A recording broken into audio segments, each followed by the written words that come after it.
Prepare the sails for the cannons.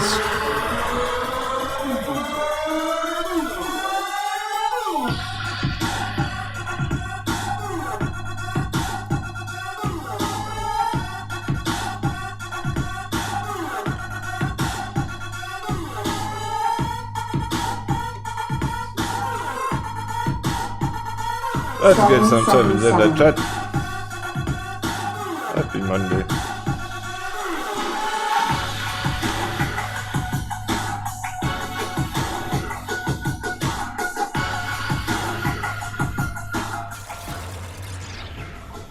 Good morning, ladies and gentlemen. Coming at you live, 6:30 a.m. West Coast, USA. Happy Monday. It's gonna be an epic week. Let's fucking go. Oh yeah. I'm excited. Let me tell you.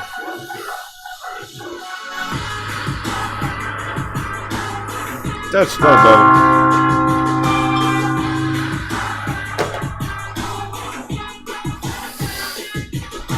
Crypto Dipto, Flash Crash, bring it to me. Bring me some more. Bring me another.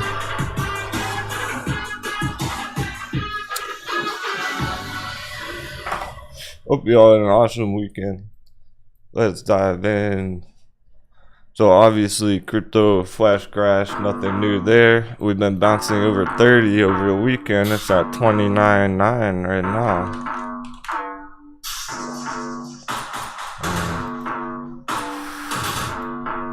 We're trying to complete this bear trap, so we're gonna have to check dollar. Check the dollar value.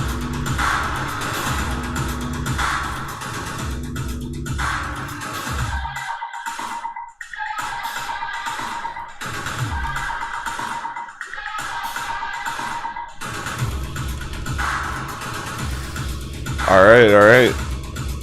It's not going up.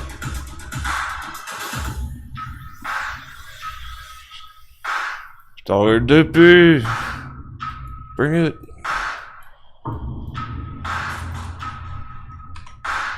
Great end of the week last week. We finished with a bang. Starting to get the dollar curving down. We can get a dippy all day.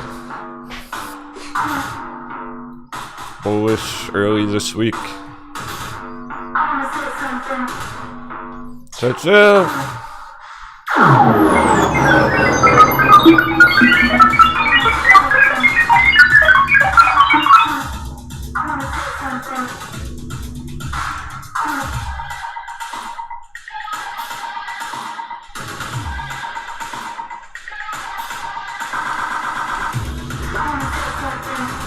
$399.9 S&P. I guess we're gonna have to do a booty coin bet. 400.0 flat. Alright. I'm in the sand.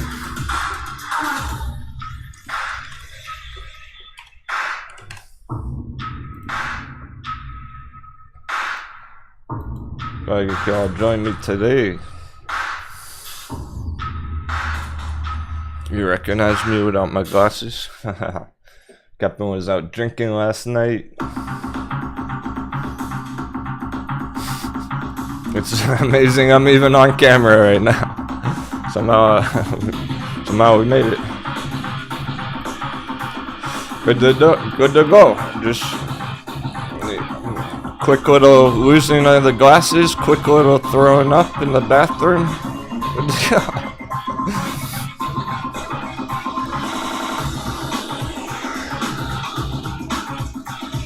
Chat always helps me feel better. Keep the hype coming at that today. I might need it. Welcome, Delay. Joining us over the weekend. Great to have you. That was fun on the voice chat party.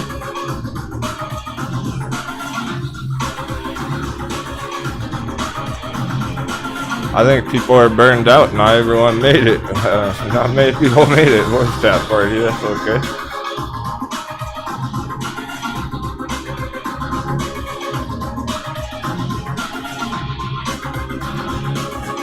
Make sure you watch the weekend update video on Discord when you get a chance. Posted last night. Oh, like half of you seen it yet.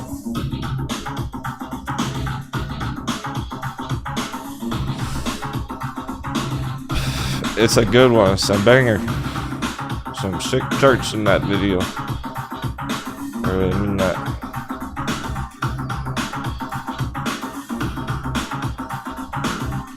I know our Discord crew's excited. Alright, same bet as last time. S&P 400 above or below. My goodness, how many days in a row am I gonna have to ask this question? Bet above or below SPY 400 again.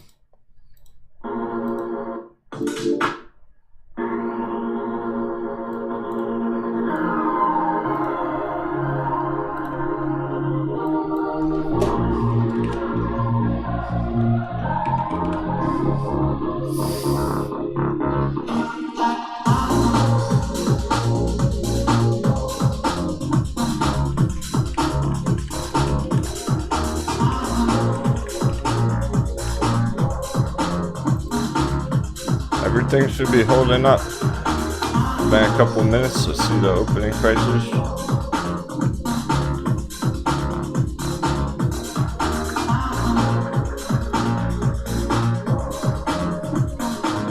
There's no reason for anything to get hammered right now. On our bullish watch list at least.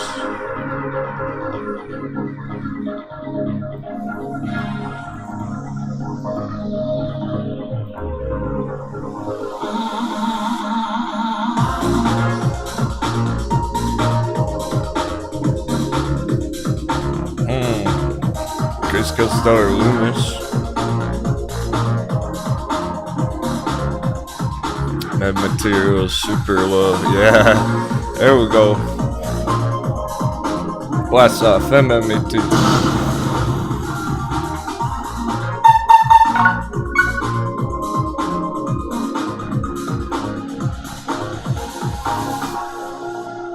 Big candles. Right up to 2 right now. Instantly recovering back to 2. Quick 100%. $1 to $2. We'll take it from there. Can't wait to see how it goes after that. Get a real breakout on this bad boy. Quick analysis on Zong. New entry. Whenever you can. Absolutely. Thanks so much, Keith. I really had a feeling that was you. Yeah, a nice weekend. The bevies are brewing up. I got my hot bevy on the stove. They're all so much lower than there's no big. Alright, for Zom, instant bounce, just like meta materials there. Boom, right up to here. 50 cents, another quick 100%. They're all like that. It's pretty wild.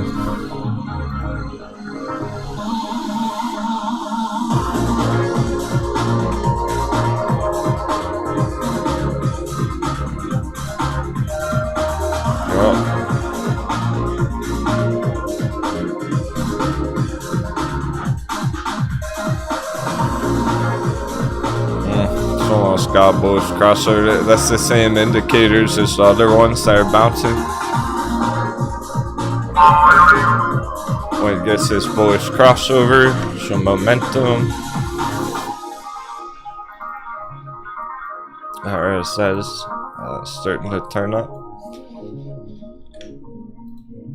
after last month cooling off.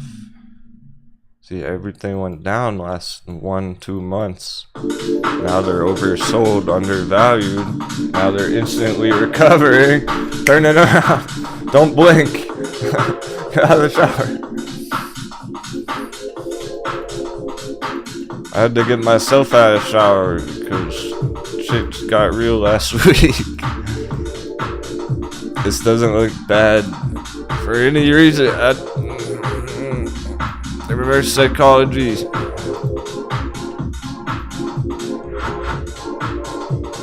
It's so much better than it might appear at first glance.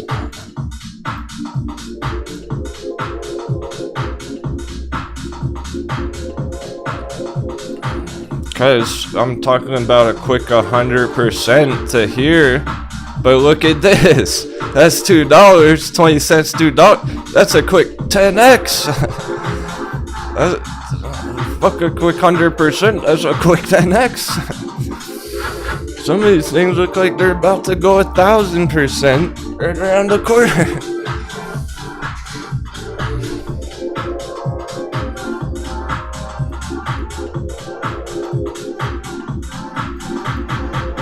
It's beautiful. Yeah, I like it. No problem. No problem. You just gotta be tough and hold through if you're accumulating back here. Or if you're accumulating, just hold through for the bounce or double dip, doubling down on the dunk.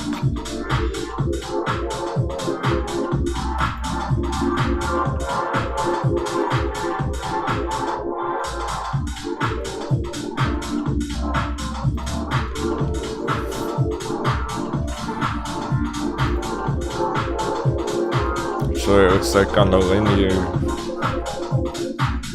more extreme. See how big the move really is, how far it's traced all the way back down to the very bottom. So at this point, I'll redraw this for everyone else. Hit show, and we'll call this our buy box.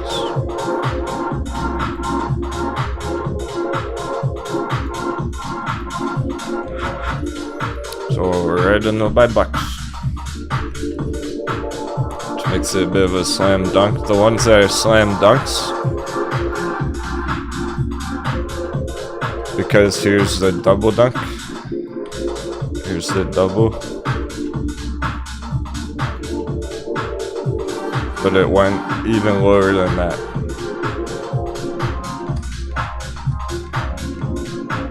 So it's more than just a normal double dunk, it's a slam dunk to the all-time low.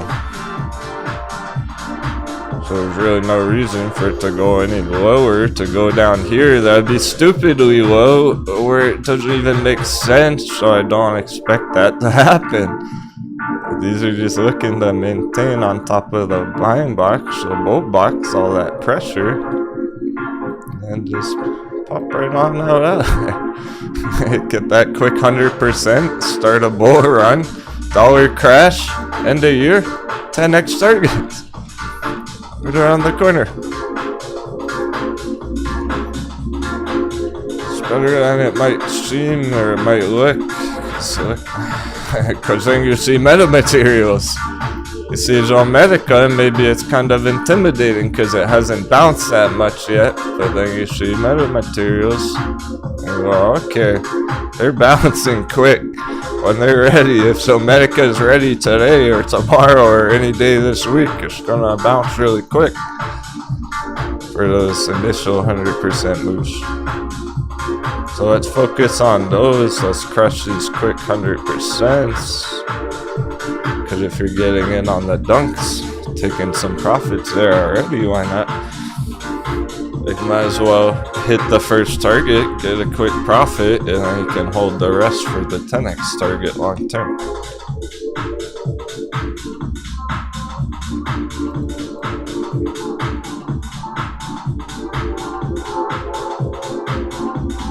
Sundial, double digit, oh my gosh. That's way lower than it should be. Slam dunk.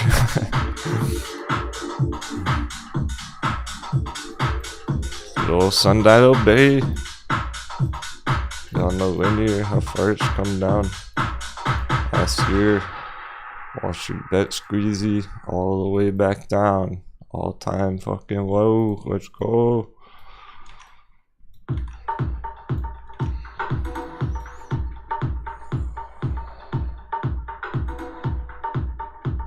We don't like to FOMO in on the moon. We like to enter on the ground.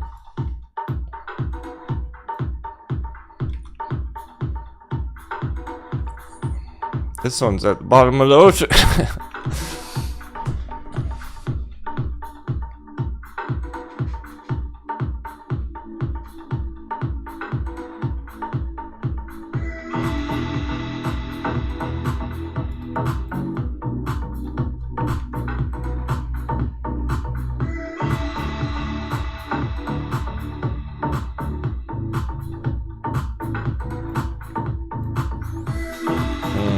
Wow, yeah, this is where we had a trade on it last year with the pirate ship picture. 100% there. Should put it in perspective.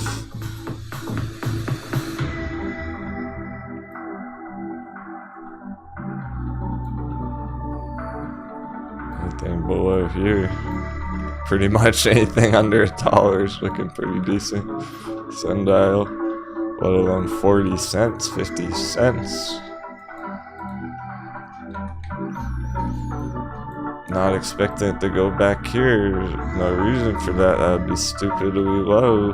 20 cents. 20 cents would make no sense on Sundial. Suppose it's still a possibility right now. Being that we're in the middle of the market crash.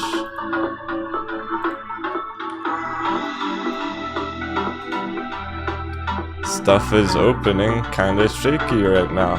S&P's red, Bitcoin's under $30, kind of flat. So it's pretty shaky right now. We're not getting that good bullish action on the opening just yet.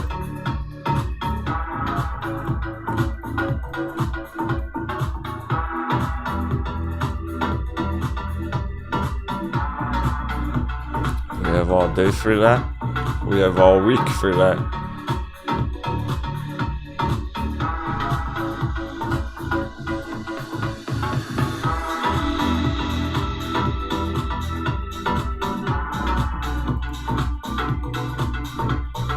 Yeah, so here's Bitcoin springing up yesterday. Hit like 31,500. Now we're down under 30 again at the moment. It's a little bit shaky on these openings.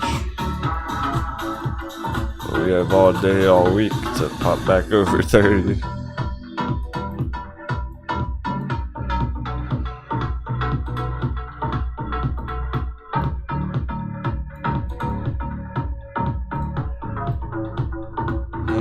Heard a bullish meow out there.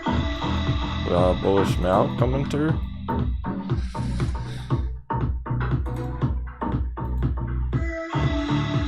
Here's S&P battling out 400. So we got booty going back going over that line again.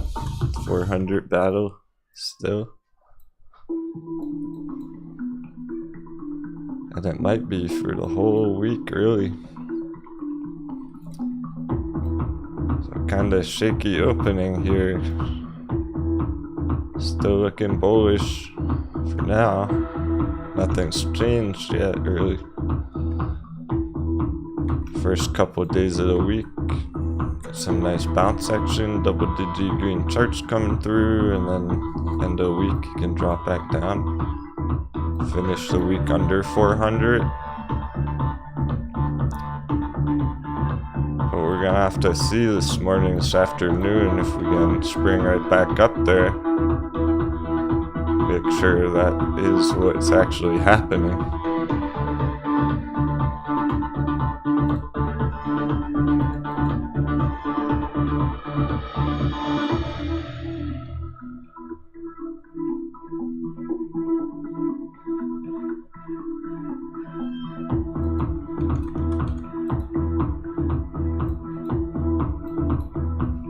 Percentage holdings, top of the list.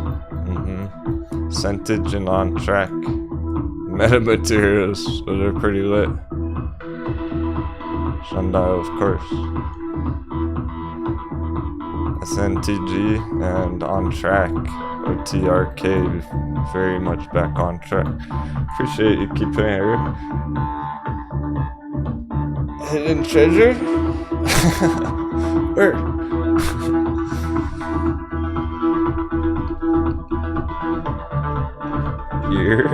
EAR. Some hidden treasure in our ears.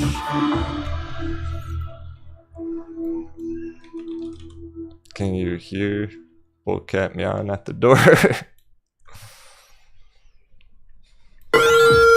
Hidden treasure ear. Swing trade.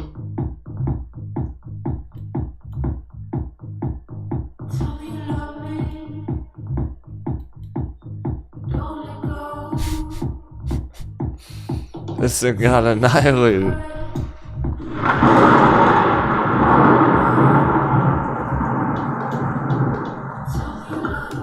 Down from $77 to $1.50. I know, Firefly.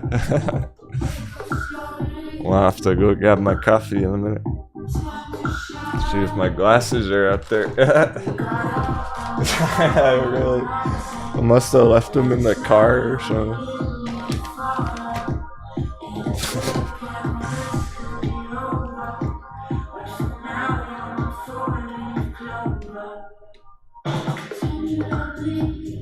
I thought maybe Firefly you'd want to see my blue eyes today.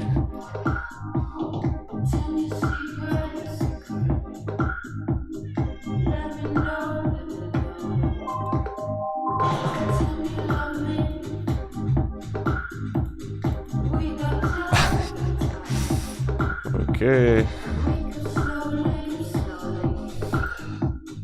Depends how much you like this. Look in my bed, stalkers. They probably are. I did something I don't usually do, and I like put them on my shirt, and then I think I pulled my shirt off through it somewhere. I don't need the glasses for stuff like this. I just prefer it.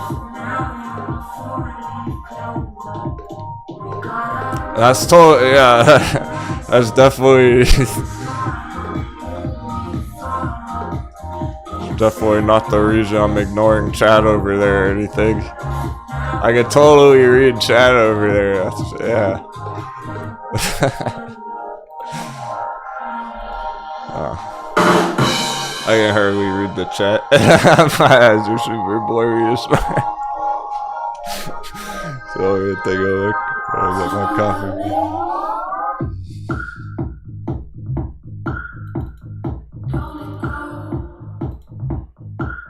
Sorry for ignoring your chat. Captain can't fucking see. I didn't realize I was so blind till right now.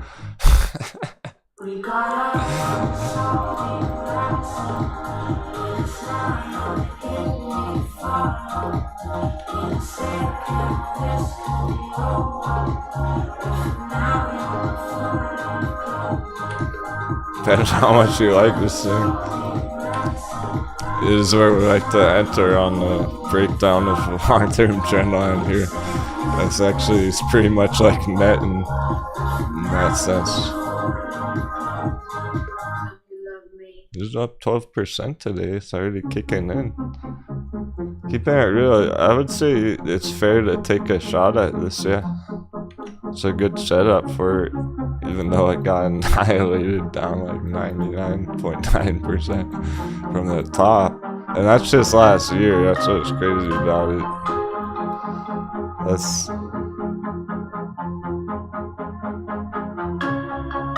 early 2021. I can see those. Nice, GJ. I saw that.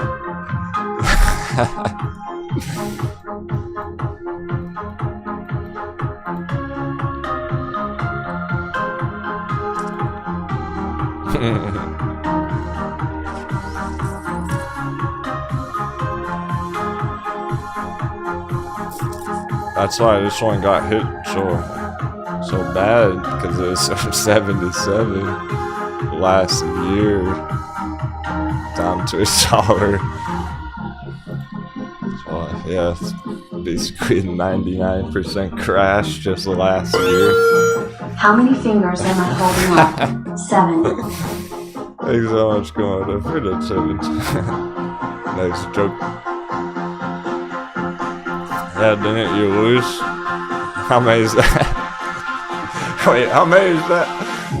So he's holding up 5. If Komodo is holding up 7 fingers, how many fingies did he lose during the the stock battle last year? During the war of AMC, Battle of 801. Must have lost 3 fingies. So you know how we have peg legs? You know how pirates have peg legs? Just do that for each of your fingers. You just got planks sticking out.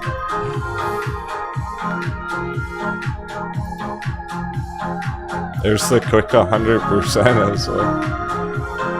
That's why I'm saying, like, they all have this quick 100%. It's pretty wild.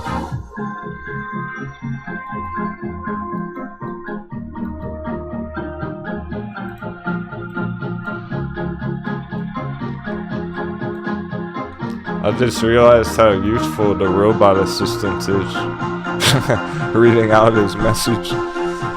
Actually didn't have to read it. That's so luxury. I'm gonna go grab my coffee though. Really get into it.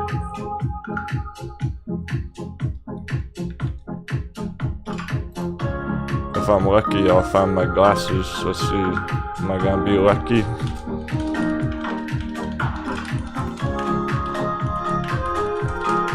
Time to roll the slots to see if I got that luck today.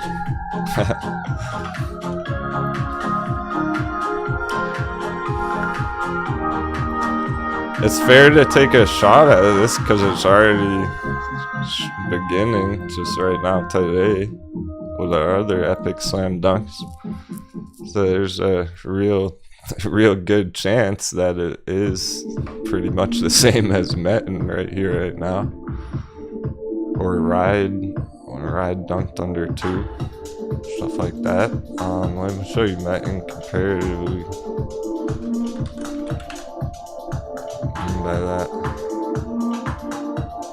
same trend line, slam dunk here right now. Ooh, Metin set up just as good. Metin hype. 777. Who's ready for a quick 100%? Oh, make that 250%. Fuck yeah. This might be an epic week. I'm excited. I'm gonna go get my coffee. Hope you're all having a great morning.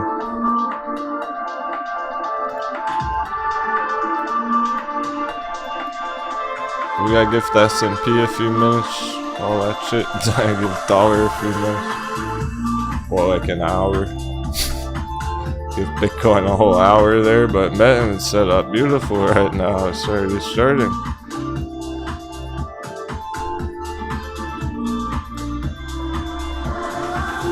All we need is this one click on that on S&P. Get $1 dippy, send it on that.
Hey, Stock Wizard, you had a good guess. My glasses were next to the bed.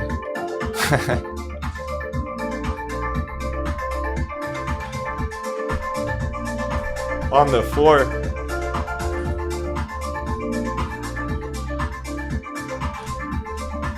Damn, we should have took a booty coin bet of where's Captain's glasses. We'll have to do that next time. Make everyone guess which room they're in. Are they in the bathroom or in the car?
Alright, good to go. Jumping back in the trace.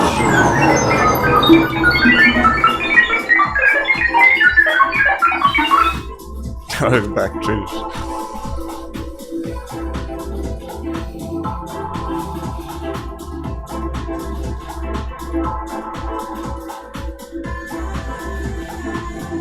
Or the charts are not good to go.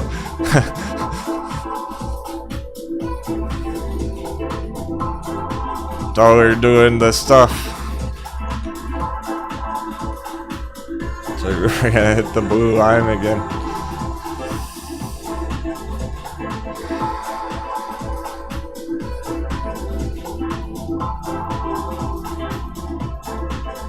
Okay, muln doesn't matter. It's so low, it can spring up anyway.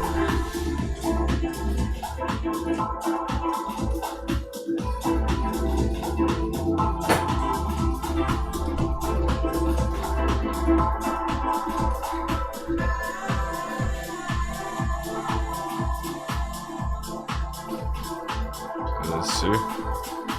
It's already starting to send it on muln.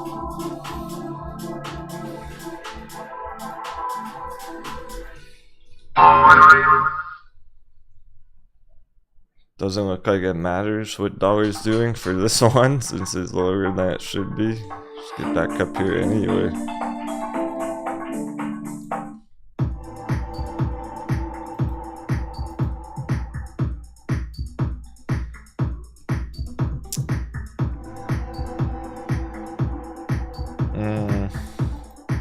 No farting, Scally.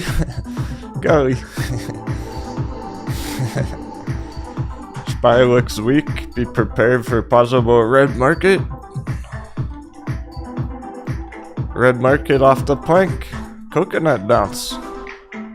No, we're still perfectly on track and in shape for everything we were talking about for the weekend last week. Couple of green days early this week, say like Monday, Tuesday, and then going into the middle of the week, Wednesday, turnaround point, end of week red. Yeah, AMC is looking interesting. For once. That was the full comment. That wasn't my words, just repeating what he said. That's the whole point. Like, they all do. They want to go. AMC wants to hit 20 here. I believe in it. It can do it. No problem. No doubting it. No squatching.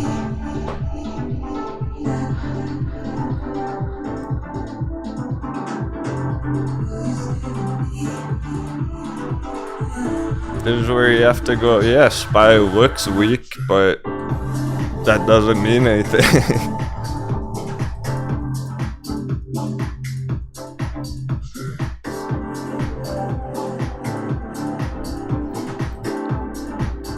You're all doing great. Time for your shoutouts.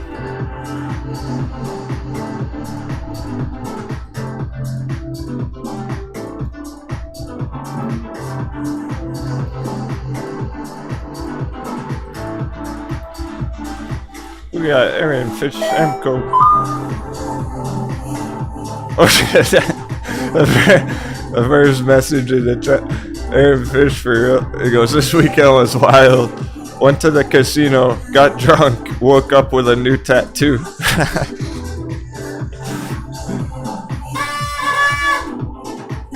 Man, sounds like I wasn't the only one having some fun last night. And code Pertman, Elsie.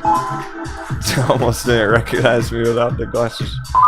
Duffbat, JD Party Hat, Nerdy Dark, 43, Aubrey Taco Pirate, Headsuck, Just Revving in, SS, Redbeard, J-Big, Dean Ames, Gives 'em up, Doc Wizard, Tamagato,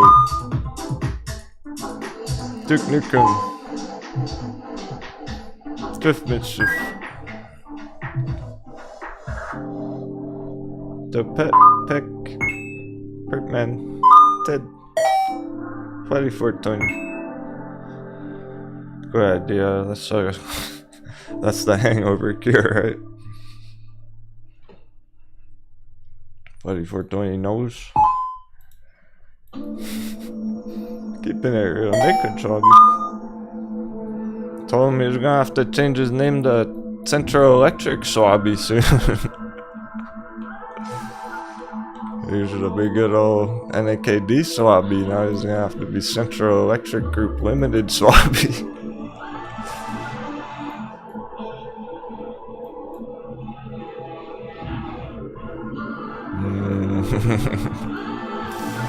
Yo, good, they're all set up. Centro $6. Lots of hundreds of percents from these moves. Upcoming, potentially just... It's weird how we're in the halfway point of the month. I wanna say like starting by the end of the month, but maybe it'll be more next month when that's all happening. Starting next month and then going up throughout the month.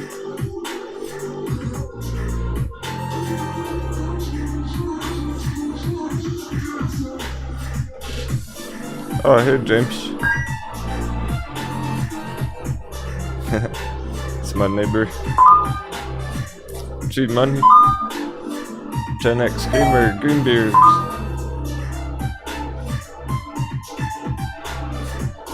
Komodo.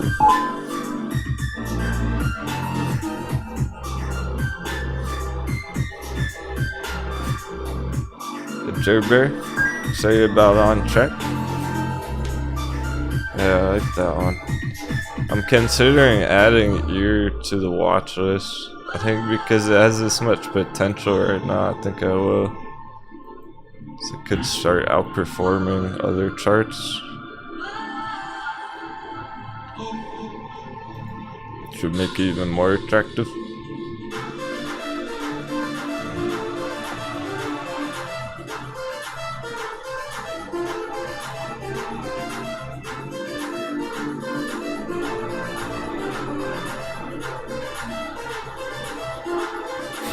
Oopsie daisy. Fire. Sure, we'll get everyone David Stevens. Delos. And for life. Jarhead. Because I make mental note of who's here. The more I see your name, the more I like you. Frederick.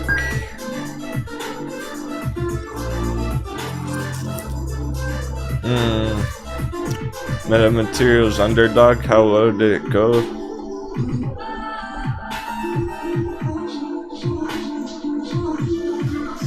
Whoa. It wasn't like a 95% crash or anything on that last section here. It didn't crash as hard as mullen or anything like that, or mullen went straight down. But respective to this chart, metamaterials came all the way down to the bottom. Very bottom area on the long-term chart. Where it's only been under there was a couple other times there. It's like twice essentially. Once back here, 2015. Once here, 2020. And then right now, that spot and started bouncing huge off it. So it really doesn't look like it's gonna go any lower than that. I wouldn't expect it to. There's no reason for that. It's kind of like, imagine AMC if it were to slam dunk down to like, just for example, let's say AMC dunked down to $5. Right, and it's bouncing from $5, and it's like, well, yeah, it always could go lower, but there's no reason for AMC to go lower than 5. Like, that would be stupidly low. So that's where metamaterials is at. Maybe we can come up with a good name for that type of scenario. Because that's occurring a lot right now.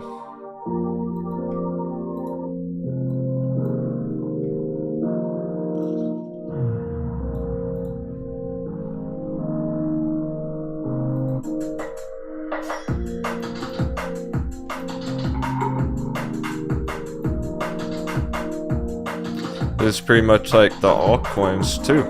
This is where Dash and Litecoin are. And we're expecting this kind of reaction from them soon. or TAL, Tal Education, stuff like that. These epic slam dunks. I mean, slam dunks. That's the best thing I can come up with to call it. What else do you call it when it slam dunks all the way back down to like 2010 price? Wait, when was it? Way back on it. Yeah, 2013, 2010, a decade ago. A decade. Time travel. Yeah, see, time travel does actually exist. Huh. I thought time travel didn't exist. We just time traveled 10 years back in price on TAL. Hey, Pickles. So, I don't even know what to call it besides a slam dunk. Because a normal bevy would be like here. These are way all the way at the bottom. The longest history of the whole chart. Crypto crew knows because we looked at that a lot on Dash.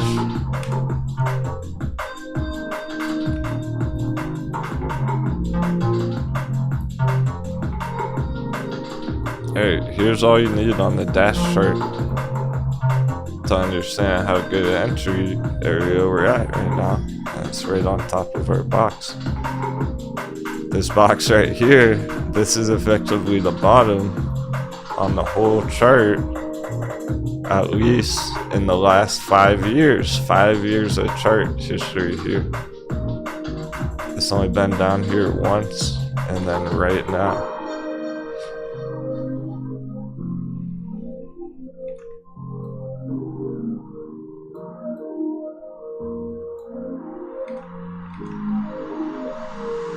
Here's what it looks like on the linear chart. See how low it really is.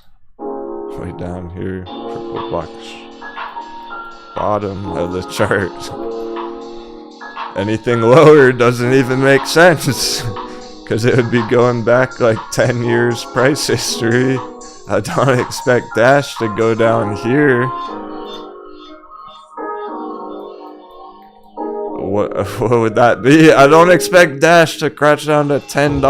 That would be stupidly low. It doesn't even make sense. How could Dash go down to $10? Like, it would only happen if Bitcoin itself crashed down to like $10,000. S&P's back over 400. Good, spicy. Good thing we're being cool. Good thing we're keeping cool and not jumping to any conclusions, right, crew?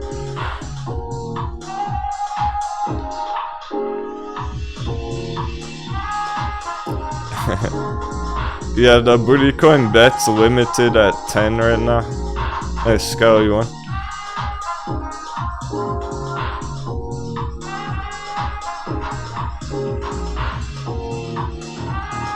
So that you can't win too much. Because then people who have like 100 could YOLO 100 and win a ton of them. That wouldn't be as fair.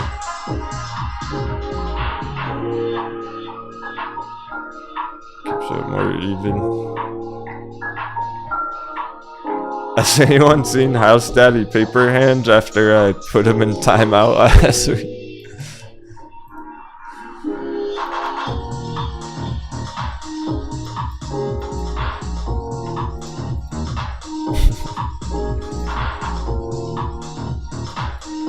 Yeah, Dash is holding it up perfectly on top of the bull box, or buy box.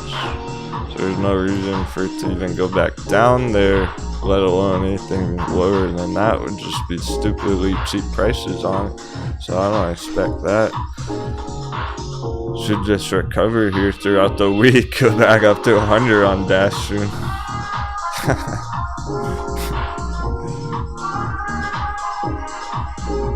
I hope he didn't think I like actually kicked him or anything.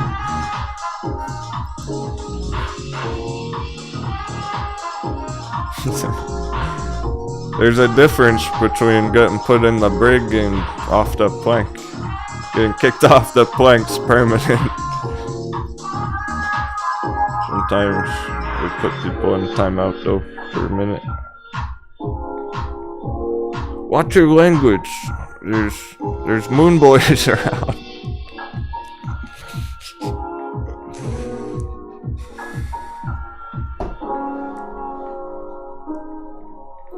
Mullen 103 saying, hey, look at me, going green. So we did be in action, heading to the downside at the moment. Alright, that didn't take long. Okay, well, it's been an hour exact. It's been 50 minutes. I was saying we need to give it an hour. First thing I said this morning is like, we need to give these an hour to do their thing because they're opening kind of sketchy. But now it's looking perfect. Few minutes, S&P green, everything continue with the bounce action.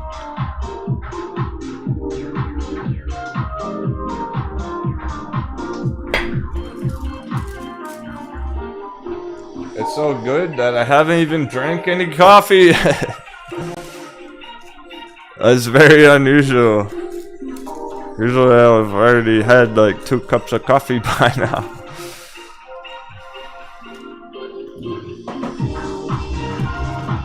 Charts are so wild right now. Almost forgot to even make it over there.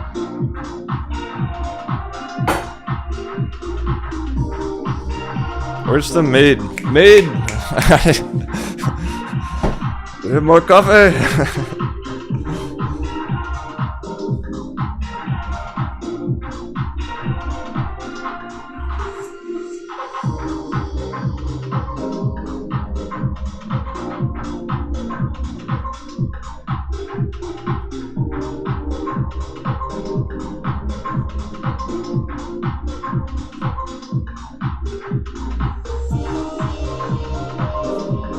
That's why we need to start our own hedge fund so that we can have interns and they can go run out and get us coffee.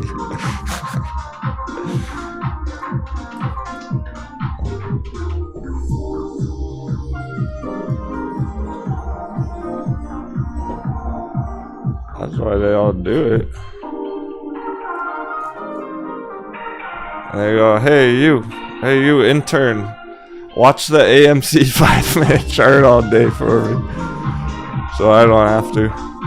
Like the interns watch the shitty charts.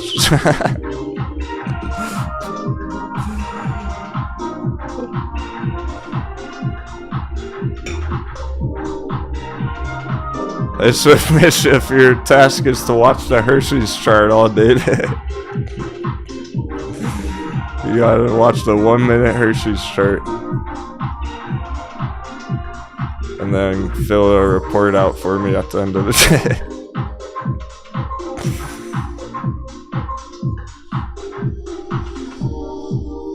Yeah, I think I just cracked the code, the whole reason why hedge funds actually exist.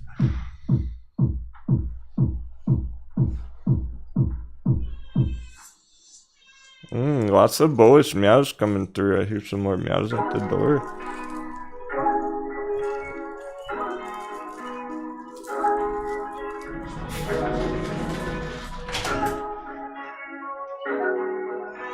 Bullish meows, Netton's primed up, S&P going green, dollar starting to dip, sundial's even popping. It was a great start.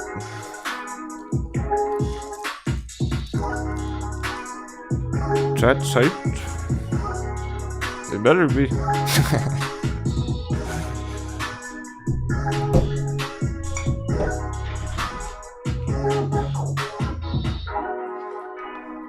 Better fucking go time.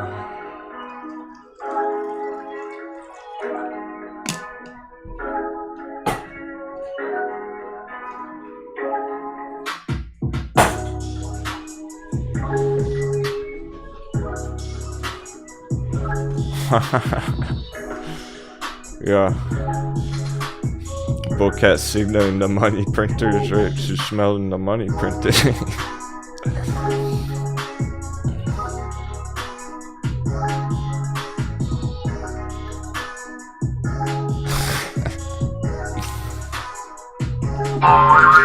Time for that coconut bound.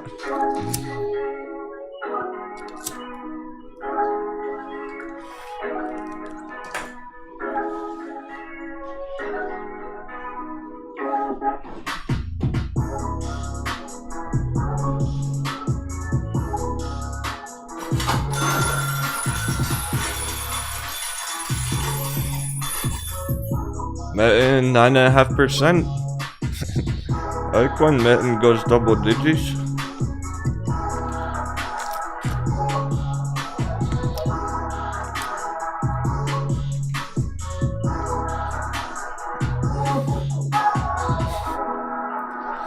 Technically, S&P is still red right now, 0.2% down. And Bitcoin's still under 30 at the moment.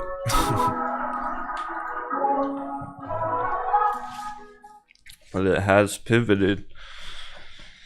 They open kind of sketch, now they're pivoting what they need to do.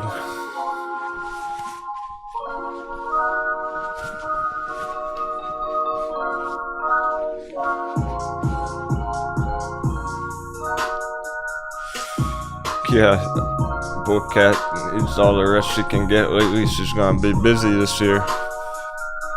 Me too. Pretty much been overdoing it, but that's okay. I knew it'd have to. This is the time when we gotta go hard, because Sundial's 20% now. There's no time for planning, it's fucking go time. It's action. You're getting those hidden treasures? Attack! Going for the kill!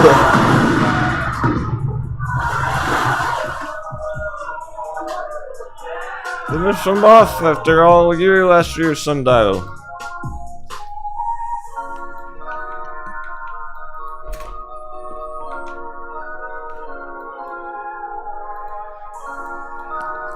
Let's go to the dollar finally. Let's finally hit that dollar, hold a dollar all the rest of the year. It's about time for that. Enough pennies stalking around.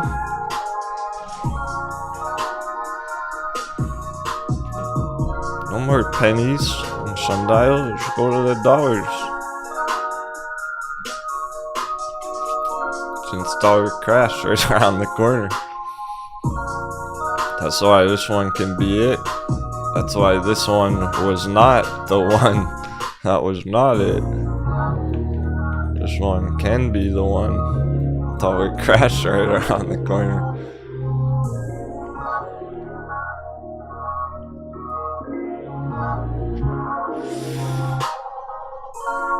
So it's pretty much better than ever.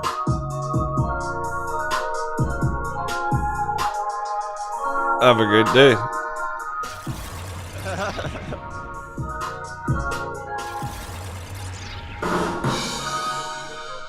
What more do we what more needs to be done? Now we just enjoy the ride.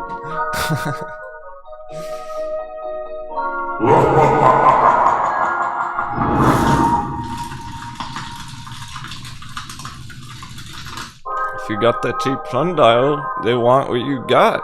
It's diamond hands. Don't let them get it too easy. Enjoy the ride. There's not much more we need to do on this chart. There's nothing we need to do on this chart besides watch it go green.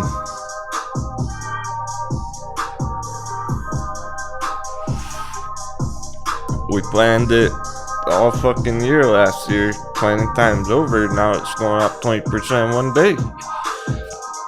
Let the FOMO begin.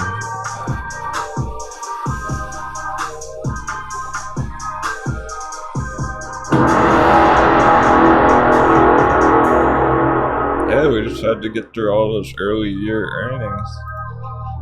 Q1 earnings on everything.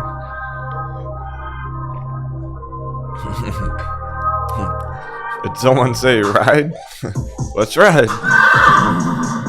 No, but I'm about to. That finished with a bang on Friday.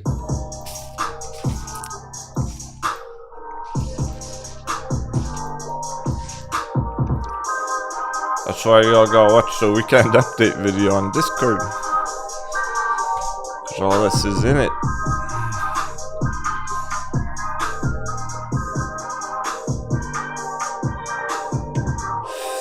I should just put that on right now, shit. I'm just gonna play that video and take a break.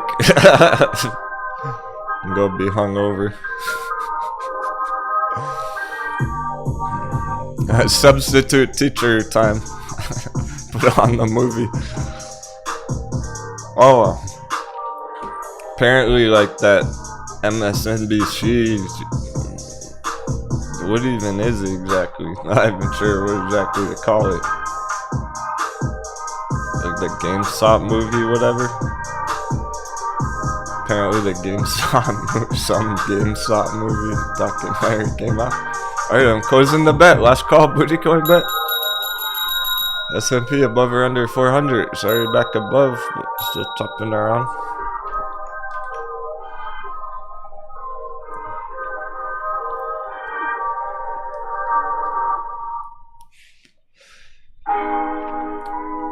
Still looking about to turn green for the rest of the day.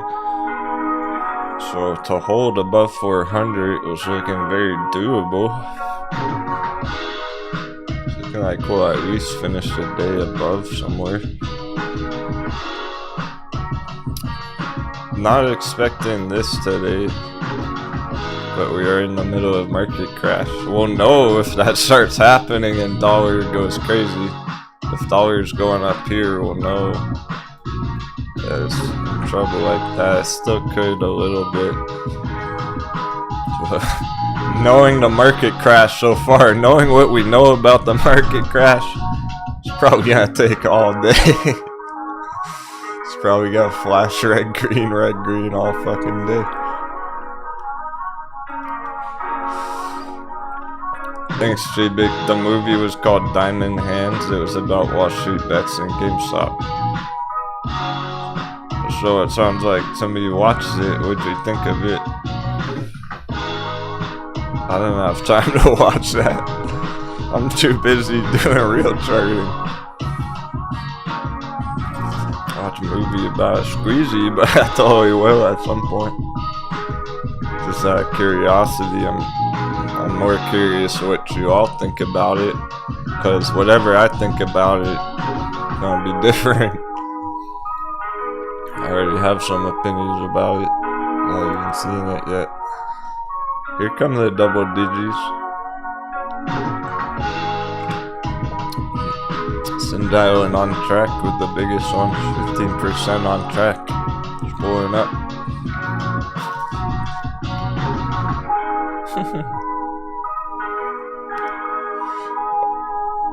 Tacozer goes, I don't care to watch it, I lived it. So Pet was hearing about it for the first time.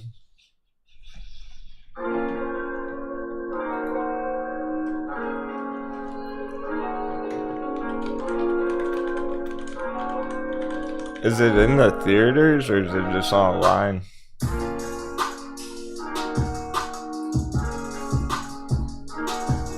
It's got 89% on Rotten Tomatoes, if that means anything. It looks like it aired on TV, or it's going to again. Yeah, they're doing it again.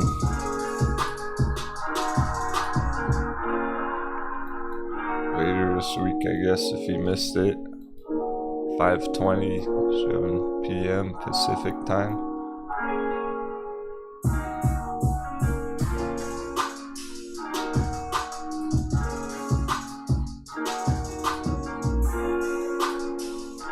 Yeah, I already have some opinions about it, cause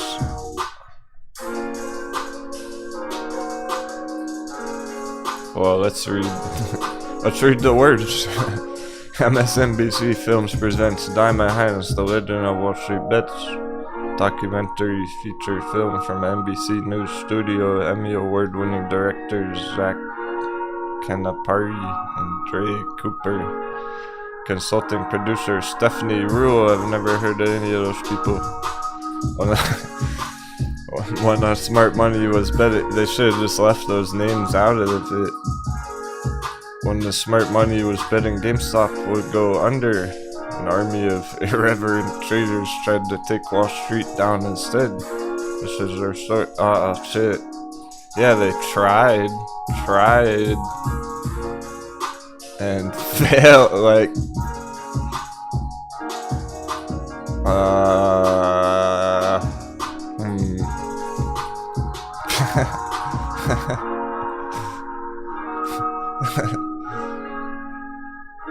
I'm only gonna watch that out of curiosity. I get around to it.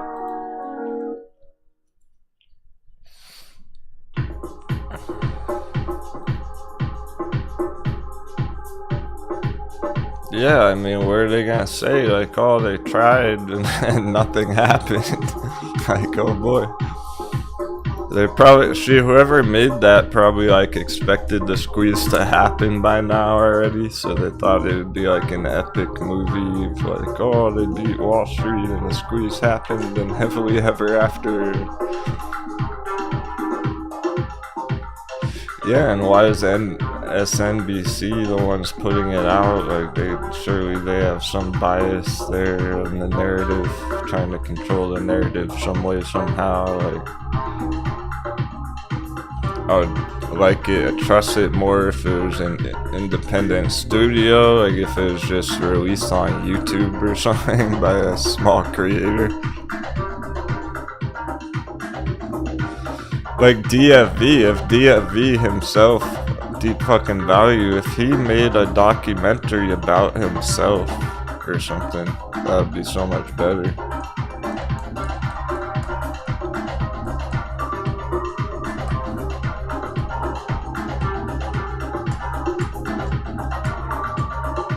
J-Big said parts of it were good, but not sure you like the ending.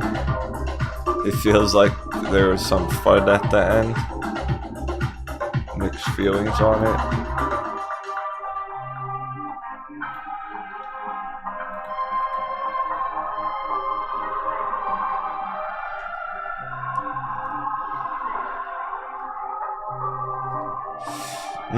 Interesting, guys. Think about the timing that it came out, like over the weekend.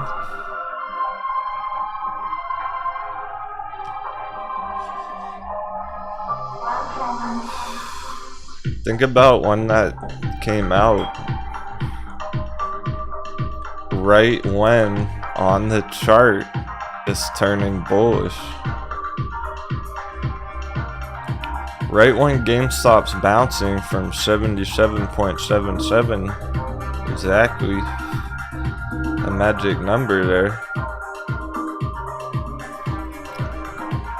and the chart's turning bullish, and it's 100% target up to $200 here, from under 100 to 200. Right when the chart's short-term bullish, that movie came out, so now all those moon boys are gonna FOMO in. See what I mean? Like, there's gonna be new money, whatever, who watches that.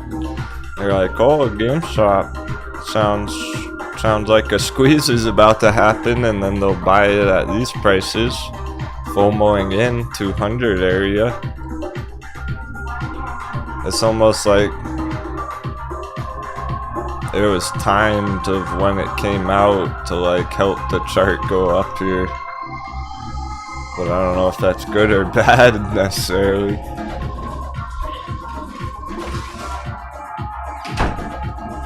Because it's like, okay, cool, like it helps it be bullish, it's another bullish catalyst for GameStop, But why? Who's doing that? Like, who timed it that way to make it bullish like this? Essentially, was it the hedgie? Like, was there something more going on behind the scenes of where maybe some weird like hedge fund plan of like trying to get new money to buy in here, and then it slam dunks after that still? It's kind of like the Spider-Man NFTs.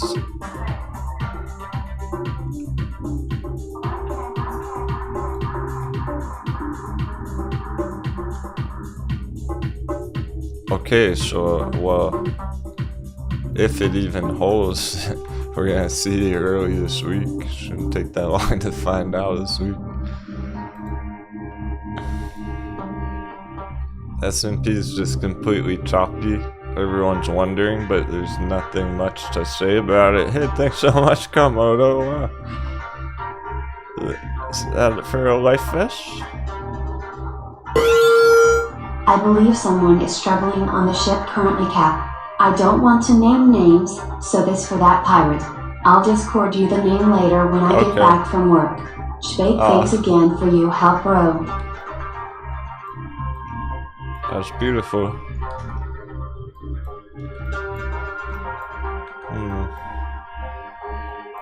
See, lots of mixed feelings on the S&P. I have mixed feelings about that.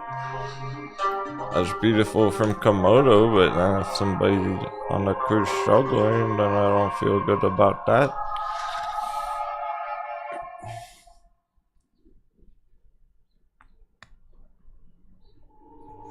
It's nice that the team really supports each other like that, because there's probably something going on I don't know about with somebody.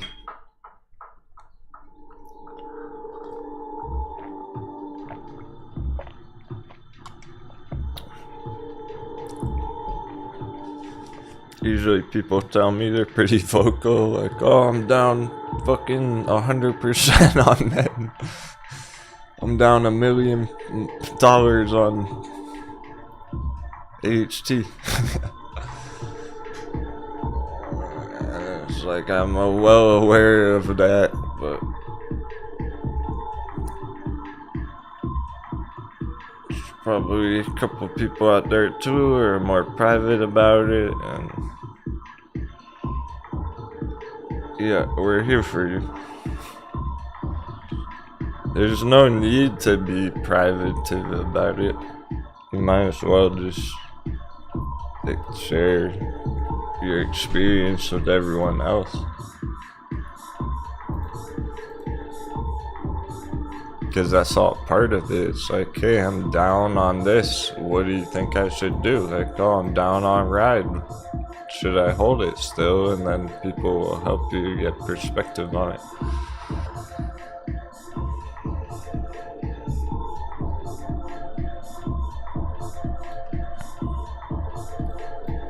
Well, I think it's best maybe if any of you are out there being kind of privative about it. Captain making up words again. Wait, is that even a word?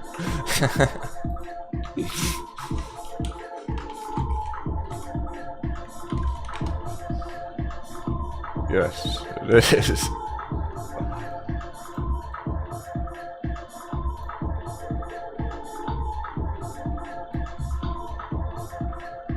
I'm probably using it wrong.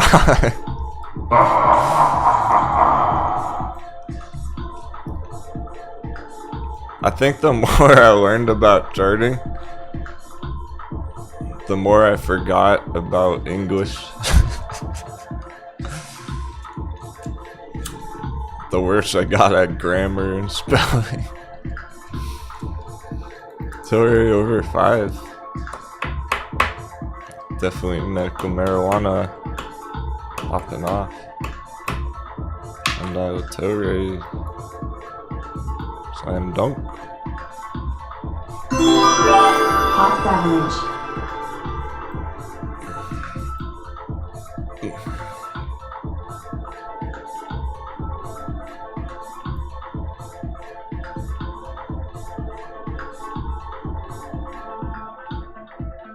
Anyway, I think there's an advantage to sharing your thoughts with each other. So, cause I get it. Like if I was a viewer instead of Captain, then I would probably be more private. I probably wouldn't even talk that much in the chat, honestly, myself. Which is funny. Like, that's the thing. That's the irony. Well, that's never even crossed your mind before, but like, as streaming all the time, as a all-time streamer. Which is funny, because you know I'm a trader who started streaming, not a streamer who started trading. But as a streamer, when I'm watching other live streams, I never talk in the chat. Ever, which is kind of funny. Too much other conversation with the crew. Like I'm talking to people on Discord and stuff.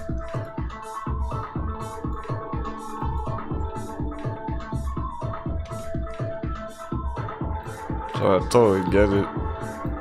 But here it's good. It's valuable here. Because these awesome people in this chat actually care. Like Komodo. Yeah, thanks a lot, Darren. Right? He watched other streams, they're not as good.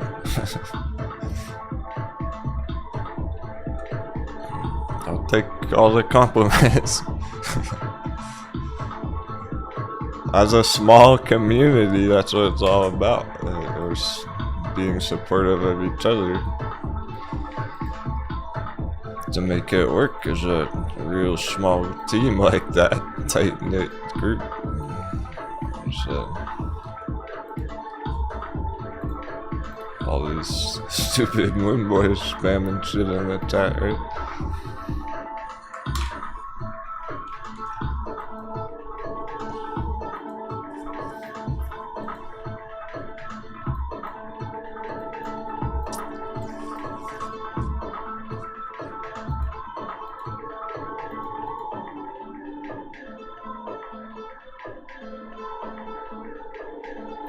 Okay, so your EAR is on our watch list now. It opened strong, it'll probably finish strong. SP still red. Can take all day for just really to play out, of course. But it's on our watch list now, so.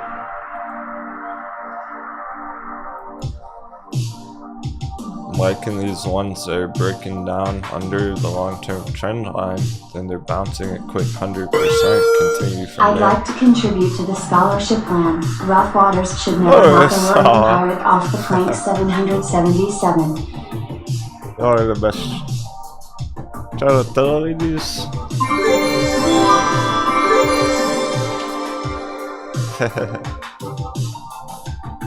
Yeah, scholarship.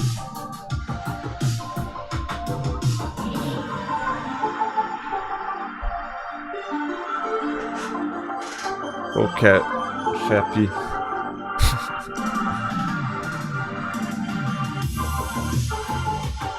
Angelina says, great people is better than gold. Well, y'all ever heard of gold? Just need to get it in the bank account.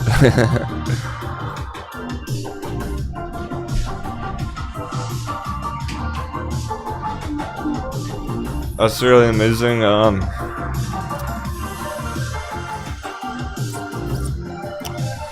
That keeps our crew strong, because I'm sure we're gonna need it. Like,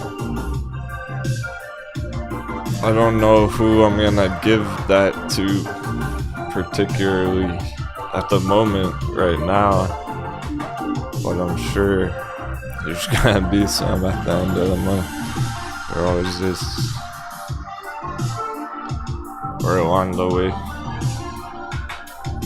Trying to be generous too about all that. Like, a couple of credit cards got declined the beginning of the month, but I'm not gonna remove those people right now this month. Cause it's just like, if I could make it pretty much free for the rest of the month, I would pretty much. Like, I'm trying my best to help everyone out as much as possible, but we're in the middle of market crash. It's fucking crazy right now. So ask all those questions in the chat or let us know if you're having trouble.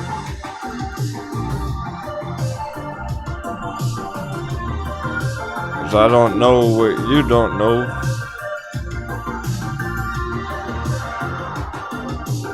Can't answer the question if you don't ask it.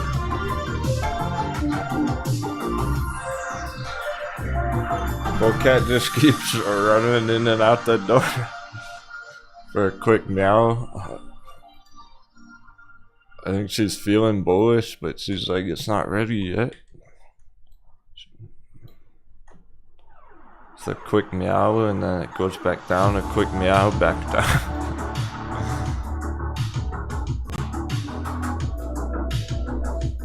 You're not quite ready yet. Okay, ready. But it's looking good. Not seeing anything too dangerous here. This dollar, we gotta get this over with right now, as expected. I think it could take all afternoon and all day to really get that dollar dippy later on.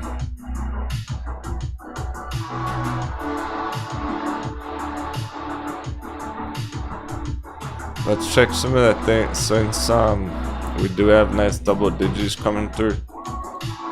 Let's check some of the things that are more critical line right now.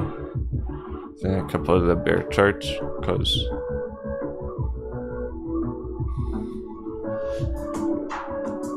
these might not maintain 10%.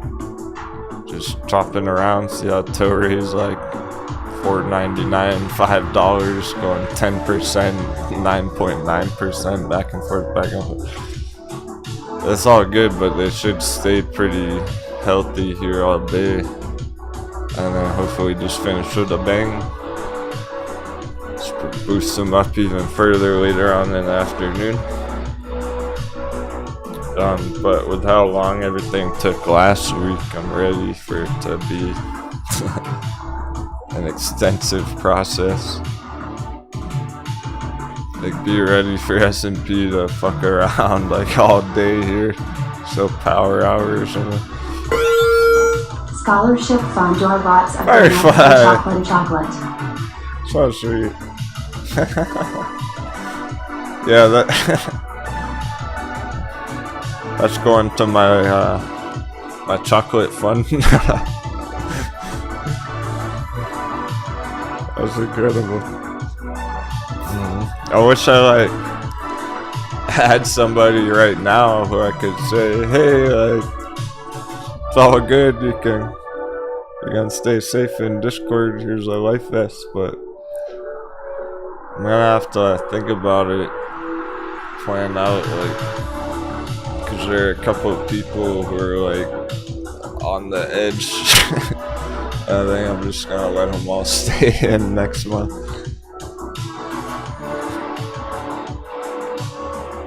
I'll message the winners, like, and everything.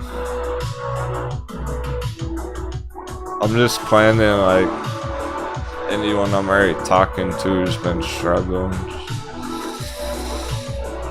Make sure they stay in next month. Rather than, like, inviting a new person right now, because there's no new names in the chat. Wait, do you see any new names in the chat? I don't. Of course. It's the middle of a market crash. Are there even new traders anymore?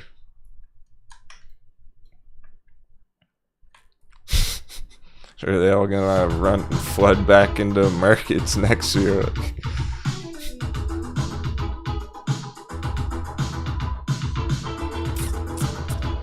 I would think lots of new traders lost a lot on AMC GME last year. They're probably either losing a lot on Tesla currently.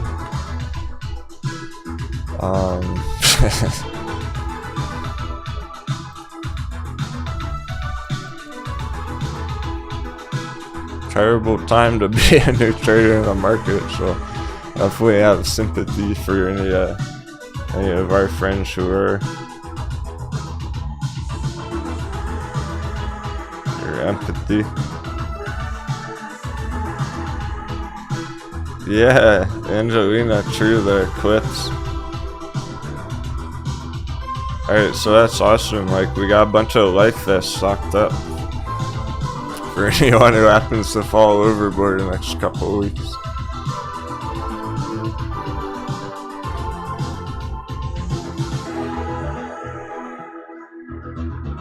And it's also, any of you who did that, Firefly Lewis Komodo,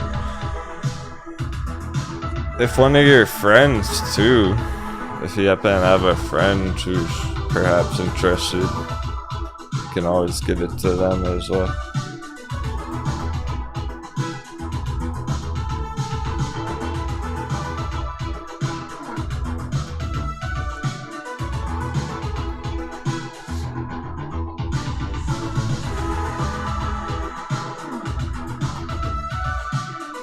Cars Therapeutics, ready to go again.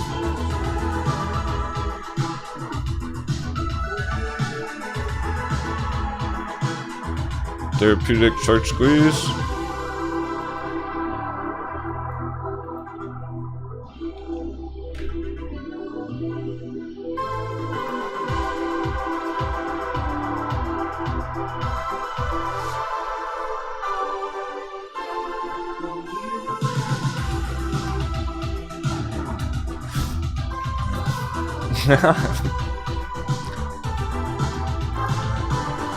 Stock Wizard fell asleep in work clothes with your glasses on and phone in hand.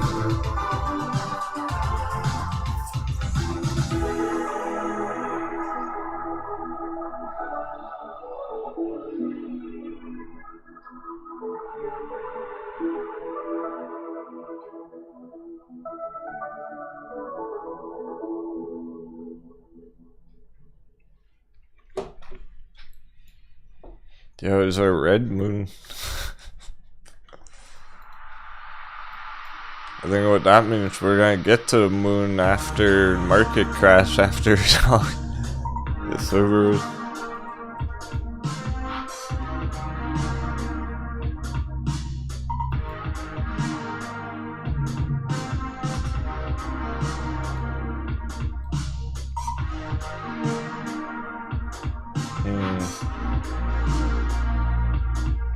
Wow, yeah. These are the large market caps on our bear watch list in red here, flag. Google, AutoZone, Amazon, Tesla, Nvidia. Every one of those is red right now. The opening. That's how bearish they are. It's like they can still have this coconut bounce a couple of days. So we're looking at green couple of days here, even on these bear ones, but they're so bearish they even opened red today like that. Angelina, okay, you have 2 Tesla puts for how long out? How much time do you have? Because that changes a lot. That's how much time you have, because it's looking like everything's still heading for that, but not just yet.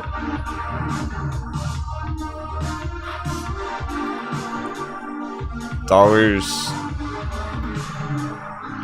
playing mind games right now. I think we can hit this blue line on dollar and drop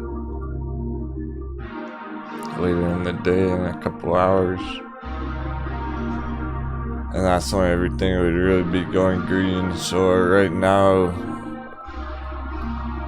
they look very bearish still, but that's the trick, is they look bearish. They are that way, but it's looking green for a couple of days instead, unintuitively, like on the chart with everything else, all the other puzzle pieces. Hit back up one of these resistances and then go down. So if you had puts for only a few days, that's not good because it's going to be green for a few days like this week, short term. But if you have puts on these things for months away, then it is perfect. Yeah, it's all good to keep holding them. Hey, Ace of Shades.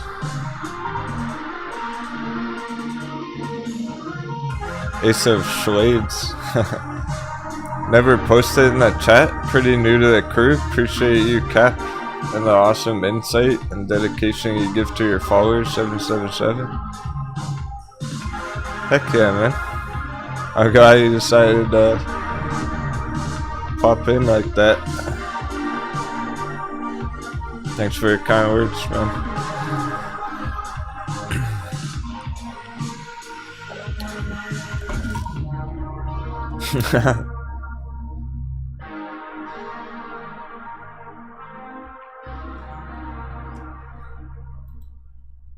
It's always cool to see, exciting.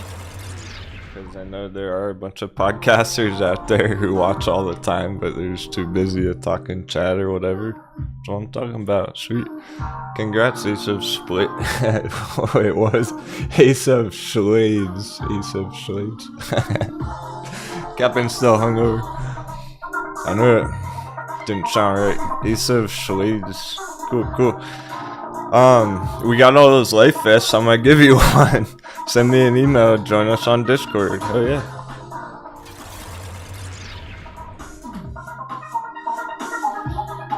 That's what happens when you're cool in the chat. We like cool people in the chat.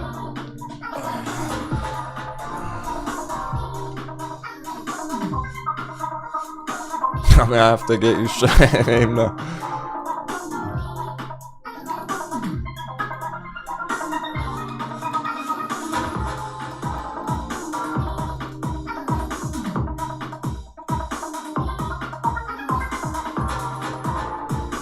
Because I hope to see you in here more. I expect to see you in here more. Let's crush it.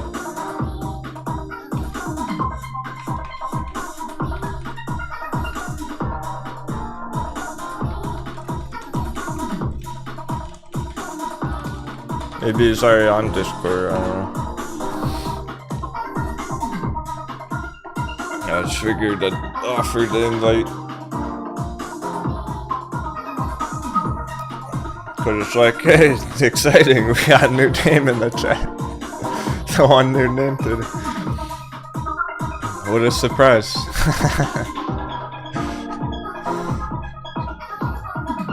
So it sounds like he's been watching.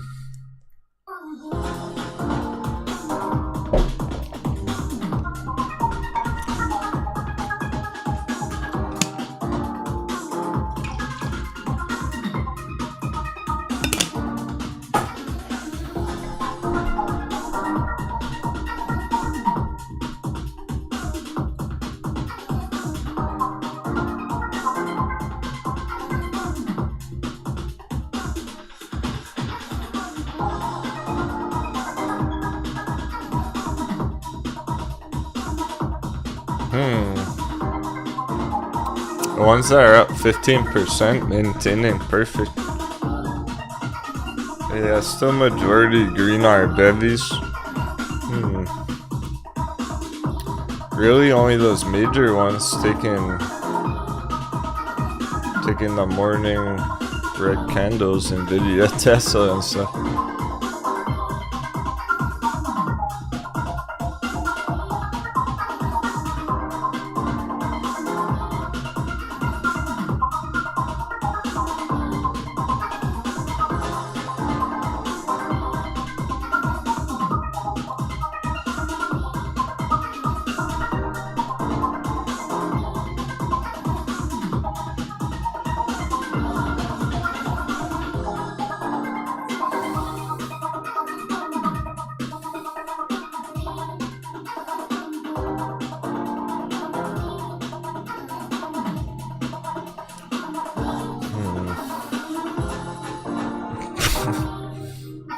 Per man, S&P 500.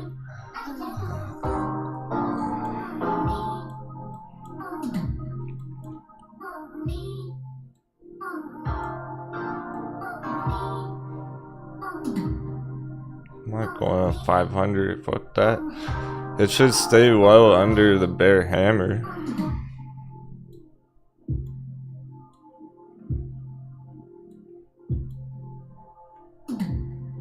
You're at 425. I don't anticipate it going anywhere near 500. Just a couple days green up to 425, that's it. And that's when AMC GameStop 100%. Erg! Erg! There's lots of pressure built up. And I'm feeling the suspense, like I'm feeling the market suspense. That full moon last night. If the market was here, in my room, I would smack it. I would punch it.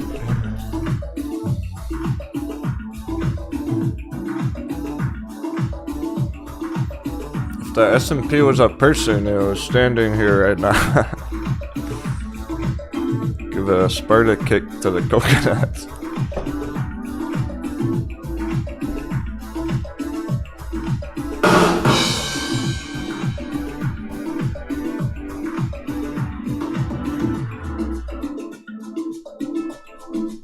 I don't know exactly, it's been like an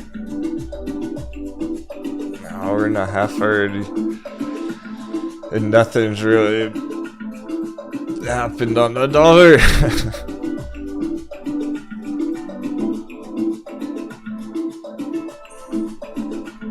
Without dollar dippy, we're not gonna get continuation here, especially not on crypto.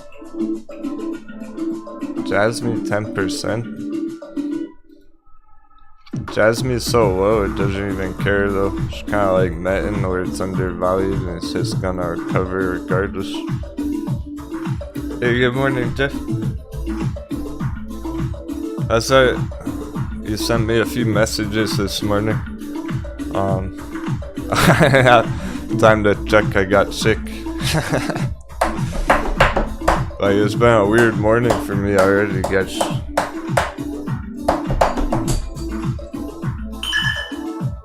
Oh, we got a brand new member. Let's fucking go. Welcome aboard, my friend. Surprise hype. Apple puts acquired when it bounced to 146. Slightly green on 120 strike for August 19th, 2022. Close to our birthday. Yours is just before mine if not mistaken. 777 to a great week, Captain, and 3777. Let's fucking go.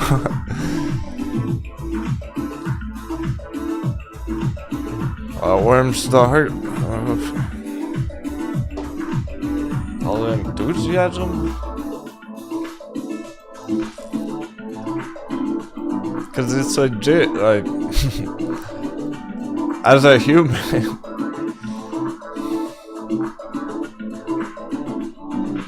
When I'm doing my human things, I'm on camera essentially every day. Cause I'm making videos over the weekend too. Sometimes I'm gonna be like, not feeling good or going through some human things. I gotta go to the dentist. Like, oh no, they're gonna numb up my face. How the fuck am I gonna talk? Keep us safe. Here's to a good week. 777. Oh, hat's coming on. My goodness. Where I was heading with all that. That's, wow. Now I just have a permanent smile on my face. Y'all are the best. Much love, everyone, for real. Wow. It's like, I can have the worst morning ever or feel like garbage and not even want to go on camera. We got another member. There's Ace of Shades. Hype in the chat. Awesome. I'm pumped. It's gonna be a good week. Epic fucking year ahead. Cheers to a great year ahead, my friends. It's gotten better and better every day. And there'll be those days where it's like, I pretty much don't even want to go on camera. Every once in a rare while, like I always do, but like I don't feel like physically up to it or something. Like, like my stomach hurts or whatever. But I'll do it anyway. And then here I am. And then you all just like put me in the best mood ever. It's so cool. It's healing in a really trippy way. It really is. Everyone's positive and excited and being fun and cool in the chat and showing the love, and it just makes me feel like back up to 100%. Like I'm not even hungover anymore. It's the cure for a hangover.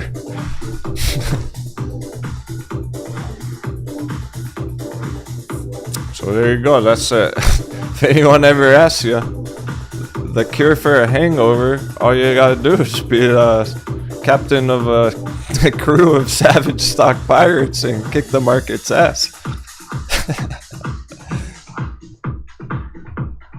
That fixes the hangover right up.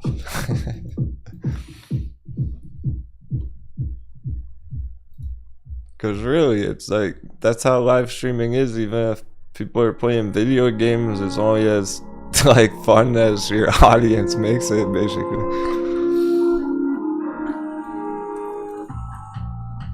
If everyone was panicked and feeling shaky, uncertain, like concerned about the future of like where their favorite charts were heading, that would be valid. But we're actually trying, like intentionally, mindfully trying to do the exact opposite of that. That's the mind game. You have to fight that urge to like paper hand, basically. So really powerful to be able to do that as a team, supporting each other. Be like, hey bro, don't paper hand, like no squatching, and just joking around with each other and having fun instead of being concerned about it. It's a totally different approach, and it's very much working. I know it works because I saw it all throughout last year, and I didn't expect that or plan that or anything. That wasn't intentional, really. Like I was always just hoping it would be a place of positivity, even though a bunch of pirates, bunch of scallywags.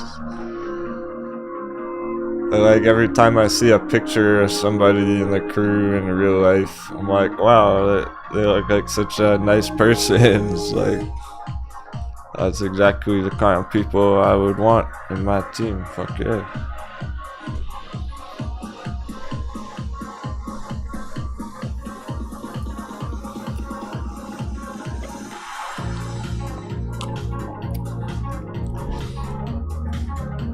It's the real deal. Be a part of something bigger than yourself. Like, you don't want to go it alone through the market. So if you're planning to do this throughout the future, we're gonna be here crushing it. Like, you know where to find me. We're not going anywhere. We're gonna be here next year. Like, sometimes people take a break too and like come back after a while. And this is the first stop. This is the first show they stop in.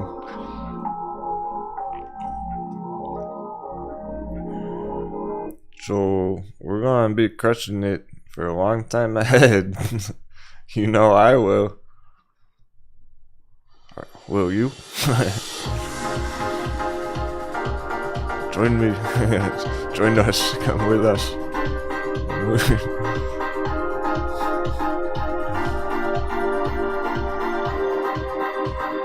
not about like a quick 10x. It's about get a 10x this year, get 10x next year, get 10x every fucking year.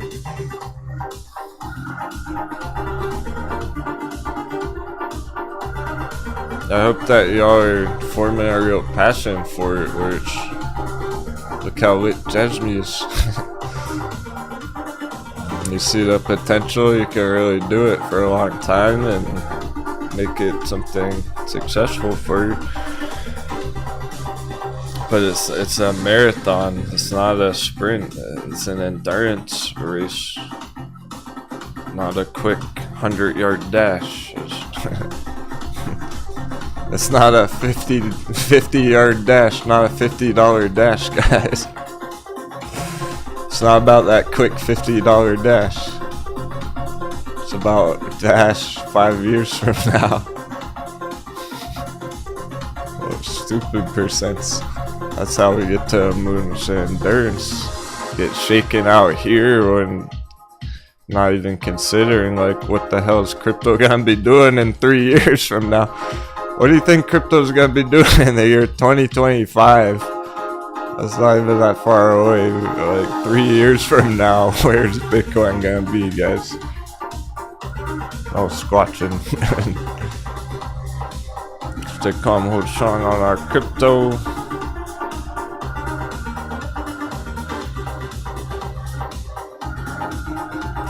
I know from experience.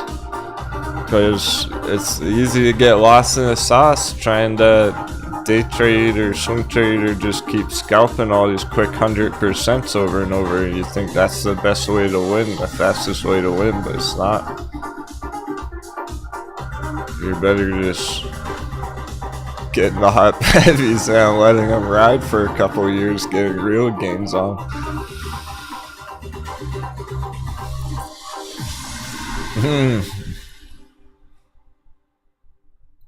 Will Grayscale Litecoin go under 3? Shit. Great question. Great thinking. You can't say that it will right now. Would it go under 3 under that line? There's really no good reason for that right now. So I can't say that it will right now.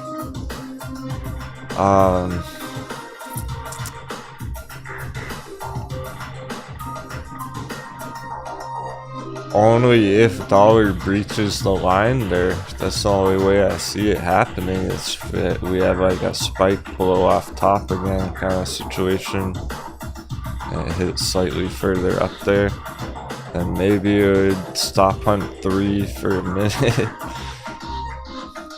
real quick. But I don't see that happening as long as dollar is maintaining below this line, essentially. As long as dollar's below here, Grayscale should stay above 3. Yeah. Now this is okay.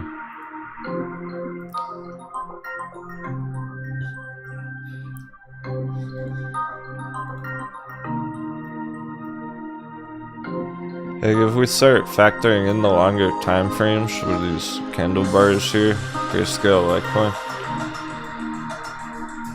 Look where we are with this previous one. It's exactly right there on that wick. So it very much still looks like maintaining the bounce from the bottom of the box there.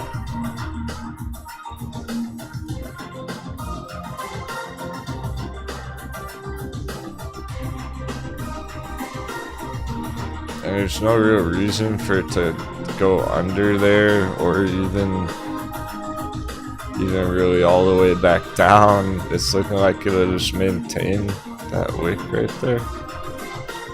So it's like now the bottom of the box, essentially that.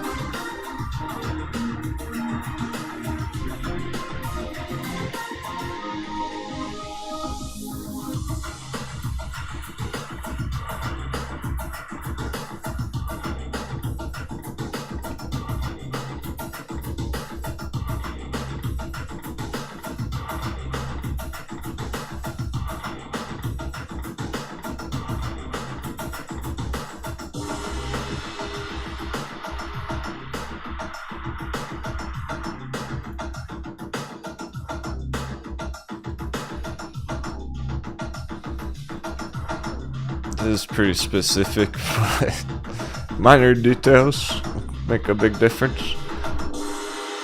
So it's really looking to maintain this spot right here actually right now. And then continuation, spring up to 5 as soon as we were to get that dog dippy. The thing is, Bitcoin being under 30,000 right now is leading to some early morning kind of paper handing again on crypto essentially. It's not springing up to 5 because Bitcoin's under 30. If Bitcoin was like hitting 31, 32, 33,000, we'd be popping up already. So that can't happen over the next couple of days. Right now, there's no reason for it to go down here.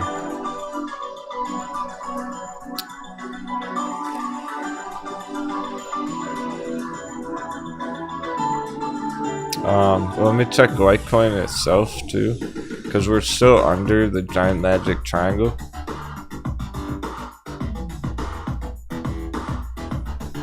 Yeah, okay. That was the weekly candle. This looks bullish. Yeah, that looks good. There's no reason for these to drop lower right now. On Litecoin, Grayscale Litecoin. They only will if it gets really crazy, if dollar starts going insane like all day. If dollar goes way up here today, then yeah, it's gonna happen. But we're looking at just a normal pop up to resistance, dollar go back down after that. As long as it's fairly normal, nothing too extreme today, and we should be all set. S&P maintaining. Ready? Pretty much, yeah. If you like that one, bro. Time to FOMO into Jasmine. See, the difference is it's all-time low FOMO. Let's fucking go. Now's the time to do that. Like, I think, alright, don't call it FOMO, Jasmine.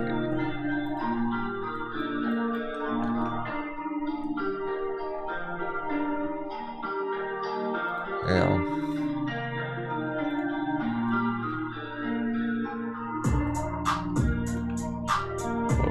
Long term.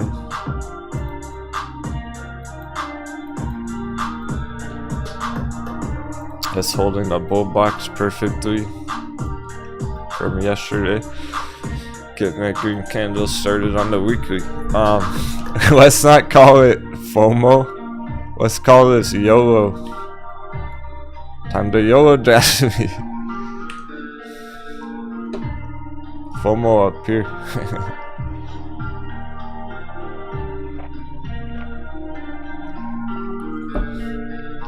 Time to YOLO some of those things, basically, yeah.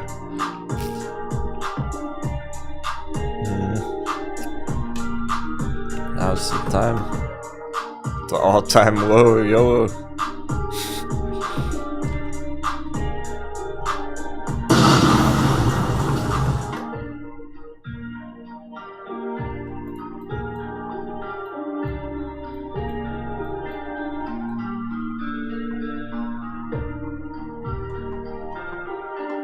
It's so undervalued that it's outperforming Bitcoin, lots of other altcoins. Be one of the first to pop up. One of the only green ones on the list right now. And of course, Steam too. No. Go back downstream. Oh no, they're going up too fast.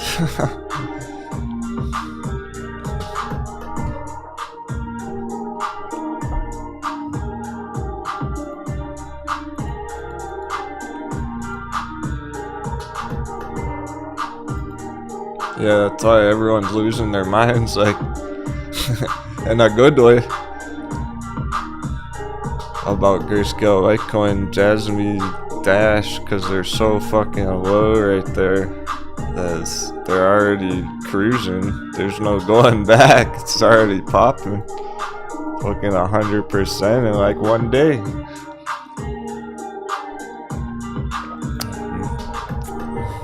They're getting squeezed.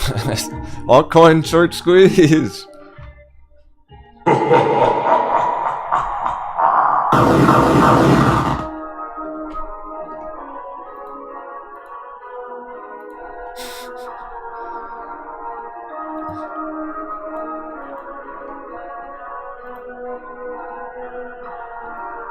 Shout out again to all the new members who just joined. That was cool.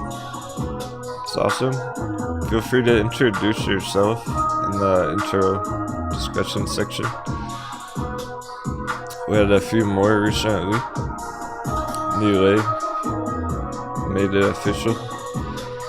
Chair Thief, just want to say thank you to Denwo inviting me to join the Discord. Nice to see some familiar names from YouTube. Really excited to get into some serious trades.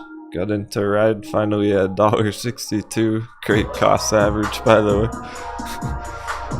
Last week for my first trade in a while, I'm seriously eyeballing sundial and sphere 3D. Oh, wonder if you got the sundial. Sundial was up 20% this morning. Hopefully I hear about some other hot bevies. Juice Screw, Scott Tweedy. Oh, you will hear about many hot bevies.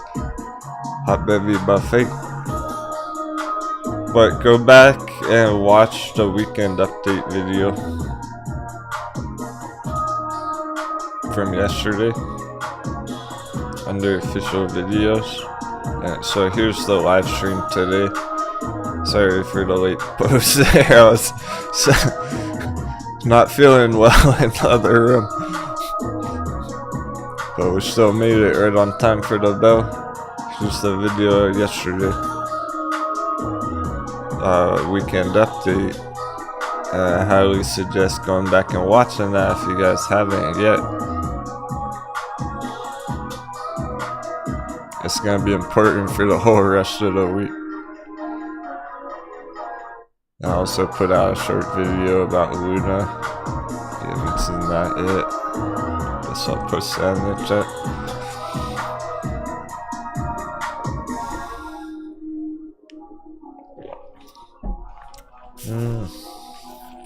Newer traders, we have some beginner introductory videos out there as well. I hope you get your peg leg on. Sweet. Let's have our first coffee intermission before anything gets too wild. There's lots of pressure building up. Like where it's going, because it's kind of a fake out breakout on dollar, or even you could look at it fake out shakeout on S&P or Bitcoin. How about Bitcoin? We're in a fake out shakeout under 30 right now.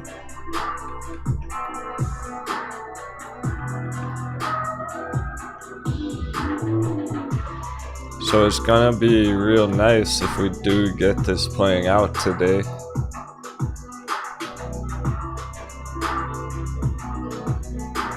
That would help so many of the charts blast off, like Sphere 3D and Mullen.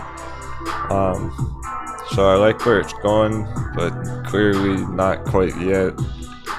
How long is it gonna chop around to? How long is dollar gonna fuck around to? Alright, cool. Happy Monday. What a start to the week. You can tell it's gonna be wild, just like last week. Gonna be epic. Lots of ways. Good, bad, and ugly. Oh, Nigel. Answer that real quick for you. How's Luna? Because that's what that short video was about. I haven't looked today. Let's check it out. It changes on day-by-day basis. It's almost down. Alright, I'll tell you the real deal about it. About Luna.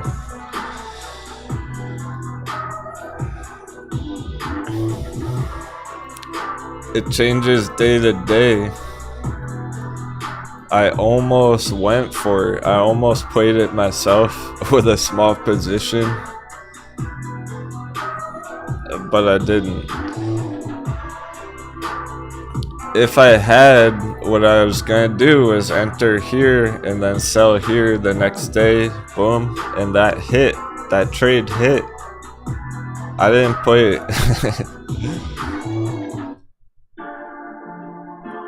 Then it changes again the next day, so now it's down essentially for a day. It's gonna change again tomorrow. It might be down again tomorrow is what it's looking like, or just all today throughout the day, and then it's down here.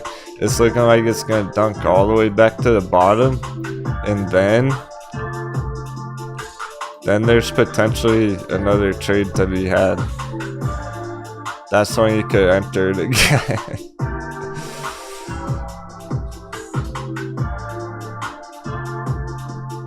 So there's actually another round ahead here in the making. If we get a good dollar dip soon, it could spring up sooner than that, pending the dollar dip and the Bitcoin bounce. But otherwise, I'm waiting to see if this will dunk down that all the way back, and then I might consider a small position on.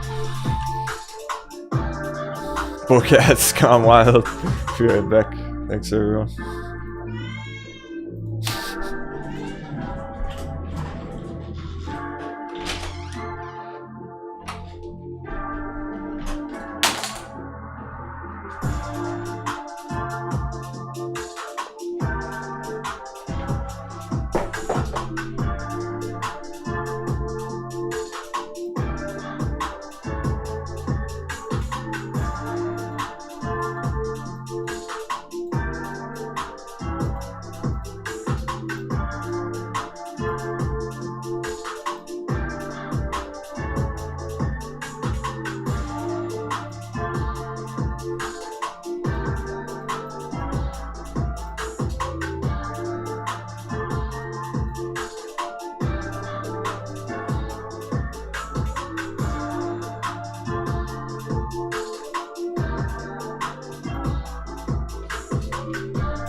Jumping back into the church. Perfect timing. We just popped over 400 again. Paper hand folded. Time to go green.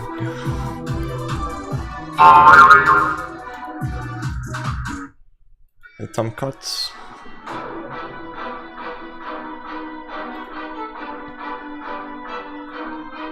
Great start to the morning so far. Here comes the sundial continuation. Finally time, all the sundial diamond handsers. Get a good run like mullen. Good mullen rallies.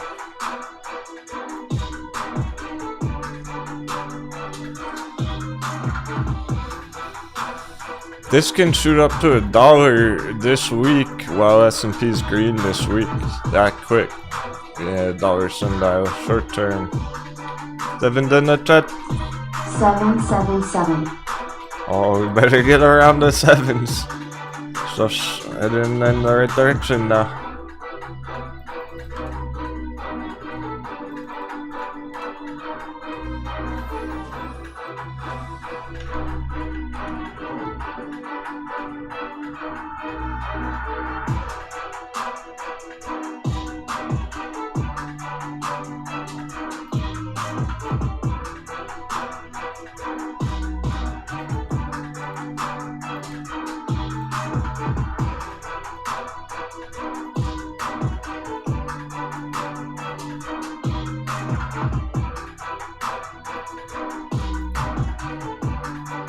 Keeping cool.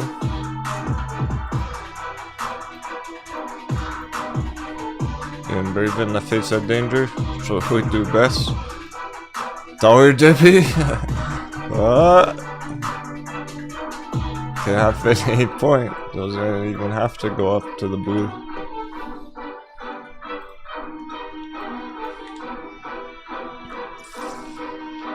Every candle is gonna help boost up the hot bevies.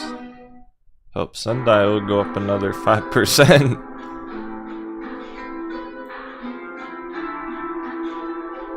It's not gonna be enough for Bitcoin until it goes further down, like here. If we get down here later, then Bitcoin should be well over 30.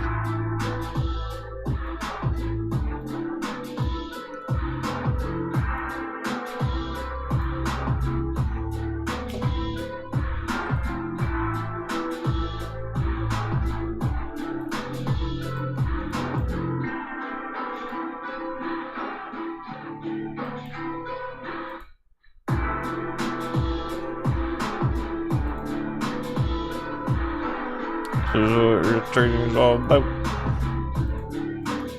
Maybe there's no immediate move to make. You could get scalps on these, you could get day trades on some of these.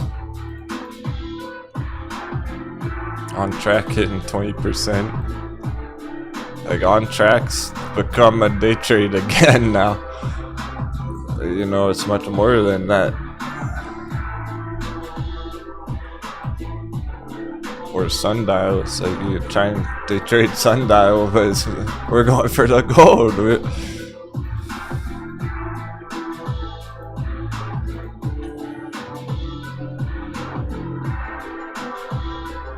Once we hit these initial targets, let's say it happens this week, all of a sudden everyone on track's up 100% this week. Take some profits. It's not a win till you lock it in.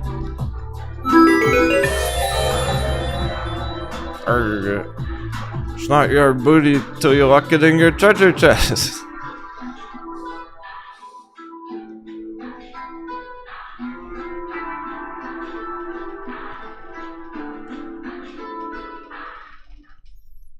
So definitely lock in some when we hit these targets. If we hit them real quick like this week, it's totally worth it. It can drop back down after that next week or the end of week. Like let's say it hits this today, then it's probably gonna drop down here tomorrow. Then you could get back in or just keep holding the leftover shares after you lock in some here.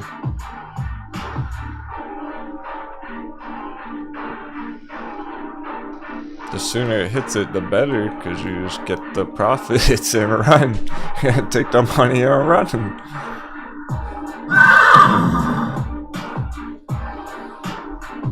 Because then you can use that dry powder to play a different one, like Tilray. Meta materials or something.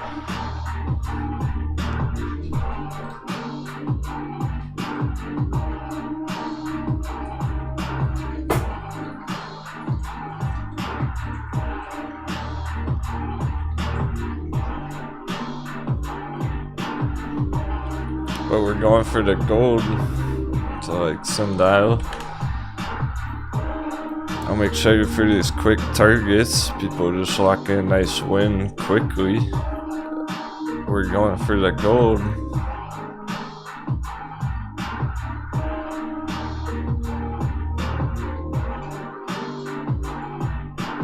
the reason they're gonna be these nice short-term targets is because they're trying to send it, launch off the rocket ship for long-term, bigger, better targets. It wants to go so big on the long-term chart that it's popping huge on the short term.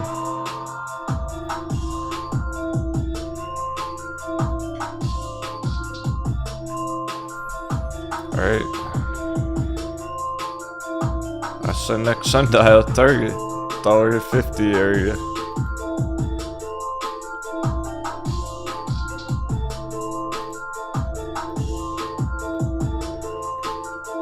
Just lock some in, make it a win.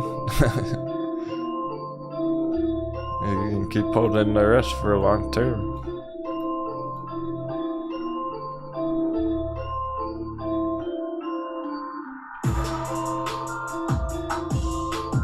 This is accurate sundial chart.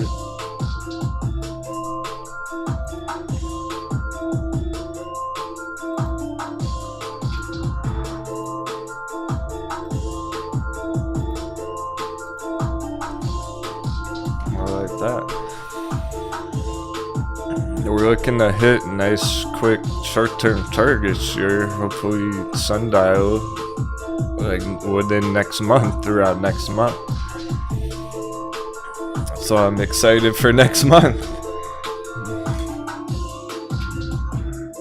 Now that they're beginning, it's starting the epic bounce recovery already from the bottom.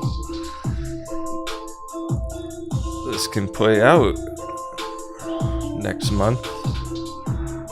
Nice few 100% on sundial, locking in some good win on it. After accumulating under $1 all year last year, it hits $1.50, takes some treasure.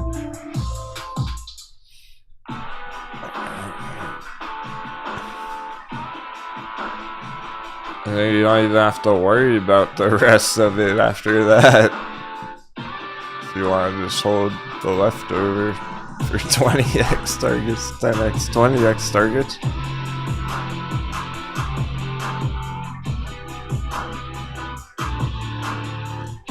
So yeah, it's really, whenever you're up 100% really, but like, a lot of these targets right now are more than that. More than 100% from the bottom there. So you wouldn't have to take it like the second you're up 100%, but just when we get up to those targets. When I start telling people to take profits and don't be a coconut, you'll know. I'll make it clear. I'll make it very obvious when we're at that target.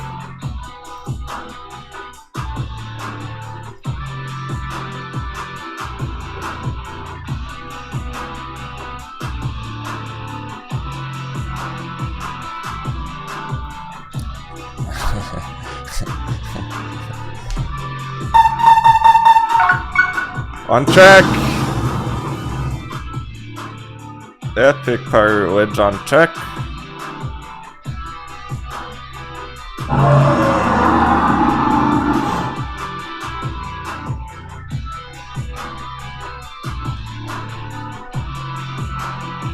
So we got a quick target initial right here. Like 250 area. From $1 bottom to 50. That's the first target. Profit taking retracement. Here's the real treasure though. Keep our eyes on the prize. We're going for the gold. We're really looking at from $1 to fucking $10 there.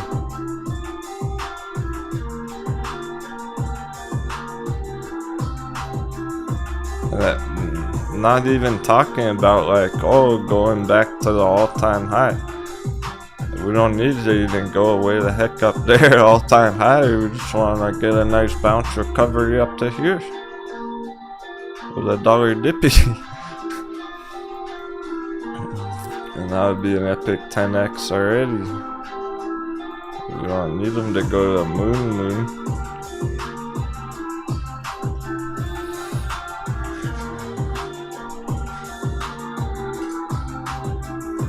talking about like blue sky breakout, all-time high. They got pure all-time high speculative price discovery. It's just a nice normal recovery like this right here.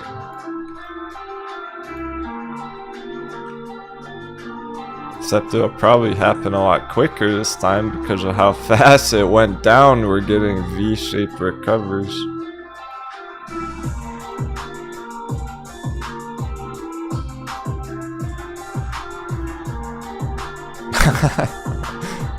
V's in the chat. Let's get some V's in the chat.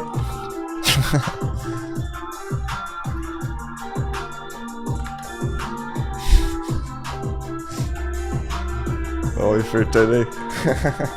Only this one time. We're not gonna start that per se. That's what they're turning into. That's what we want on betting on everything. It's instant fucking recovery.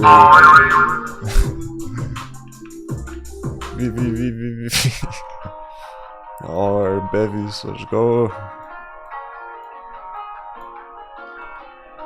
That's what it's off of. It's a V off of the hot bevy slam dunk.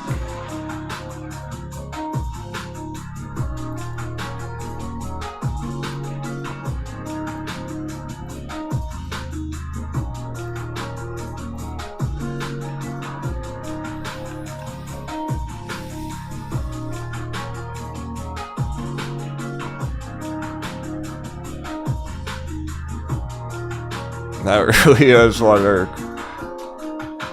they're moving these 20% every day. Percentage SNTG slam dunking. $1 to $10. Argo, let's call it the magic number. Oh, that looks even better. Let's call it our magic number. There we go. Because it's really from 50 cents to there. Is the 10x.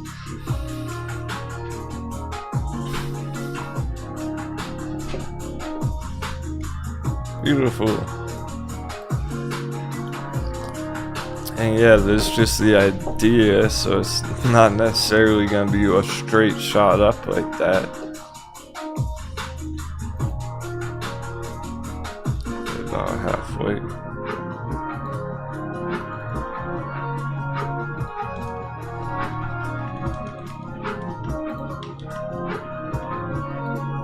Point is why it's going up 20% on the short term down here right now. It's blowing up down here because it's trying to send it to the magic number.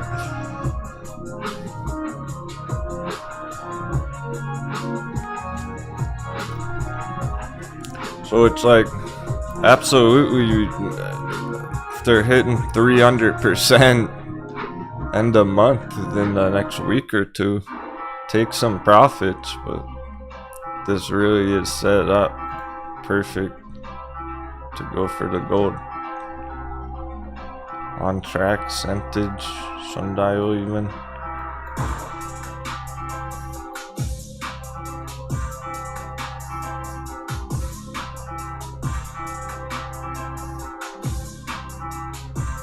Metamaterials getting that V recovery. Here's the V on metamaterials.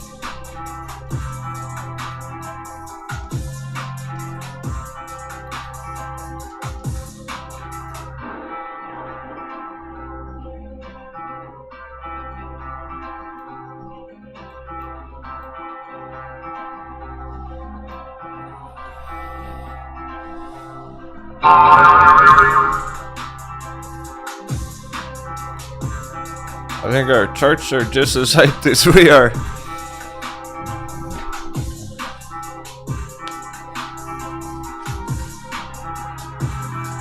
They got the memo. Party's starting. Like the party's about to begin.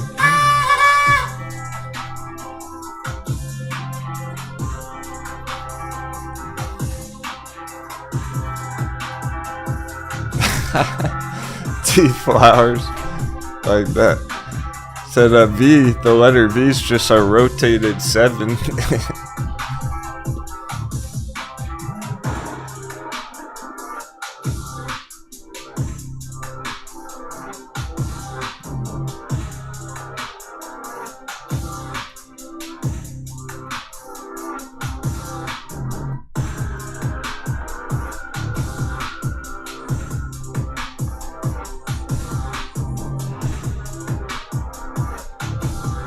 Microvision is good hope. Yeah, I like it more now than ever on Microvision.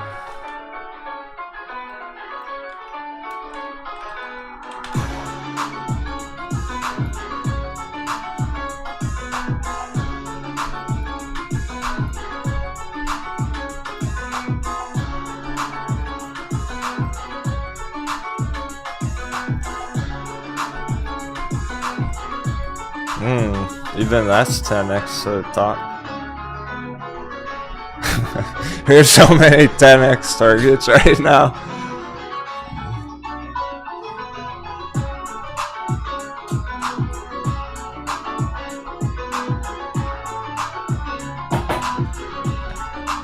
I think a lot of these are gonna go 10x from here over time, and not many traders gonna make it there.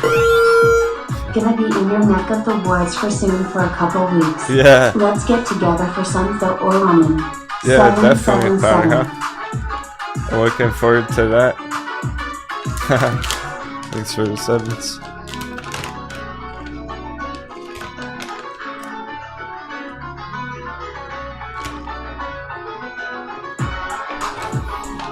Of course, it's like right in the middle of the intensity of market crash, but that's probably for the best.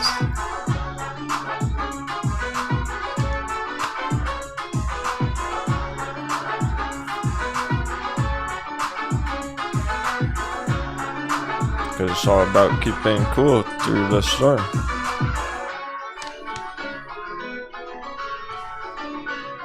S&P turning green. 0.01% green. Short squeeze confirmed.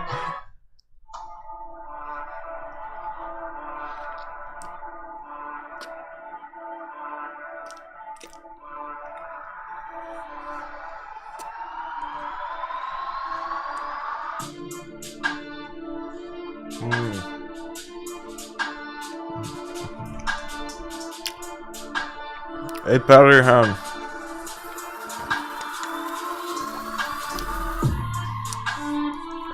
Did you catch that discussion about the Dash master nodes? That's something you maybe be interested in. But it's time to pull the trigger on it. There's no hesitation. There's not even really time to think about it.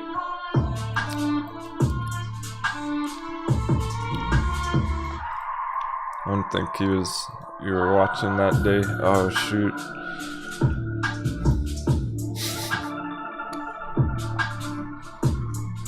Not sure how much Dash you're holding. I know you had gotten some.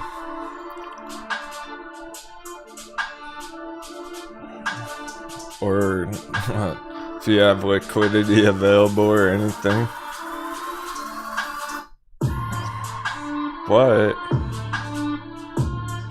if you hold 1,000 Dash, that's right, 1,000 Dash. It's a lot of Dash. $57. That's $57,000.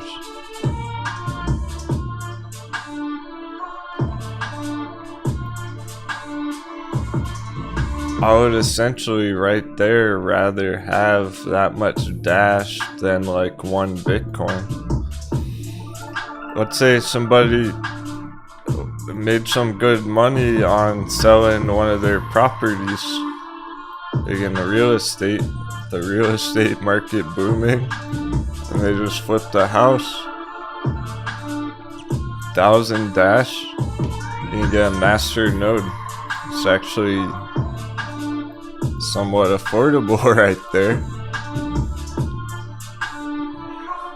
For pretty much the first time in 5 years. Like, it's rare that you can even be able to really do that affordably, if you want to call it that, because think about a couple months ago, 1,000 Dash, $100, it would cost it $100,000 to do that, to get a master node.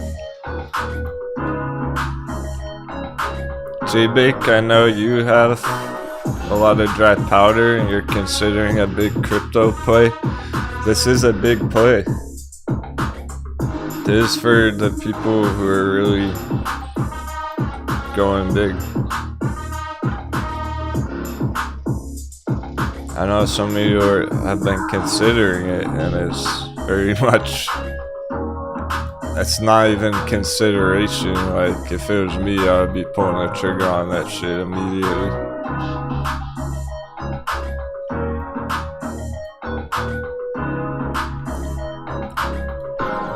Here's why.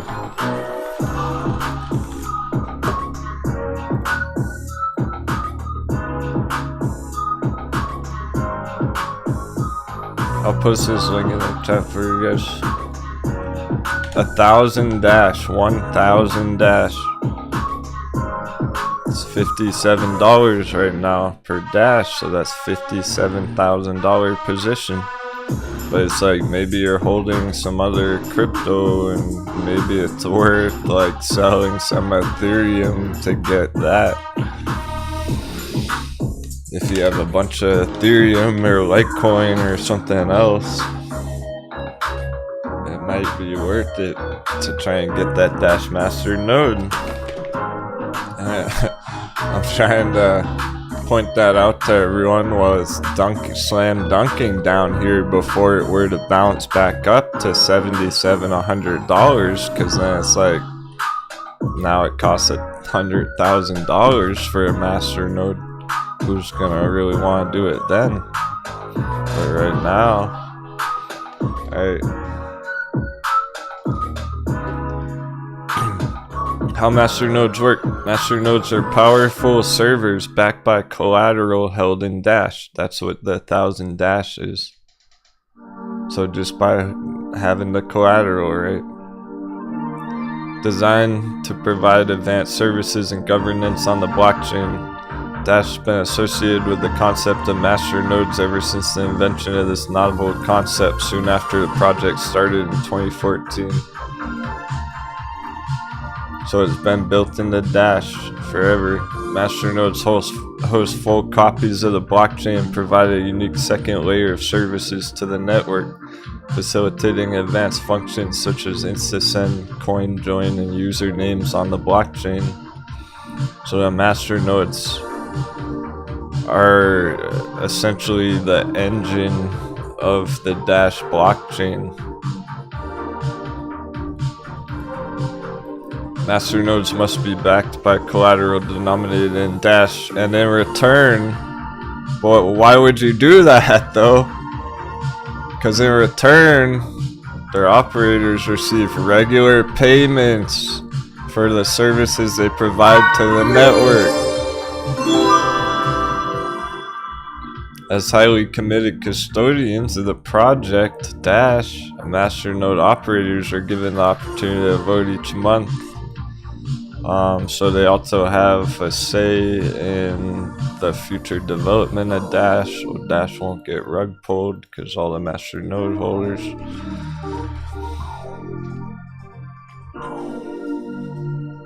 Have a whole detailed documentation about it you guys can check out and everything. So, how many Dash for master node? 1,000 Dash. How many Dash reward payout for the master node? So there's around 5,000 master nodes located in over 45 countries, hosted on over 140 internet service providers. So that means it's decentralized. the block reward is approximately 3.3 dash. So master nodes receive 1.6 dash per payment, approximately 6 dash per month. Approximately 6 dash per month. So let's use that. Okay, let's say you get 6 dash per month, and it costed 1,000 dash for the node. All right. Now we can number crunch. So it's not gonna be that much right now. Of like, it costs 57,000. That's a big entry, a big position cost to buy in for the master node. And it's only gonna give you 6 dash next month. So it's 6 dash at this price at $57, $340. So it's like, okay, that's not that big of a payout right now immediately. It's not bad, just $350 worth of dash for free every month. That's not bad.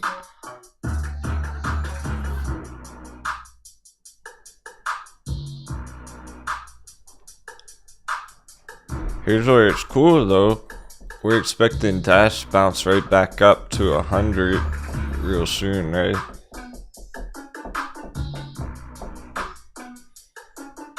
So okay, you get 6 dash, but the price went up to 100 next month. It's not 57. You got $600 at the end of the month. Plus, that's just your extra dash that a month basically. That's not even considering that you bought 1,000 dash down here and then that doubled.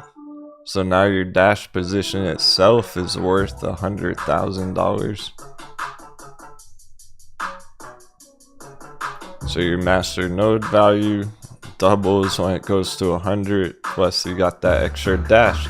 So 1 month, big deal. 6 dash, big deal. $600. Let's say you do it all year, you get 6 dash per month for 12 months.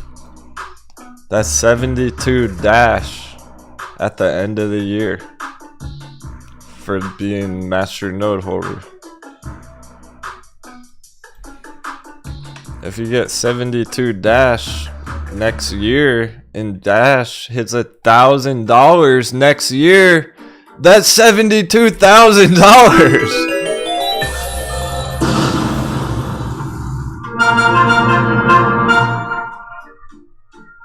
You're picking up what I'm throwing out. That's the bonus. That's the dash that you're accumulating every month for free. 6 dash per month for 12 months. 72 dash. Dash hits $1,000 per dash. That's 72,000 fucking dollars, just icing on the cake.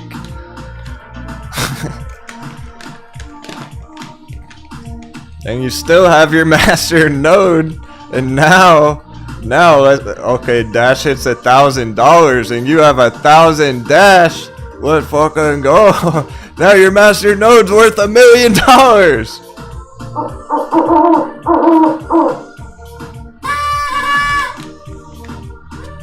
Your master node worth $1 million at that price, plus it's paying you out $72,000 a year. That's insane.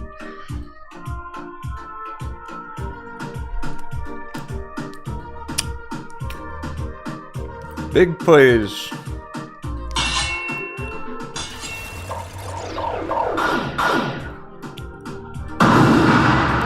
Oh, wrong button.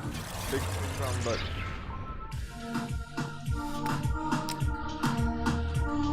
Get excited, get myself excited.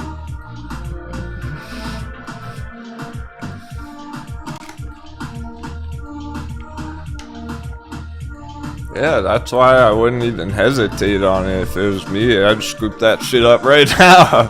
Boom. Master node. Raking in that dash every month.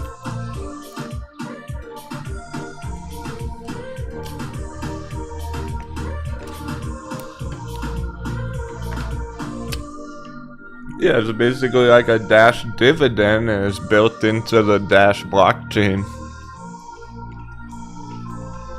So it's not some sketchy third-party bullshit.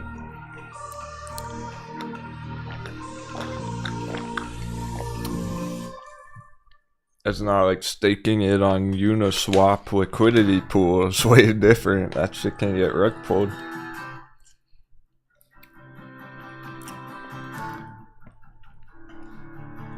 Basically, all the Dash bulls want to have a master node. Like, that's a dream for people who like Dash enough.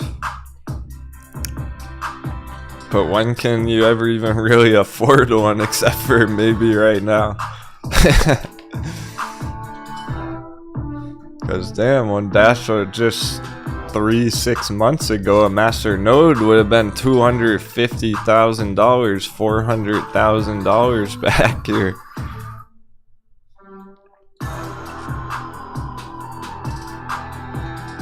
Dash was 1,600 at the top back here, so a master node was $1.6 million back there. It's $57,000 right now today. There's $1.5 million for a master node. Right now it's 57,000.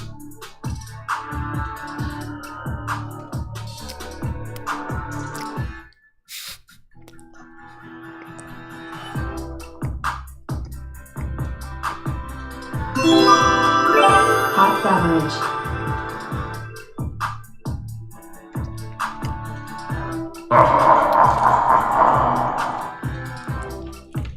Yeah, they're paying you to hold it because you're supporting the network.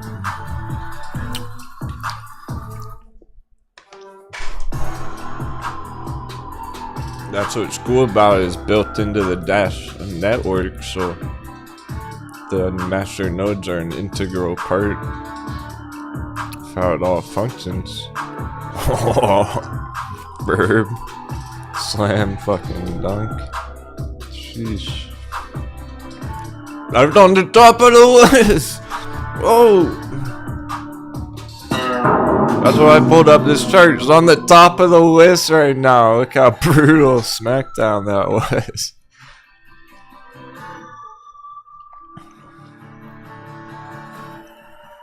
Through the bevy. Oh. It really is, Ben. Like, the harder they got hit, the better they're recovering.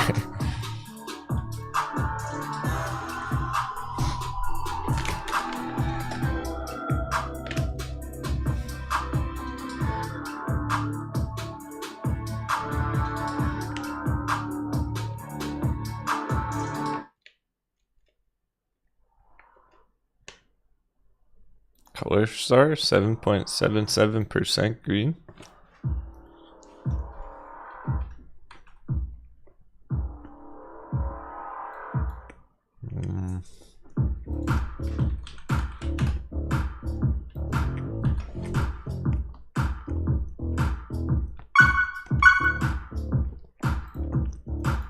Primed already. This is gonna act as a gold breakout box here.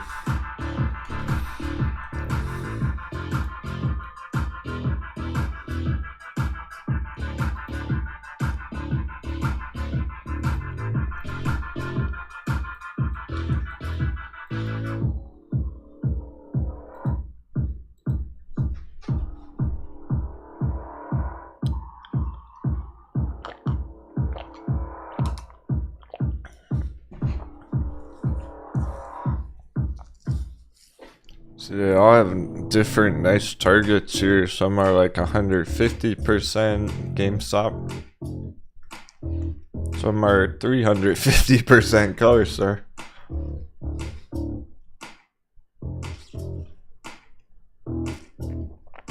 Yeah, Stock Wizard.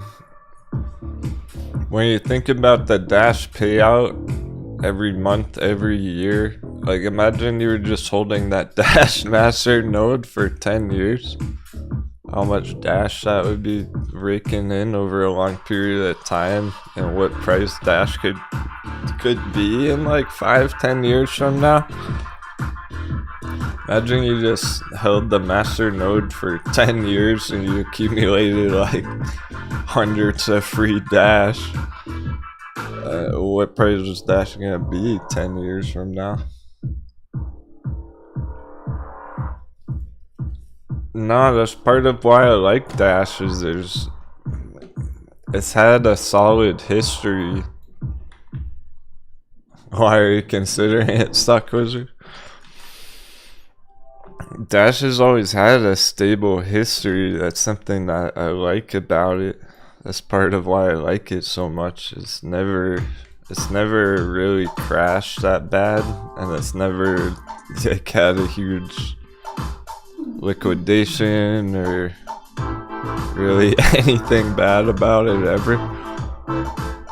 It just went through crypto bear market with everything else after 2017. Like, it was one of the strongest, most popular coins back then. And I went into a crypto bear market for a few years. 2017 crypto crash, Bitcoin went down a lot, $3,000. So they all did, like Ethereum did too and everything. And then here's last year where they started having new life, and we didn't want to FOMO in, so we're getting in here in August, and then here, and now it's in the purple box here.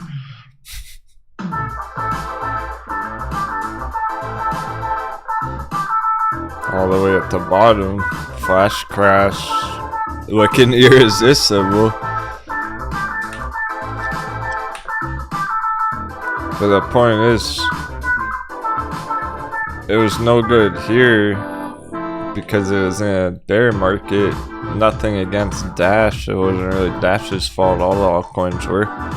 Had a good bull run last year, essentially. Or slam dunk, flaming hot Devi.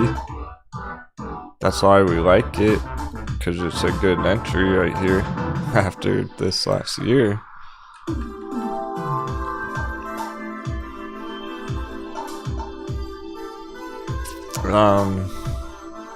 It just cycles with the rest of crypto, really. I've never seen anything rug pull-y about it. It's got enough money, and it's one of the medium-sized market caps at least. Let's check.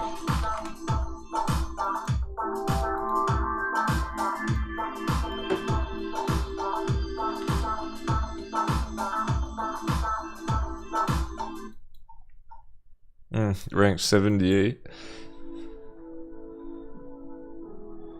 $1 billion, fully diluted, 600 million.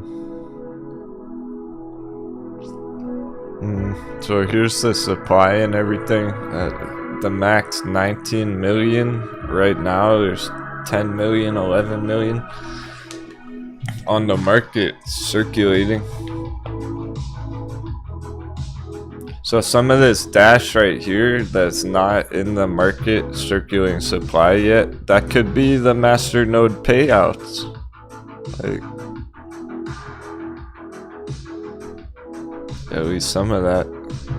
And as the master nodes are getting paid out, that's what's entering the supply over time. But it's like half the supply, so that's pretty good. It's not an insane amount. It's actually, there's less Dash than there are Bitcoin in the world, so.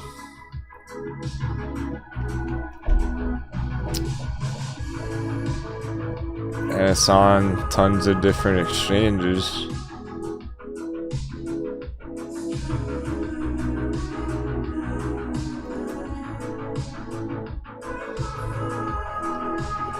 So yeah, it's actually pretty legit, where I wouldn't worry about some sketchy rug pull thing.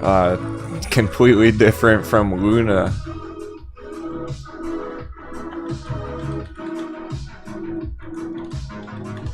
Actually, show you something about that. So it's different than this because they were using, like, you could stake Luna and generate UST returns. I guess the percents were pretty ridiculous. They were unrealistic, claiming like 20% returns and everything. And it wasn't sustainable, so the supply got flooded basically. That's not the way that the master nodes on Dash work. It's totally different. Because you're not really staking the master node per se. Like that. They're just giving you a Dash payout. It's not linked to some weird other coin. Like you're holding Dash and it's returning some Dash. It's not like linked to some UST.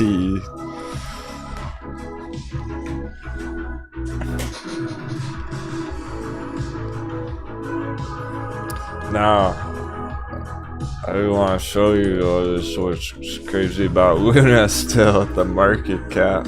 Sheesh.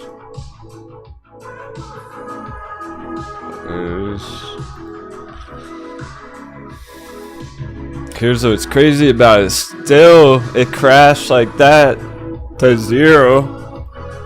And it's still coming out ranked 213. Apparently there's still like $1 billion in it.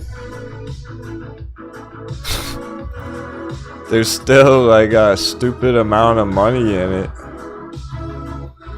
that people have left in there, putting back in there or whatever. Look at all this volume last 24 hours. There's still a ridiculous amount of money in Luna right now, even though it's like has gone to 0. It is pretty wild. It's kind of mind-blowing because, like, well, first of all, it shows you how much false hope there is. Like, oh, maybe it'll completely recover.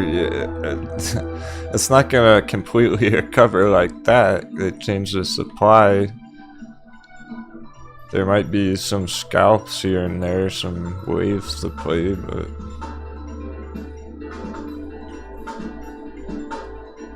that's not a real, like, chart anymore.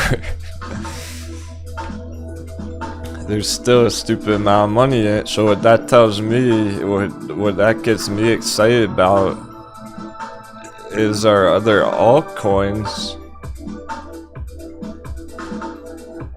like Jasmine, which is a lot smaller. Some of our altcoins are a lot smaller than that. Let's see. Rank 368. 600 million fully diluted. There's only 60 million actually in Jasmine right now.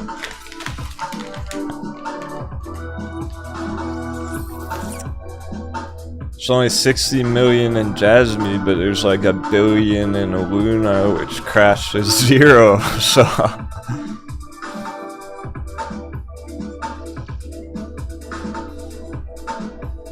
it's not going to take that much money to move Jasmine up in value. And then perhaps more of that money from Luna will start leaving Luna, going into these other altcoins. Just like Tesla and Ride.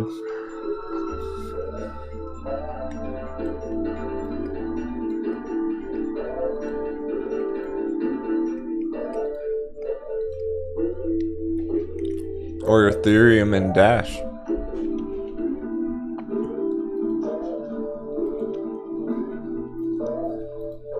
Ethereum under 2K. There's gotta be people selling Ethereum, entering other altcoins.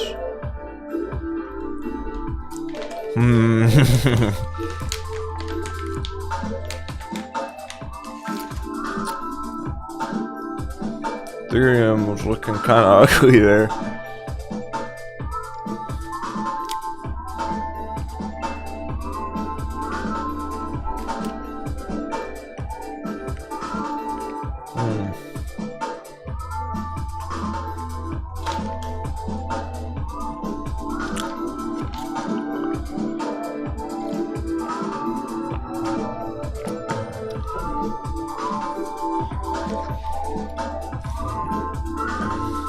We might not enter altcoin season truly until Ethereum slams dunks.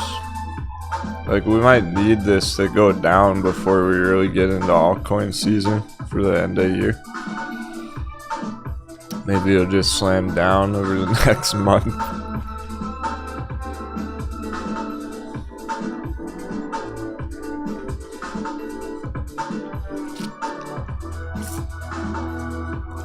That raises some questions just about crypto in general.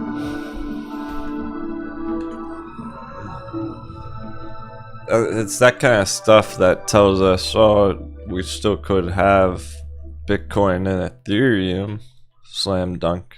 Like our altcoins, a lot of our altcoins already did that. Dash already did that. Come down here. Ethereum hasn't yet. It still might on Ethereum.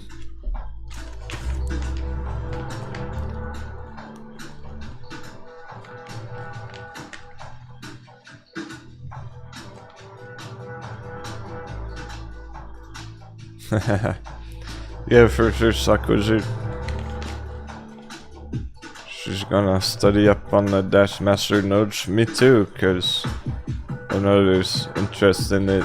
I think at least one of our crew actually did it. So if somebody does do it, if one of you do decide to go for a Master node, definitely let me know, because I'm gonna help out, figure out exactly what you need to do to set it up and everything. Nice fire, I'm gonna read about it too.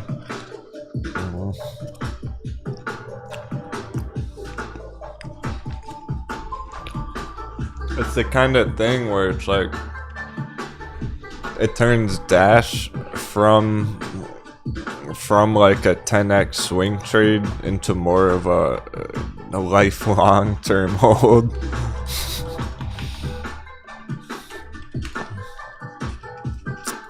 Because right now we've really just been talking about Dash for a nice bull run swing trade, get like 10x, 20x on it, take the profits, and that's that. But if you're holding a master node, it's really like, I start to think about long term.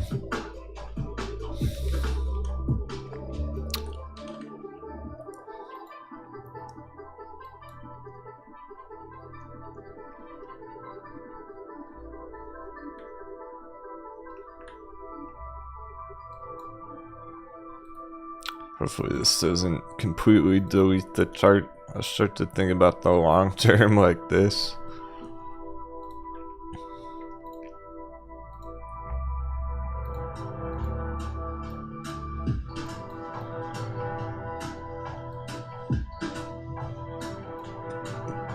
And it's like, okay, that's a big position. It's kind of like getting a whole Bitcoin. It's almost like instead of getting 1 or 2 Bitcoin, getting 1,000 Dash. So it's a big play, but you're generating 6 Dash every month. If you're holding it for like 10 years, what price is Dash gonna be then? Ooh, talking like thousands of dollars. It's pretty crazy. So if you're getting 6 Dash a month, and 10 years from now Dash is like $5,000 each, you're getting like 25 grand a month. The free Dash for holding the master node. Like that's like a full-time income. That's like a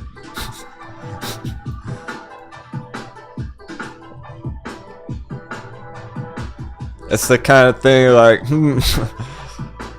you'd essentially never have to work again the rest of your life, because you're just eating off that master node payout every month. It's crazy.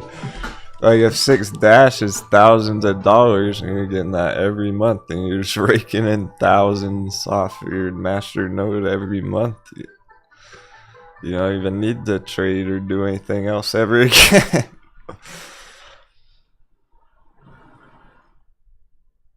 Yeah, I'm not 100% sure. I'll see if like that far in the future if it would still be that same amount of payout on the reward.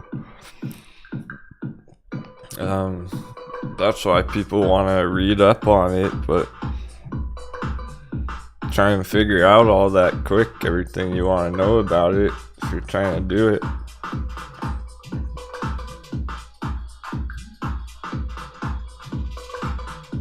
Because it could get lowered if over time or something.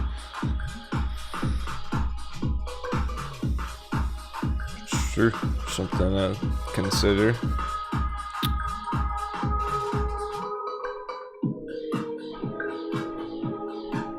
But that's why I find it more attractive than like say staking APY on some liquidity pool or something, because those people can change it all, right?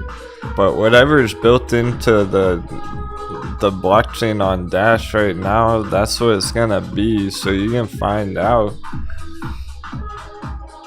I'm sure you can find out if you read into it, and whatever it is calculated, that's what it's gonna be.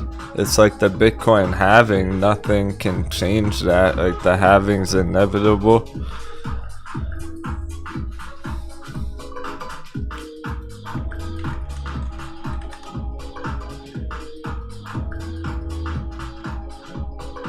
$728 days. Oh no, we only have 728 days, 15 hours, 30 minutes, and 53 seconds to get the hot dips.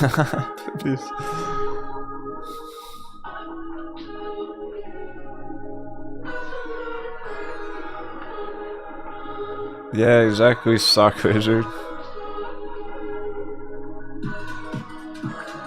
That masternode payout, that's almost like winning a trade every month. So you never risk losing.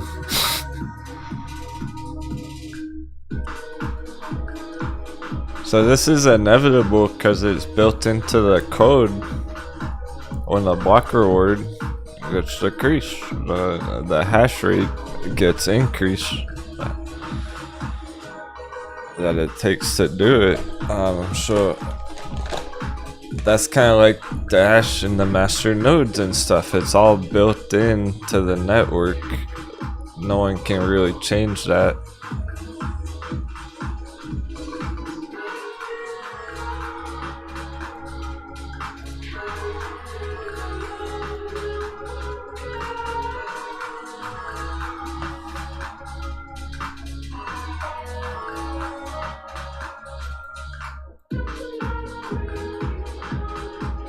You want to avoid the ones with see, the hardest part about winning in crypto is picking the right projects. 7's in the chat. 777.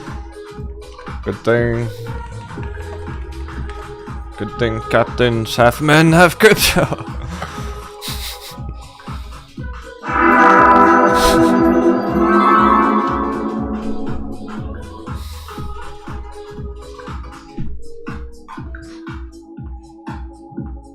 You got all your normal trading bullshit going on, all your normal stop punch, all your normal short ladder attacks, market manipulation, but then you have to pick the right projects too, and there's so many shitcoins.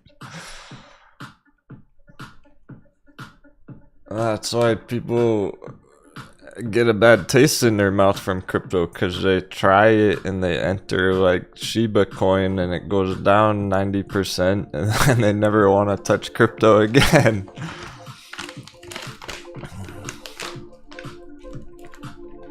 Dash, Litecoin, vechain, chainlink, those are real deal cryptos.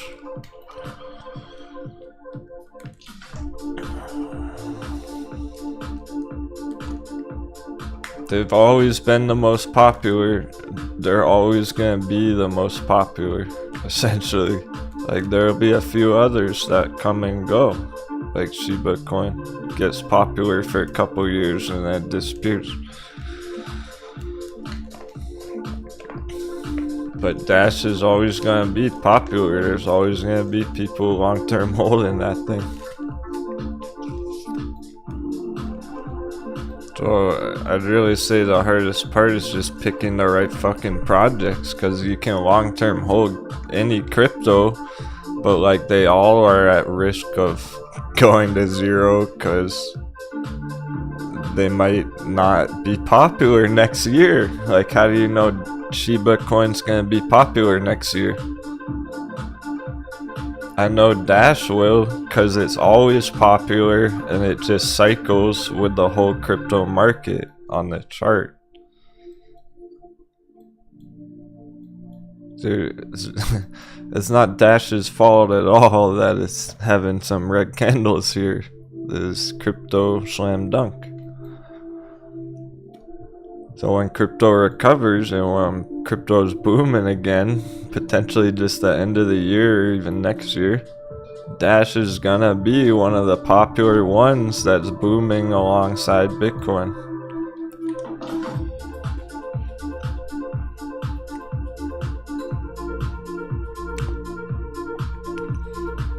Jasmine, I can't really say that about. It's a smaller project, it's not as popular. It hasn't been around very long.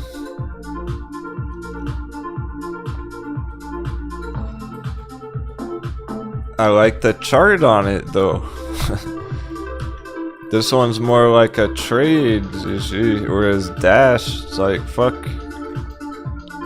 Dash could be a master node holding potential where you're just holding that for years and years, potentially cashing out huge one day, or just over time with the payout from the master node. A stable crypto type of thing to be targeting. A big play that actually is very strategic. Whereas Jasmine's just like quick and dirty 20x altcoin on the chart with the dollar crash.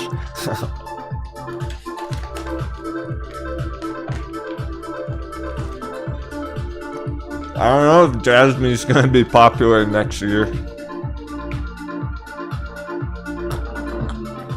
It doesn't seem very popular right now. Hopefully it's more popular next year than it is right now. It's all-time low. Alright, but Dash is gonna stay top 100, so whenever the whole crypto market is rallying, Dash is gonna be one of the movers.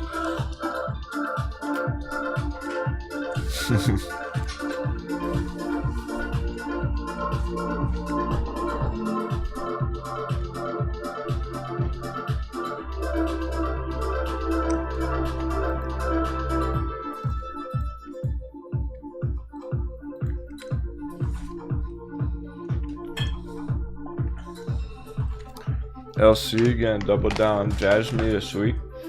Yeah, there's no hesitation right now. Like,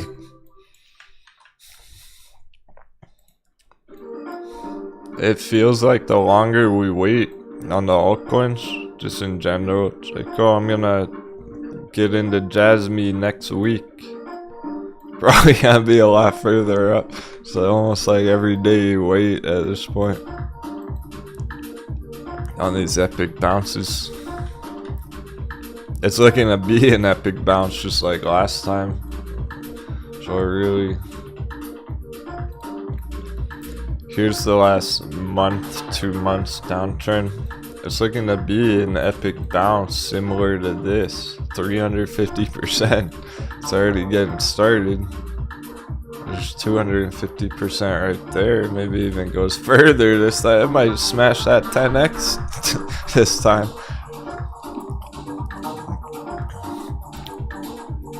So if Jasmine's about to go at 10x, like, there's no waiting because it's already happening. It's already in the process then. The party's starting.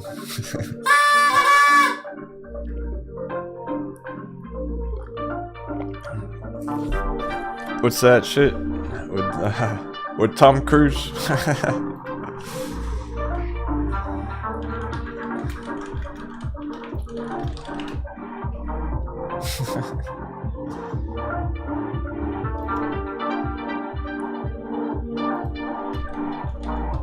know what I'm talking about.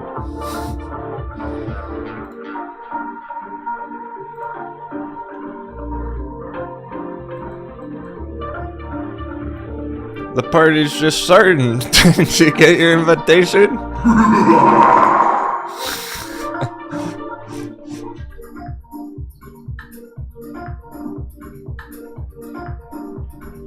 I just watched it.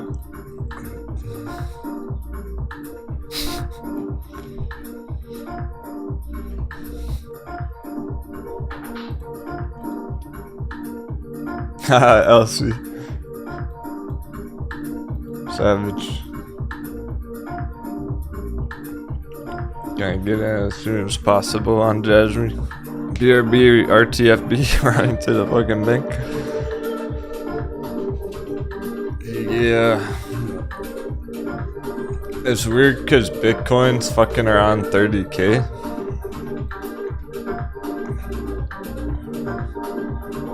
It makes it somewhat awkward on Bitcoin, on Ethereum, the major market caps, the large caps. Because how long is it gonna take for a good move over 30 on it? Is it gonna take more dollar damage? Like, it raises some questions. But things like Jasmine, I mean, it's so low. It's looking to just keep popping off all on its own. Back here, it was pretty much going all on its own. There wasn't that much crypto action happening back there. It was almost, essentially only Jasmine that was going up that much. So when they're hitting these real limits, I don't think Jasmine cares what Bitcoin's doing at all. Jasmine doesn't care about Bitcoin or the dollar right now. That's how low it is.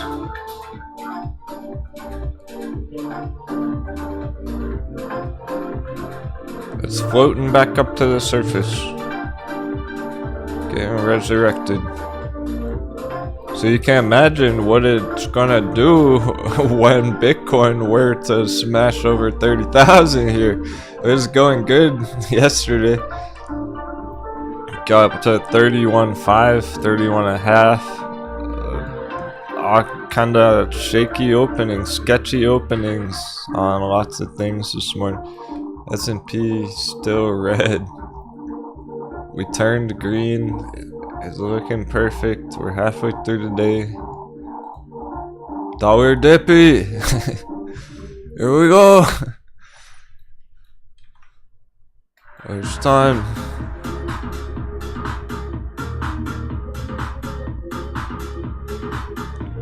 See Bocat new. Just came by, meowed a bunch, just let us know, like, okay, it's gonna turn bullish. We're gonna go green end of the day. It's just gonna take all morning. Now we're getting dollar dippy. It should be the catalyst.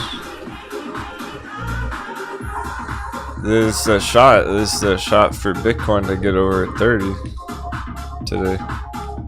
With this dollar dippy right now. So that would help clear up the fog instead of being down here in the awkward zone. Get back up in the comfort area. Finish the day with a bang.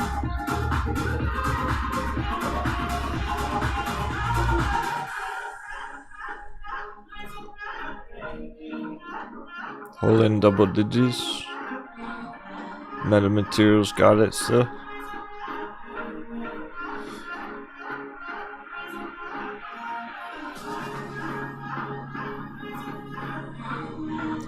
These ones have held around 15% all morning though, sundial. So dollar dippy, that's gonna be the catalyst. That's gonna be what sends sundial even further up just today.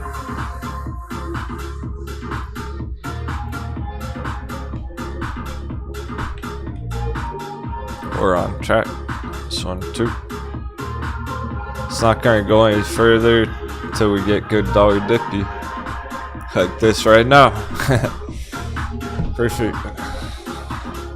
It's yeah, exactly. Super shot. This man, how long can S&P teeter totter on 400? Just do something. It's action time. Pop them in the bushes. Or up the buffs.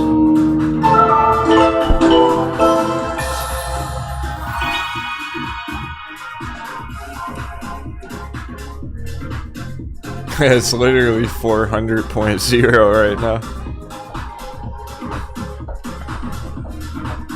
Take it as long as possible, of course. Awesome, Pat. I haven't seen that.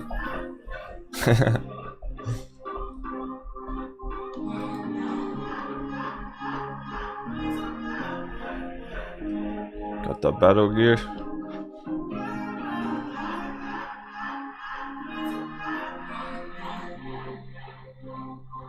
Important right now is pretty much why I made the phrase what it is. Staying calm, holding strong, because I knew we were gonna need to.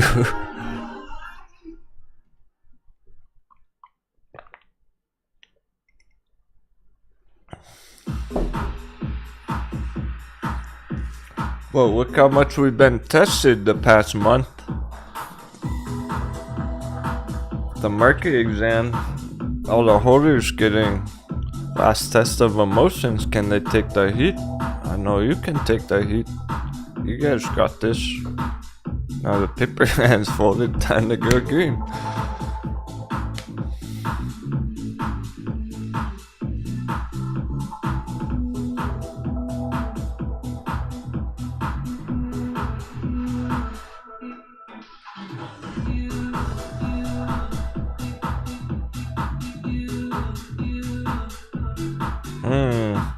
Backed holdings the one down the most. Bottom of the watch list right now. It's really following Bitcoin right now. It's still in this slam dunk.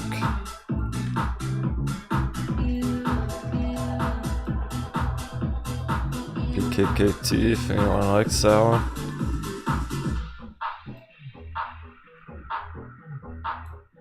I like the chart more than the fundamentals, really.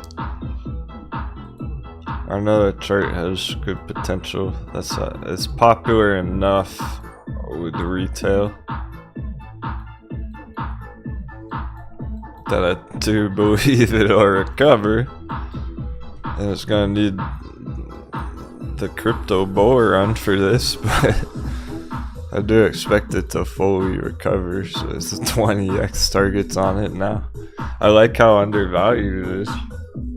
Put it that way. And I like this beat right now. Trade like a robot.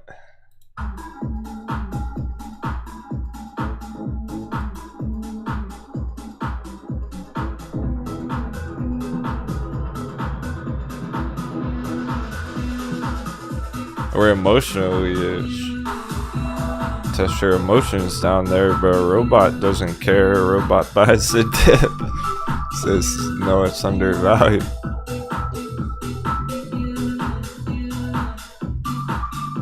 And VXX right under 25. Not a problem. Just expected with things turning up. I mean, it's even more reason to believe that we're still bullish right now today. Going green on stuff because VXX heading down.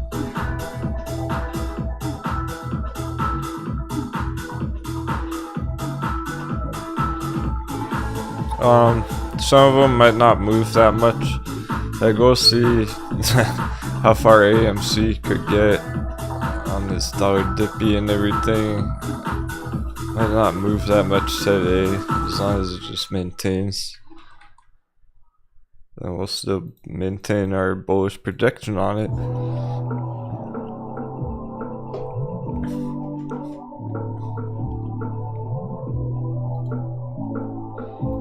I'm not seeing dollar dippy affect anything yet. I don't think anyone knows but us. I think we're the first people in the world to see it.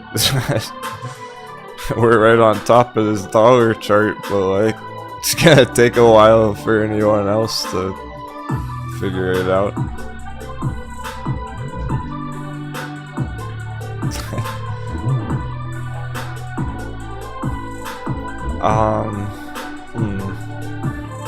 Interesting question, though.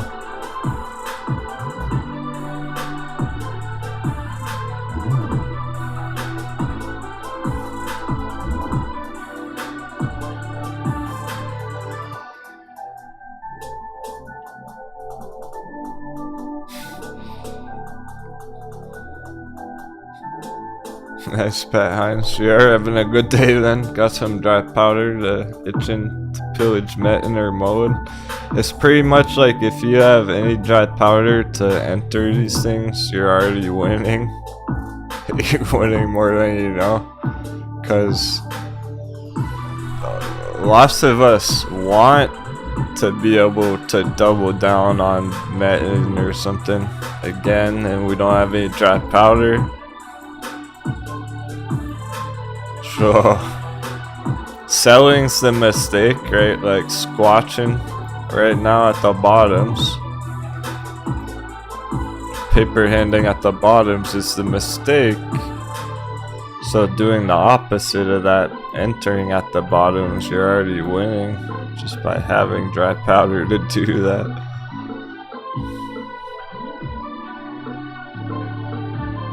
Like, think about somebody who's holding this from back here last year, and they don't have any dry powder. They want to, but they're just stuck waiting for it to go up one day.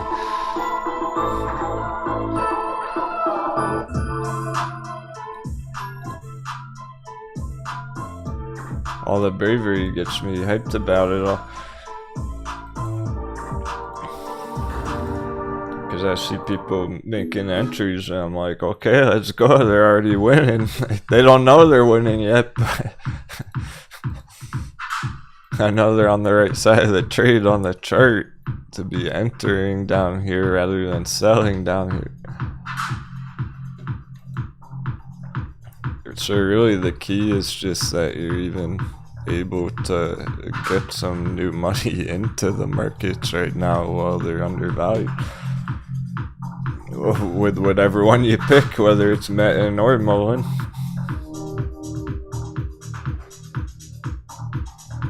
Priority is lowering cost average right now, so if you can lower your cost average effectively on one or the other, you're better off trying to do that.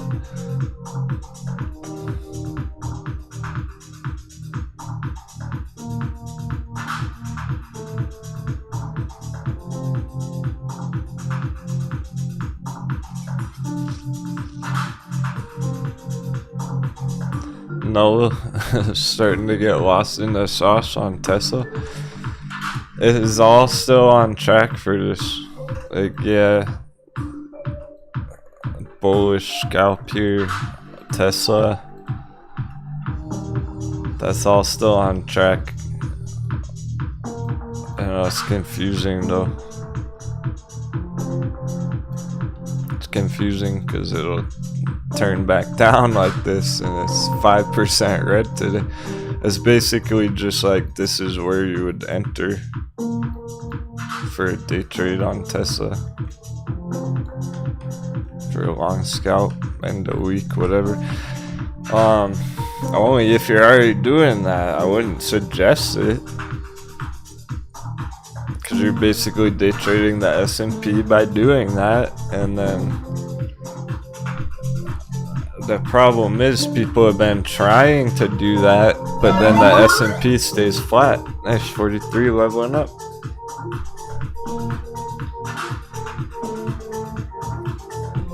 $43 coconuts crunch last year.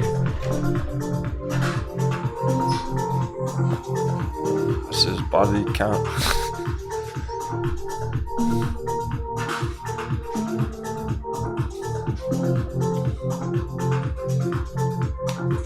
It's it's tricky trying to do stuff like that right now because people have been trying like last week and then it goes flat all day.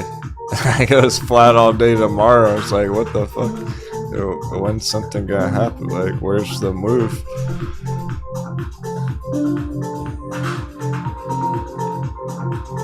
So it's kind of awkward trying to make a play on those things, but still, I mean, every like 30 minutes I'm repeating that everything's still on track, like we're all good. I'll let you know if it changes.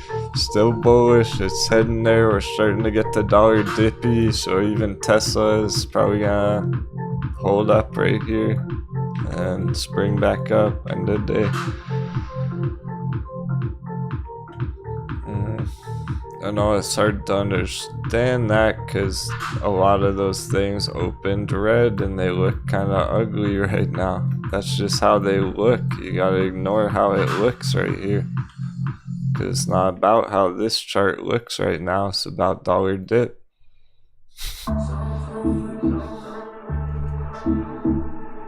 Dollar dip makes S&P go green and then Tesla follows it. Same with AMC. There you go.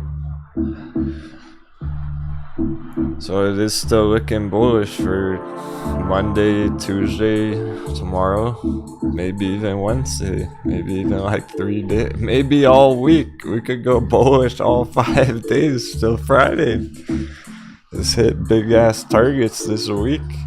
Some 100% sundial ride. 100% this week is the potential. Big stuff is cooking up. We just hit 400 again. Alright, bouncing off it.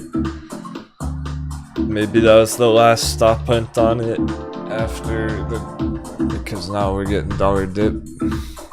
This is gonna be the catalyst, is what we've been waiting for. It's finally dropping down lower.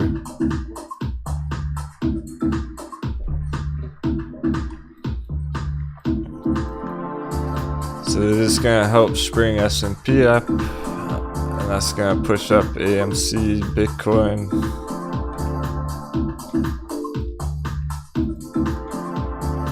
Everything. For a few days. Yeah. Really, like we're in good shape. We're in great shape for the next few days. I haven't seen really anything concerning. Any warning, any red flags today. The only thing is Bitcoin just hasn't even tried to go up yet. We haven't even seen any kind of bounce on crypto yet.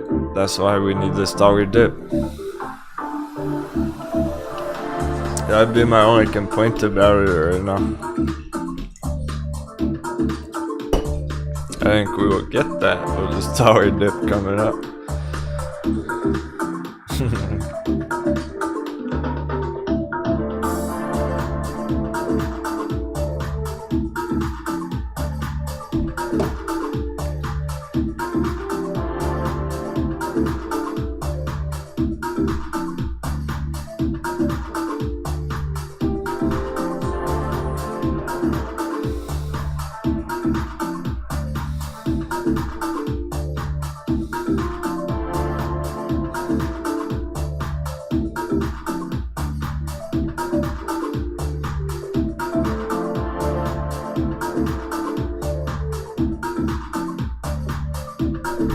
Yeah, I got you, so good question. CCB coconut bounce.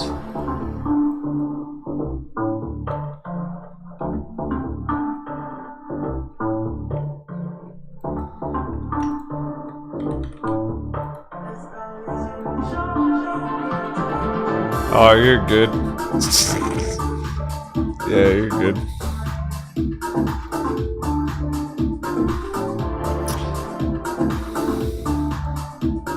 Things getting obliterated.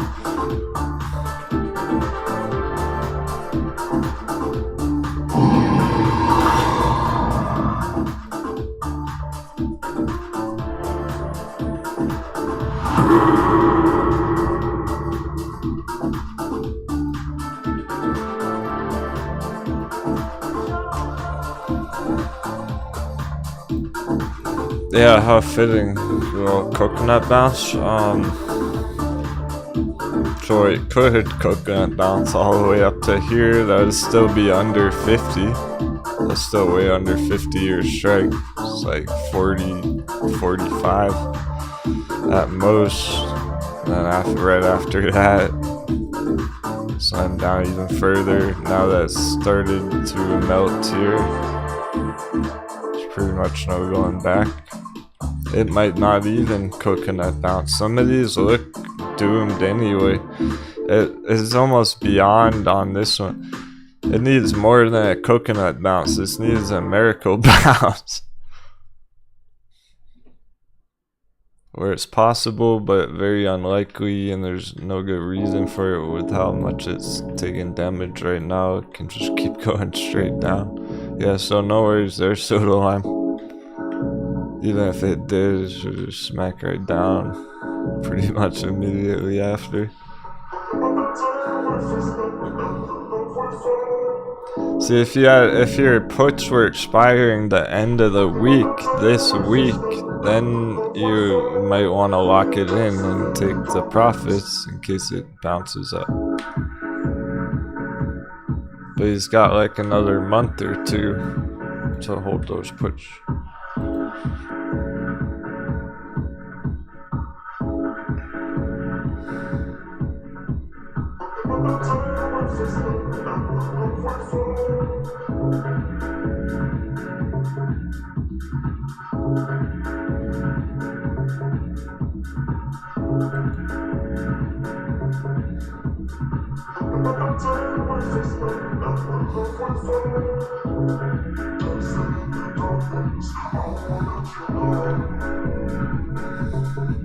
Check a couple of more bearish charts.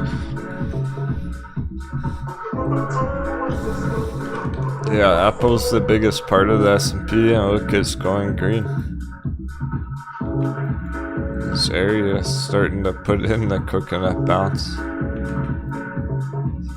So that's what we're looking at on these things.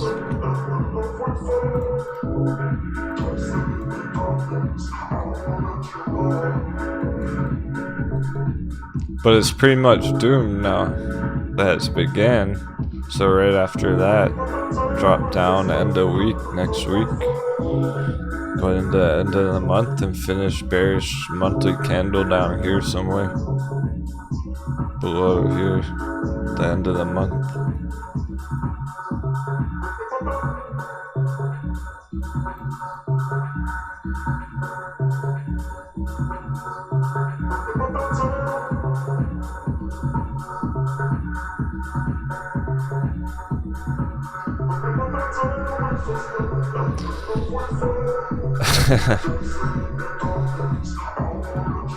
$2.28 Hershey's.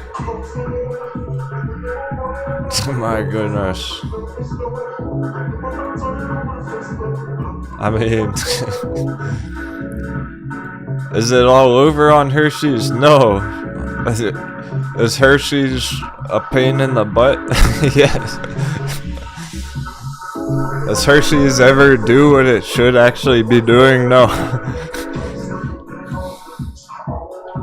No, everything's red this morning and Hershey's fucking popping. It's always doing the opposite. It's really shit.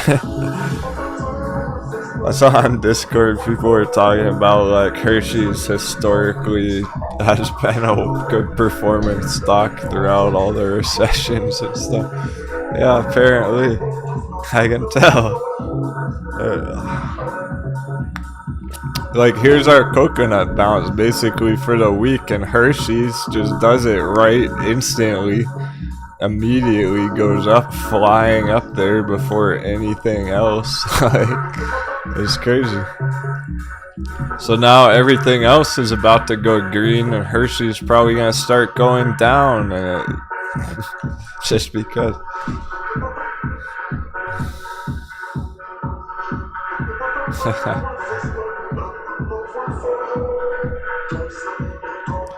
Yeah, I never really even wanted to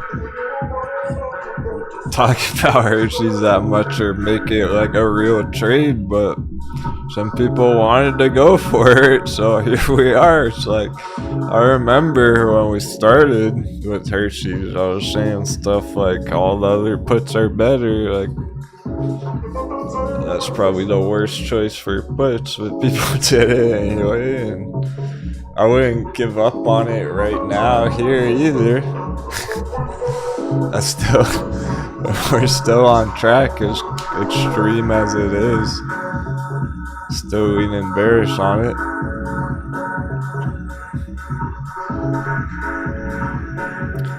But it's been quite the struggle on that one.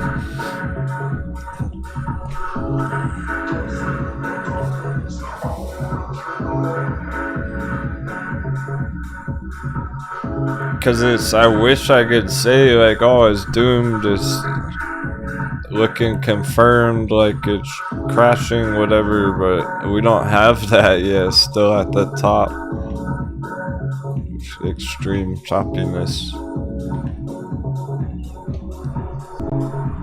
Some of the others are way more confirmed. That's what I like about those ones. Like the CCB one, the coconut bounce one.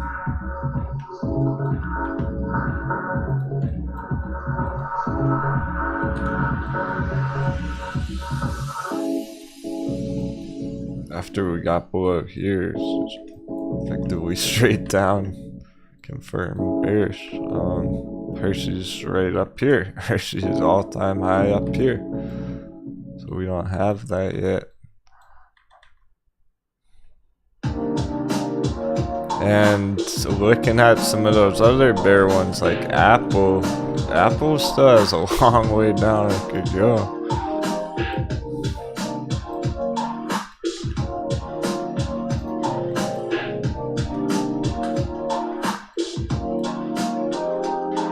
That's pretty much confirmed on Apple now. Enough for me to feel confident about it, as long as it maintains.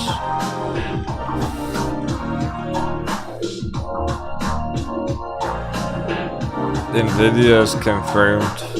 This thing's doomed.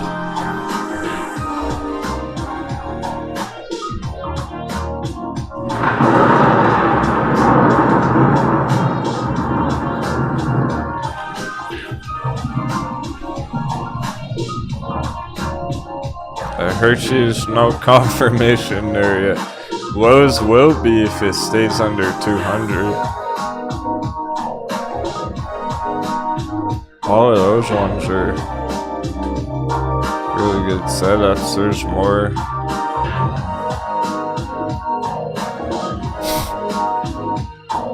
It's a lot more with really good setups too. AMP. Much easier, much smoother than stuff like Hershey's, day trading S&P, whatever.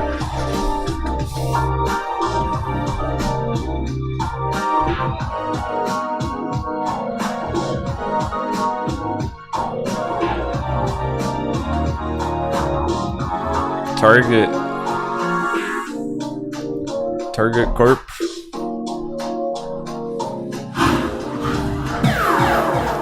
Snipe that target.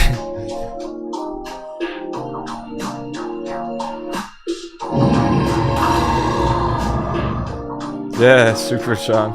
Thinking the same thing.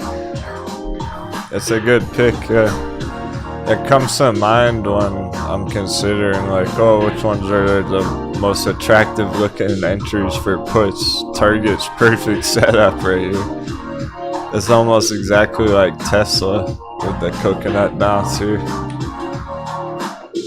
It's like, okay, we're just gonna go green for a couple of days, but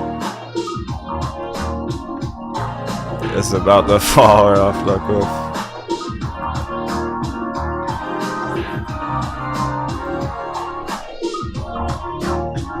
So really, it's like a triple bevy. It's like a triple slam dunk. If it was upside down, now what do you think? It looks a lot better now, doesn't it?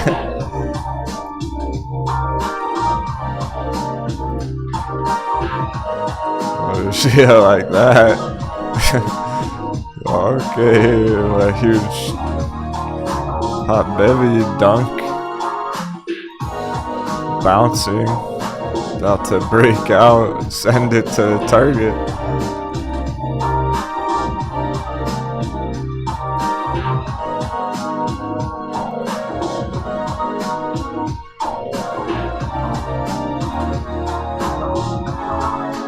Yeah, sure.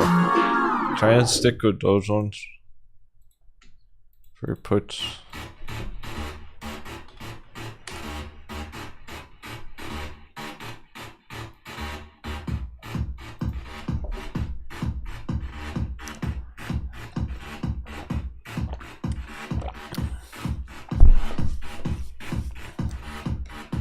Holding target puts would be way easier, way better, and most likely way more profitable than trying to day trade S&P or scalping Tesla or some shit. You're better off just holding some target puts for the next 3-6 months.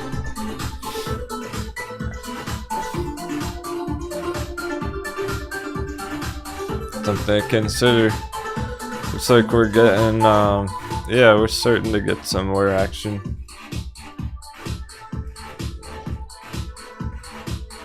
Not really on dollars, pretty stable, flat on dollar all day.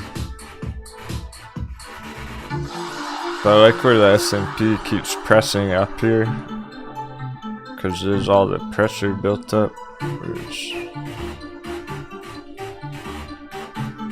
Over and over, trying to send it further upwards.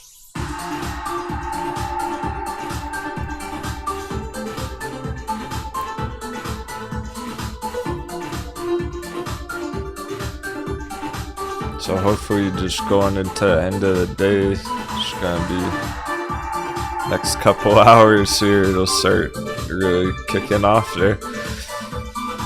All the pressure is so flat right now, it's like a spring compressed.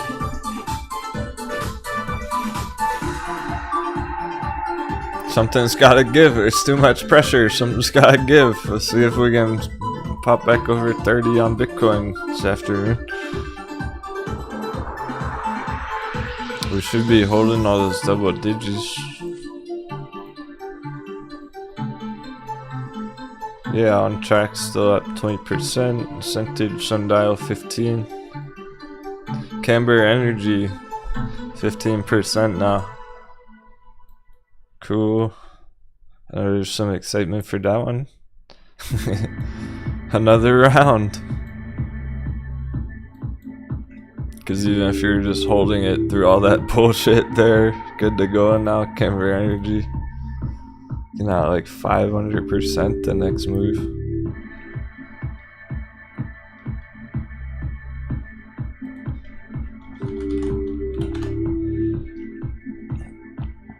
That's pretty cool, because here's where Camber Energy, we had the 10x on it last year.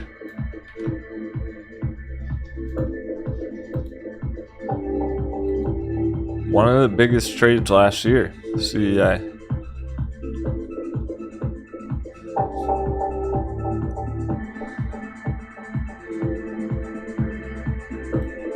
Dunking all the way back down, and that's where people got in for round 2. Had a nice rally again, retraced again last month or 2 with everything else, almost all the way back down but not quite, holding up strong still. Just need a dollar dippy. Next target.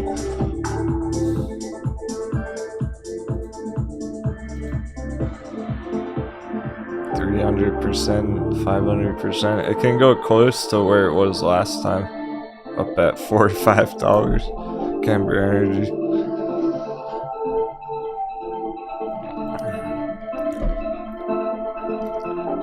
So even if you just were getting in back here and you were holding through all that crap, good to go. Just priming up.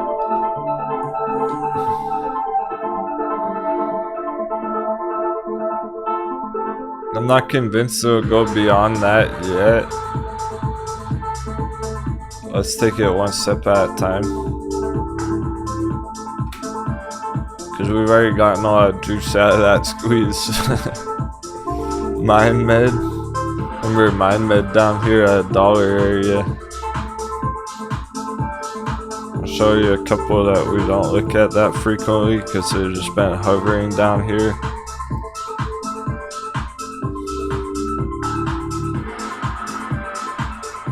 Primed and ready.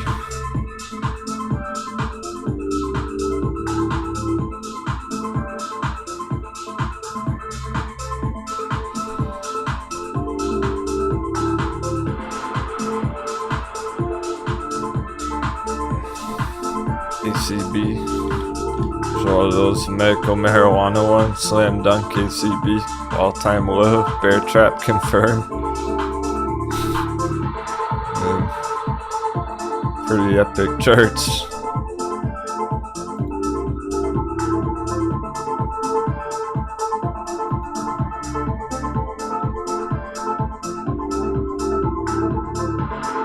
I do like Tillery under 5 too.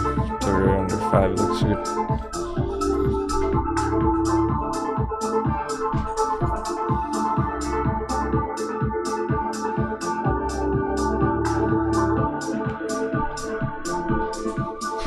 Sphere 3D. Sphere 3D down at $1.01.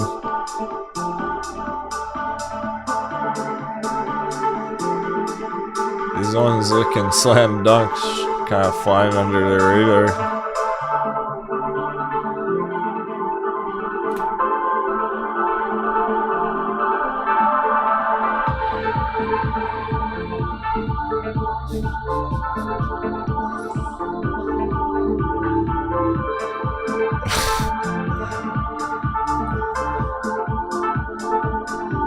It's crazy, Blockbuster with that last move last week.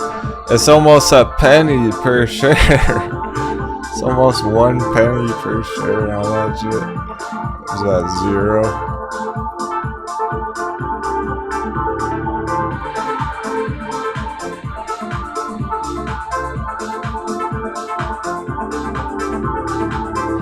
I'm expecting some of our favorites to start cycling back around too.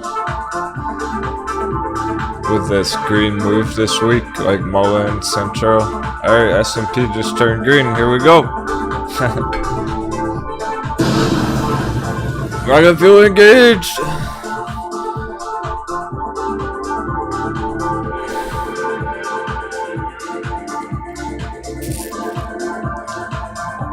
More green candles. Let's get that Bitcoin bounce. 29.5. Another half and we'll be over 30 already on Bitcoin.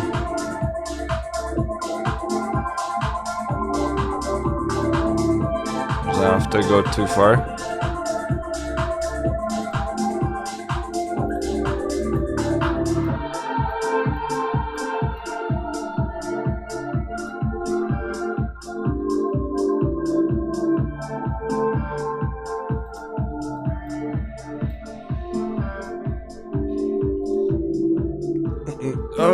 No dollar dip.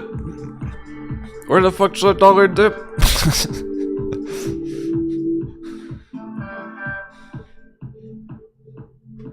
How are we gonna get big moves without dollar dip?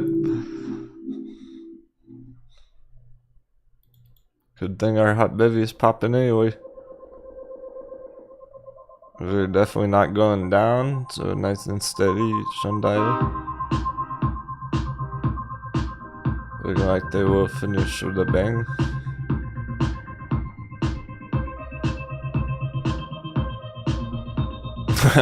So, reminder, once again, everything's on track. Looking perfect. It might take all day to actually go up more. It's gonna be like the very last second of the last minute of the last hour of the day. But we're keeping cool in the middle of the crash. That's what's most important. We're gonna have a quick coffee intermission. Hope you're all having an awesome morning. It's been a blast so far. We're making it fun. Make trading fun again.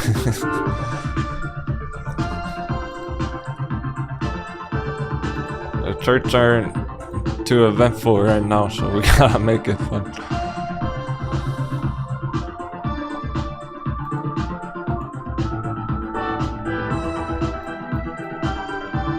It's gonna get spicy as we're targeting 420 S&P.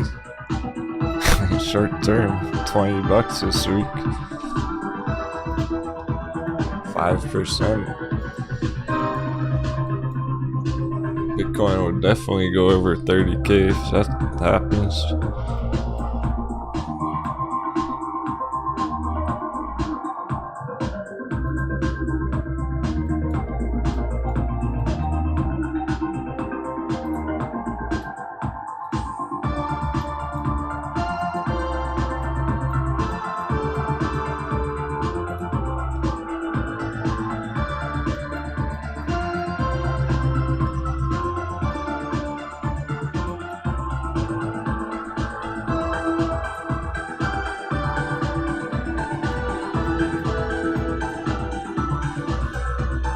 I'll zoom in on S&P because it's like watching paint dry.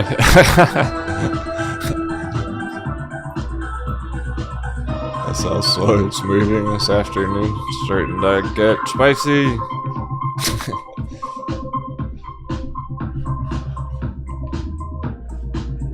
I need more caffeine.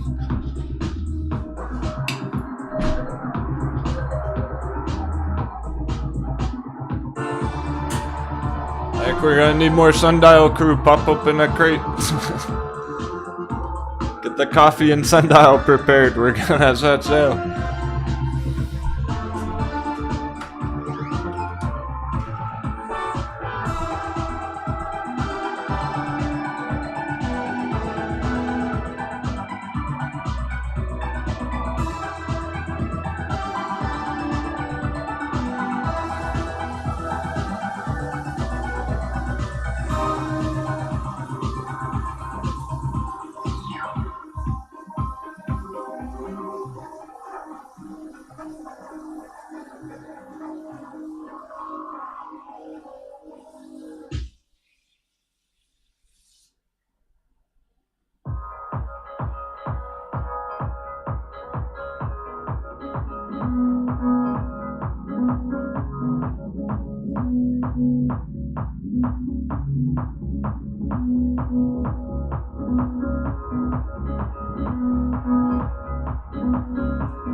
Bitcoin's going alongside SP.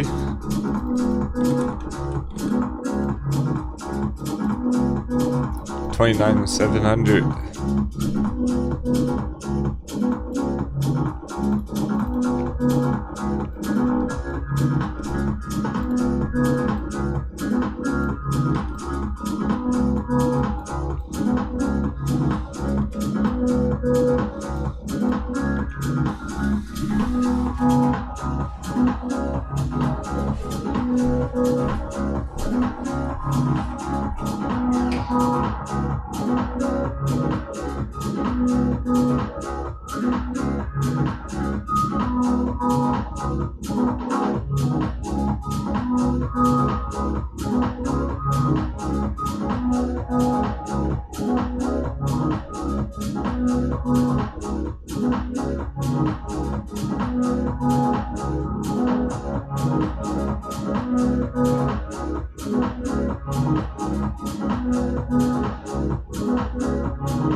Oh, oh, oh.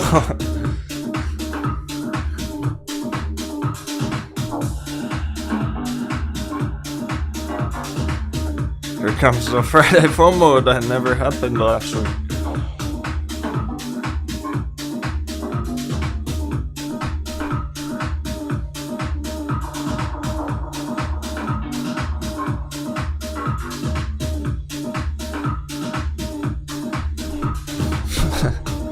Objection! Hearsay! Shove it back into the church.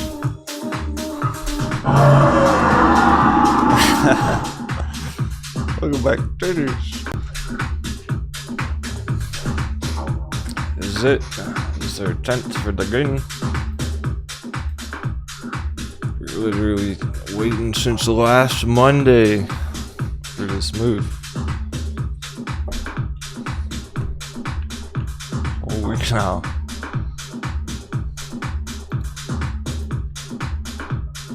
Every day last week we were looking for that coconut dance. Hardly ever got one. Finished last week strong. Starting this week strong. Over 400. Turning up. Dollar dipping. Or is it? We better check. Barely. Starting to. A little bit.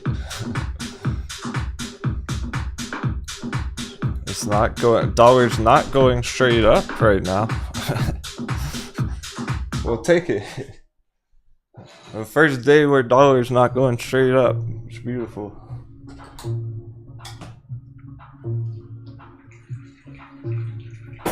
Hope you're all in the next morning. Let's get around to 7 for dollar dip. 777. We should send it. We might have to vote. Fuck yeah. Let's go. Might have to send it. S&P green on the day. Bitcoin inching up to 30. Double digits continuing. They're hitting those 20% consistently.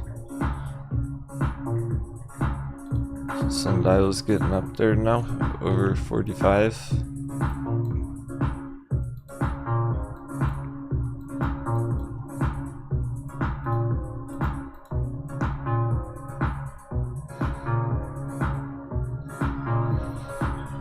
No reason for it to go down.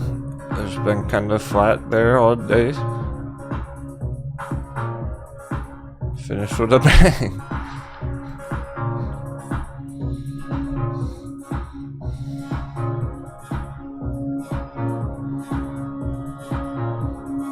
We better please the trading gods. We better give them what they want. A 7th and a 10th.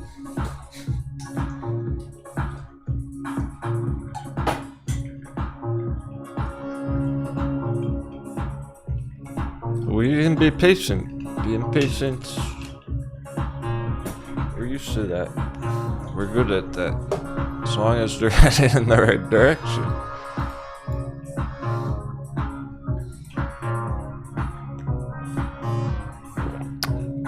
We know Sundial's not gonna short squeeze to $100 today, but maybe we'll finish over 50 cents and then it will just continue all week and we'll hit that dollar in no time at all.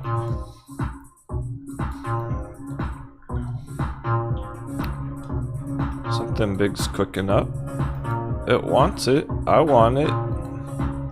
I want it to get it. Only gotta get it with a dollar dip.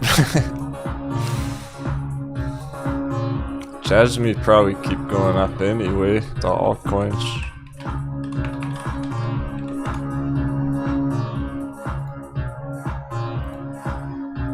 Yeah, here's the 5-minute candles. Jasmine still popping.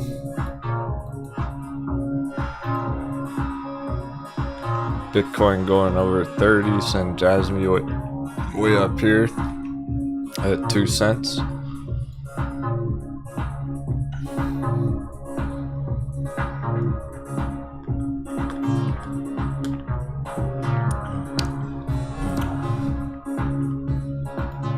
I can't tell which looks better, the stock bevies or the crypto bevies.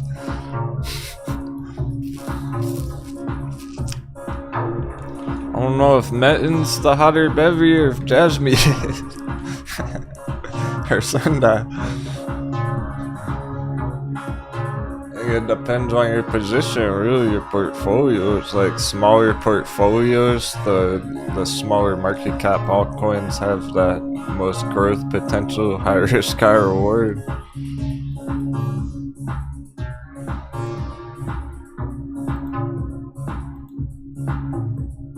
I'm feeling brave.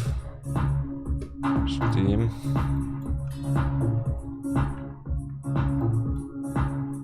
Look at this slam dunk on Steam. Pretty epic. That's where it dropped down. It's already instantly been recovering. It's about to go right back on the trend line, and then it's like that never even happened.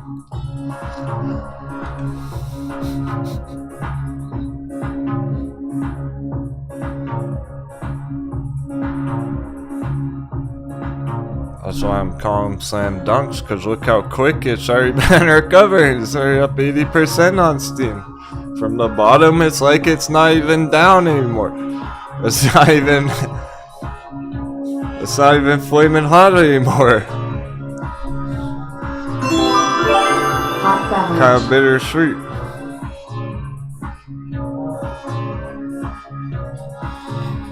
It's incredible if you're able to pillage those dips.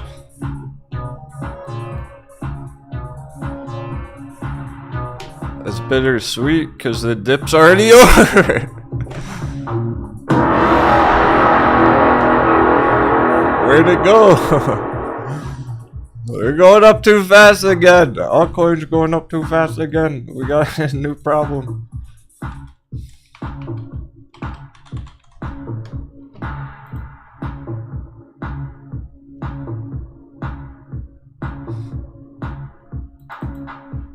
Hot baby. Hot baby.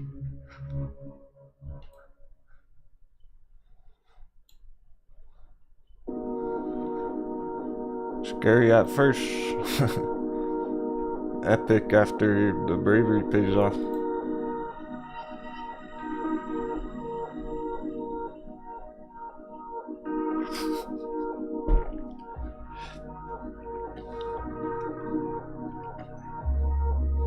This is why we got the slam dunks. There's not no ordinary bears. That's all big.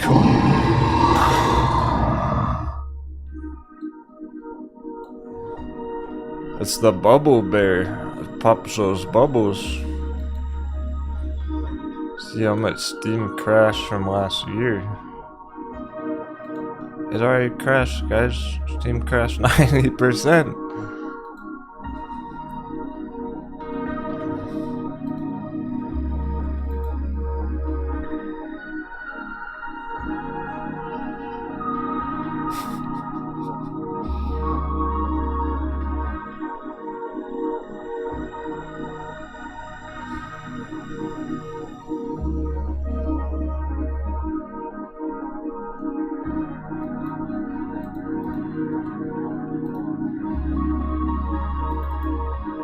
What market crash?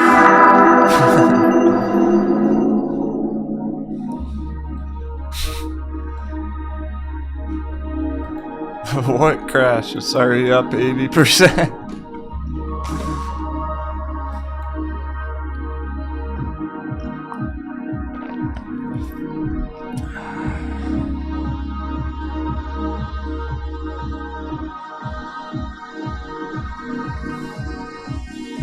Waiting for a pullback any second now.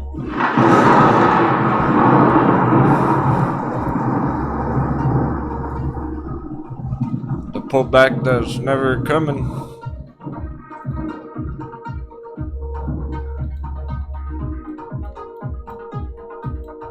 Bear trap confirmed.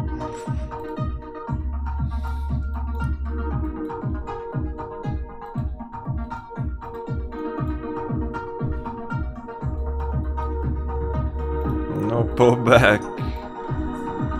Continuation.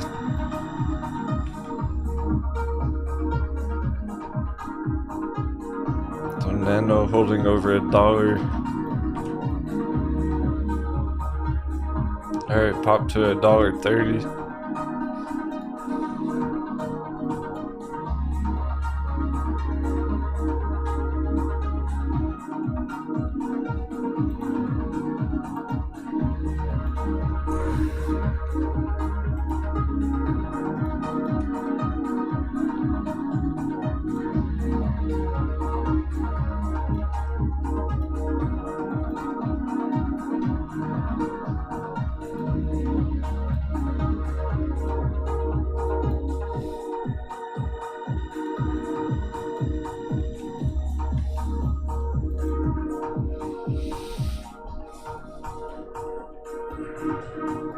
It would only go lower if Bitcoin crashed. We're about to pop over 30 on Bitcoin. No sign of that.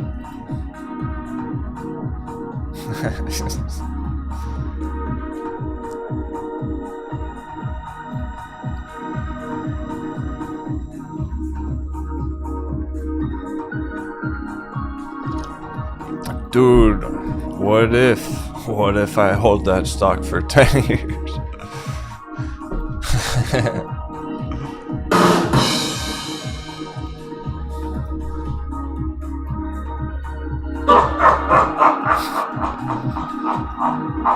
Mullen? Mullen? Just Mullen pictures?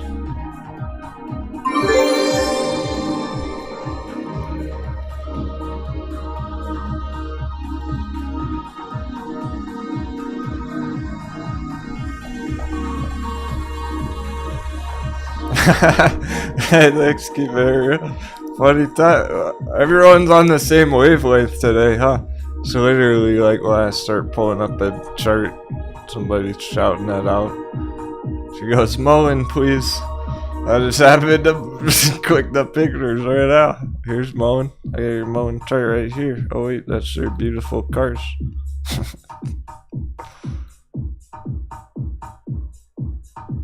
Nice shiny rims on there. Muln, please. Got a moon roof. Nice, got a moon roof on top. Dude, what if I held that stock for 10 years?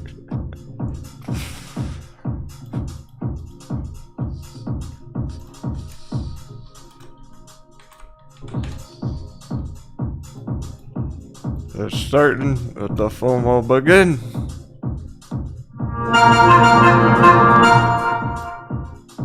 The Friday FOMO that never happened on Friday. Initiating our final wave. Oh, this might be the one. Can I at least 5 there? Or hit 420 on it. Magic number. Which might be the one to get it up to 10, guys.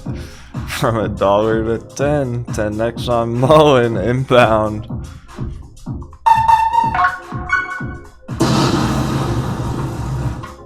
Reason it's so lit on the short term because it's trying to send it on the long term.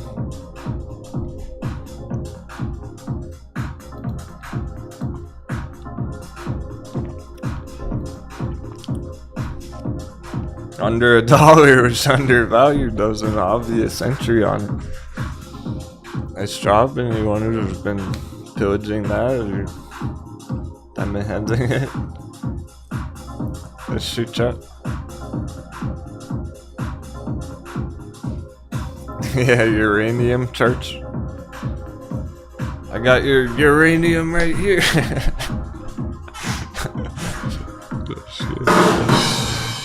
Only if people suggest them.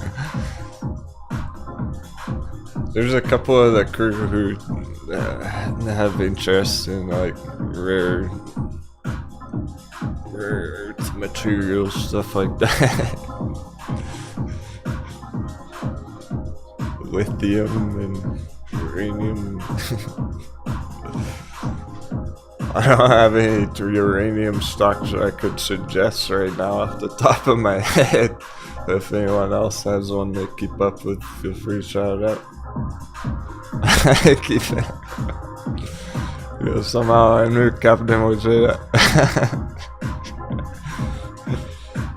It is a good day where you gotta have some fun. 2 hours left, make the most of it. This is how we're getting through the hardest part of it. Joking around about don't be a ding dong on mullen down there. And this is why. Now we're feeling good. Can relax about it.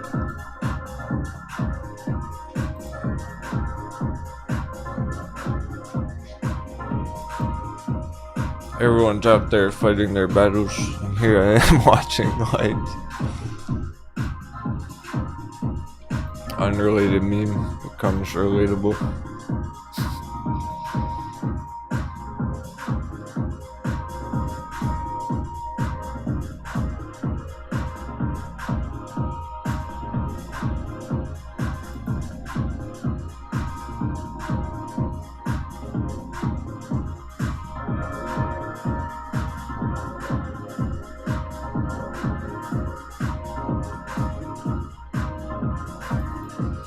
Stages of a trader.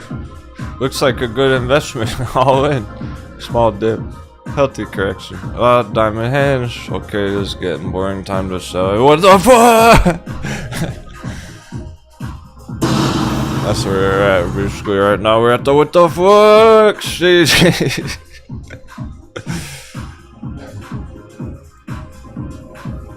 That's what they're saying on mullen. The paper hand. The squatches. It says scotches.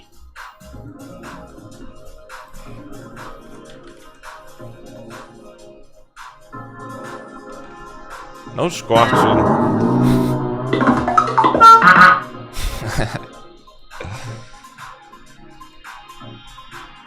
And the WTF breakout stage. There we go. WTF is how's it going up so fast?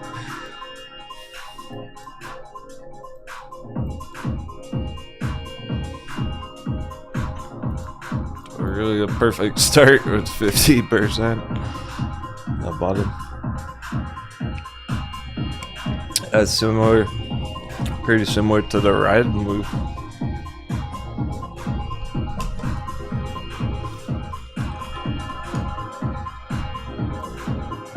Now in the coffin for the Sasquatches.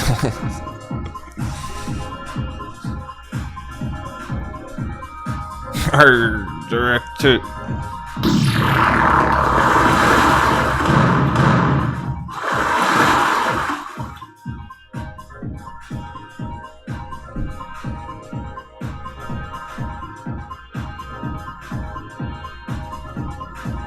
Like we said, no reason for it to go back down to 13 ever again.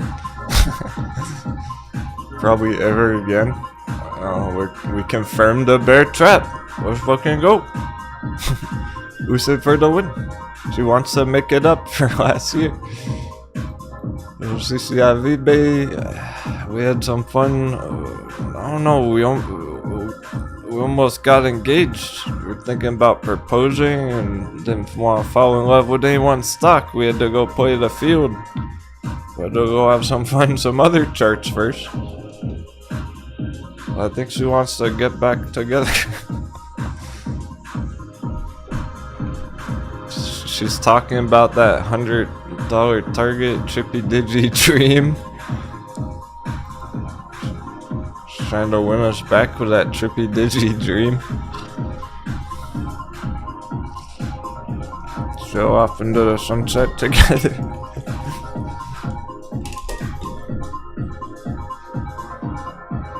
On a nice honeymoon at $100 Island.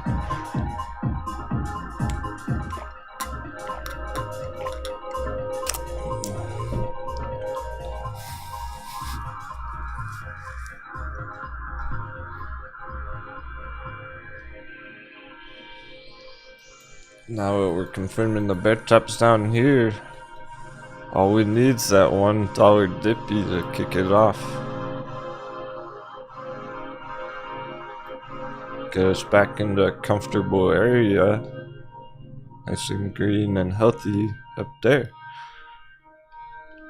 It's still kind of in caution zone down here currently. A lot of them.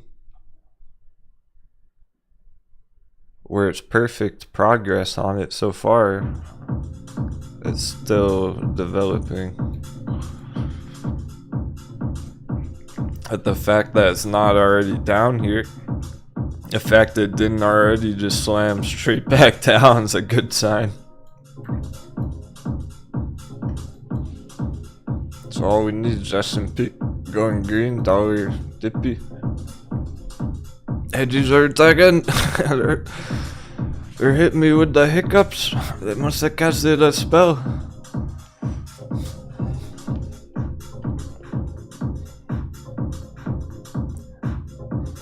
I didn't call out any of the hedges today, so the stream's been good. No disconnect. I haven't been dropping that kind of fire. Yeah, dude, eat. Still bearish on Apple. We gotta be. Cause, alright, take it.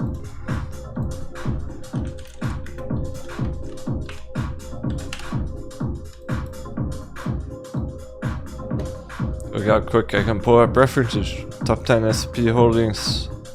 Apple 7% of the whole S&P is Apple alone. So if we're bearish on S&P, we have to be bearish on Apple because it is the S&P. All of these ones, Microsoft, Amazon, Tesla, and there's Nvidia.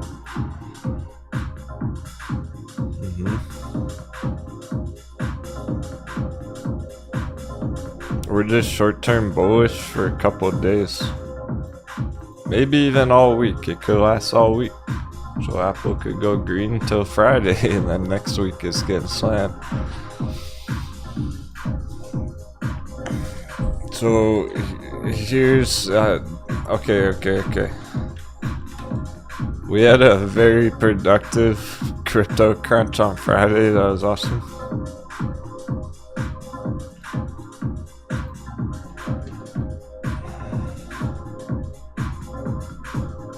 And it's a misconception, and new traders misunderstand what's happening with the S&P, with the market crash in relation to those companies like Apple.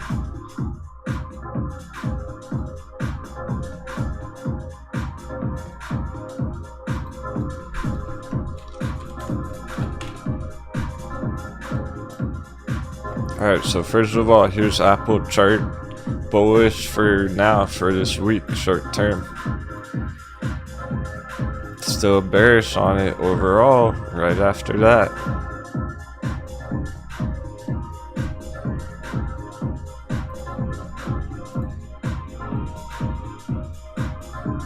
So coconut bounce, right back in the market crash.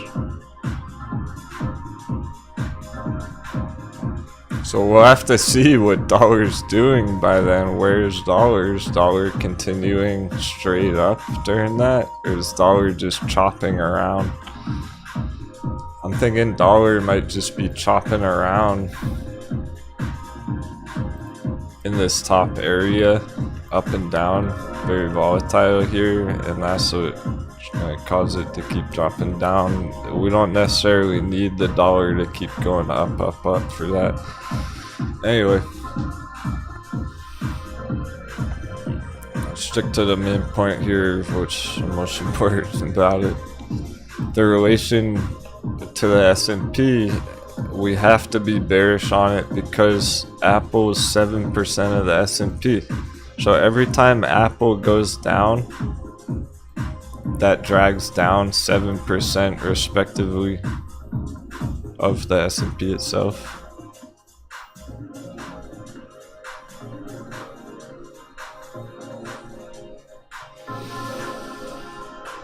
Same with all those other ones, and I have a lot of them on the bear watch list because they're all looking weak like this. Google, here's Google, so just coconut bounce, couple of days, then back down. Amazon, Amagon,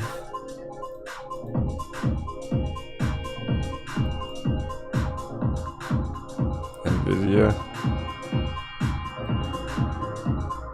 Or like Nvidia don't.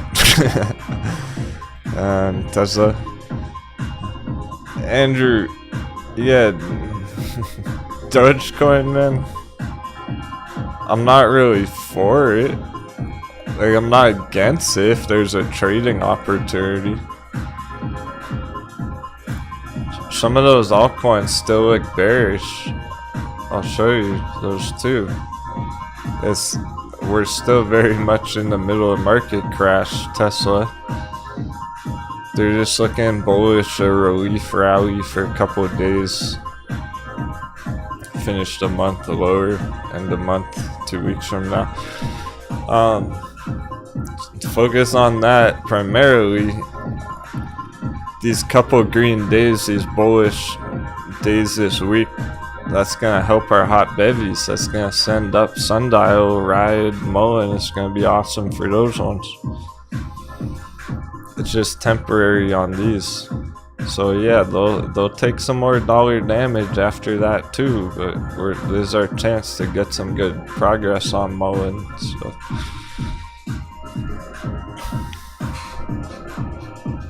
So let's say Sundial hits $1. And then they start taking more damage. End of month, Sundial drops back down 70 cents. It's all good.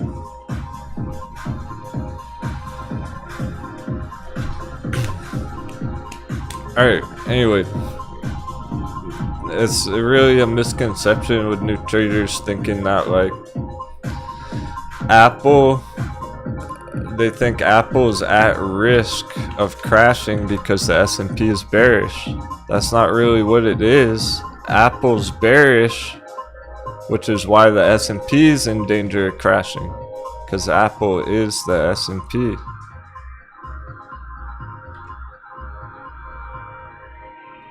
All of these charts I just showed you, Tesla, Nvidia, Amazon, Google, Apple, these are the ones causing the market crash. It's not the S&P causing it. It's not even necessarily the dollar causing it. These are just overvalued, fucking topped out after 2 years upside.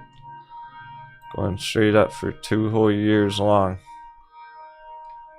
That's over. So it's important to realize that Apple's bearish itself. It's overvalued, losing value, causing the S&P to go down, not the other way around.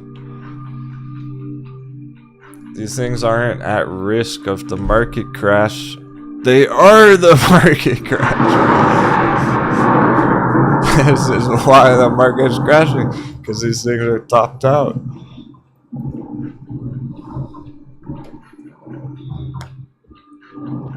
Alright, go. Duty says your analysis a few months back helped me decide on getting a long Nvidia put. Heck yeah. Nice job. Just wish you had held it longer. Exactly. It's like good to go for another couple months. It looks like another month at least, smacking down there. Yeah, it's like halfway down. That's why I'm saying we're pretty much halfway through the market crash. From the top here, now we're halfway and it's speeding up, and then the bottom's here, halfway.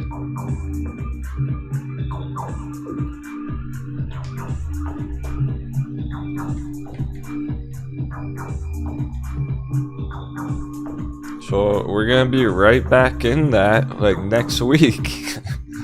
And all these charts are going to be getting hammered again, okay?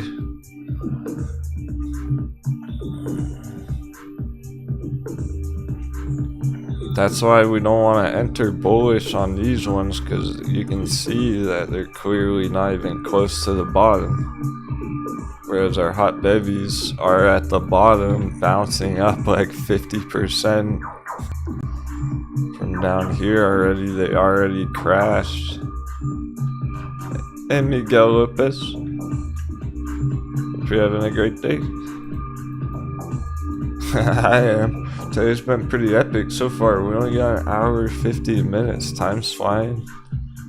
Time's going by quick today.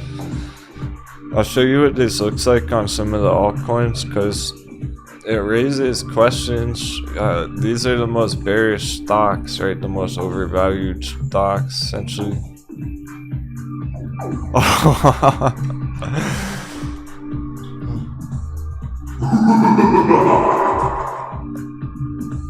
Miguel, yeah.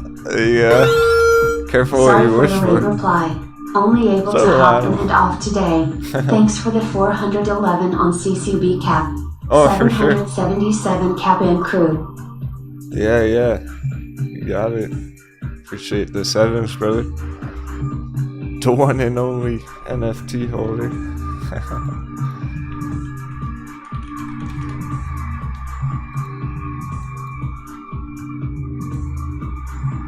Yes, they come hold strong on the puts.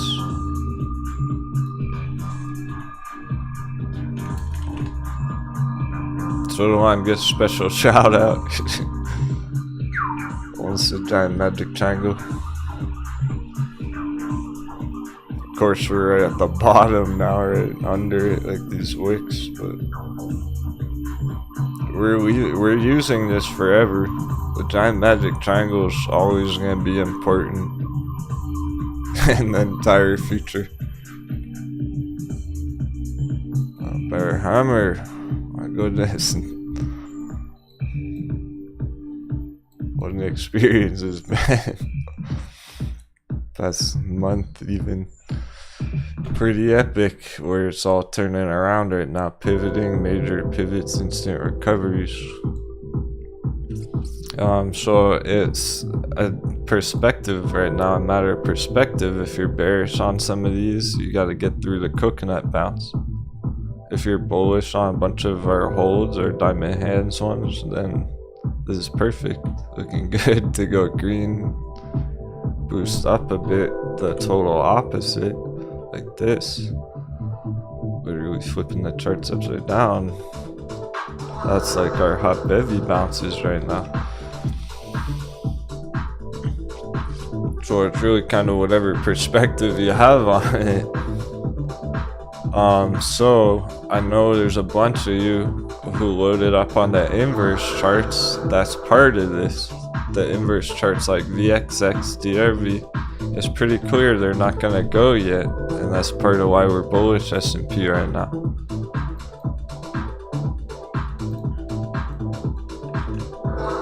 We'll know when S&P gets more topped out because VXX will get more bottomed out. So everyone in the inverse trades is gonna be a long week of that. You're gonna have to surf the waves on those. So on DRV, it topped out at 50 there. That's a pretty clean example. The bearish real estate. It's not ready for that $50 breakout yet. It's pretty clear it's going to be going down here for a few more days. That's part of why we can be bullish on S&P. But if you are in all those ones, you're just going to have to get through that and then going into the end of the month back on track with those. Back into the market crash toward the end of the month. Like next week. Yeah, so lots of great conversation. Whoa, look at all those big brains in the chat.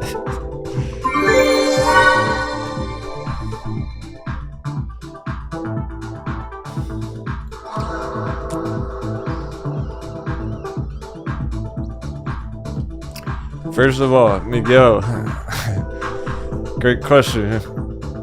Can I go over FTDs? I'm trying to see why the fuck they always fail to deliver, but nothing ever happens.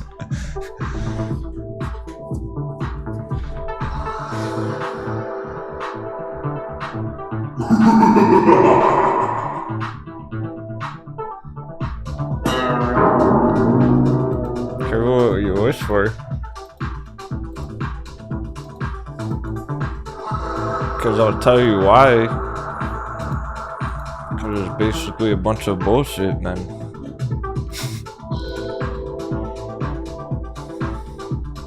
There's only certain times where it matters, where that could be a useful puzzle piece. That's all it would be, is one puzzle piece. One part of the puzzle. You still gotta use your charts, you still gotta check everything else about it. Even if it has like incredible short ratio on it, it's just gonna be one piece of the puzzle.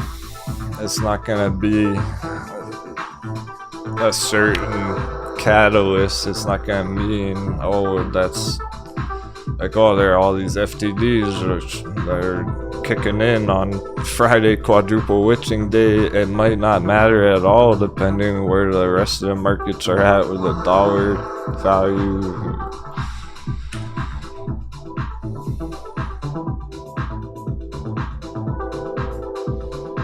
And personally, I believe a lot of those numbers are fudged. I do think the hedgies play that game where they know how to rig the order books like that and make it look like something that it's not.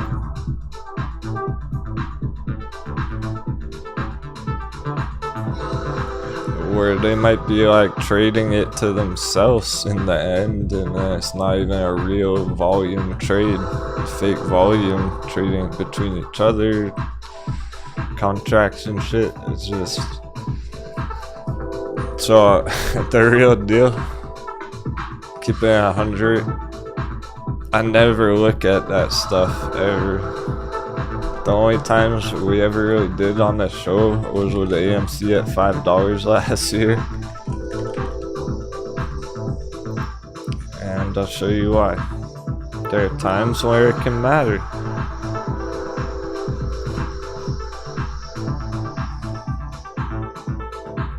Oh geez, remember we checked Fintel back then. Check how many short shares availability there are, 100,000 right now. It's down from 1 million, so I mean, it's changing. It can give you some feel for the trend right now of like, oh, maybe it's going more bullish. They're running out of shares on the short term there. The borrow fee rate, 1.5% though. So we used to look at this every day, actually, even though I just said I never use it. That was the one time we really did to help us get a feel of the trend over time. It didn't matter one day, but throughout checking it every day for 2 months straight, we got a feel for it. So at one point, the cost to borrow, the short borrow fee, this was 100%. It's 1% right now. It doesn't cost them anything to borrow shares to short with. It mattered back then when this was 100% because we were going, whoa, it costs a shit ton to borrow the fees to short it with, so they're not going to want to pay that kind of fee to borrow the shares to short AMC. And it actually mattered. They had 0 short shares available. This was at 0 for an extensive period of time. So they had 0 shares available to short with, and it costed 100% to borrow to do that. They had no dry powder, and short squeeze was on. And we short squeezed AMC up to $77. It was epic. It mattered back then. There are select times where it does, but only in rare circumstances, I would say. And it's just one piece of the puzzle, because besides that, we were still charting it every day and doing other due diligence about it. That wasn't the only reason why we liked it.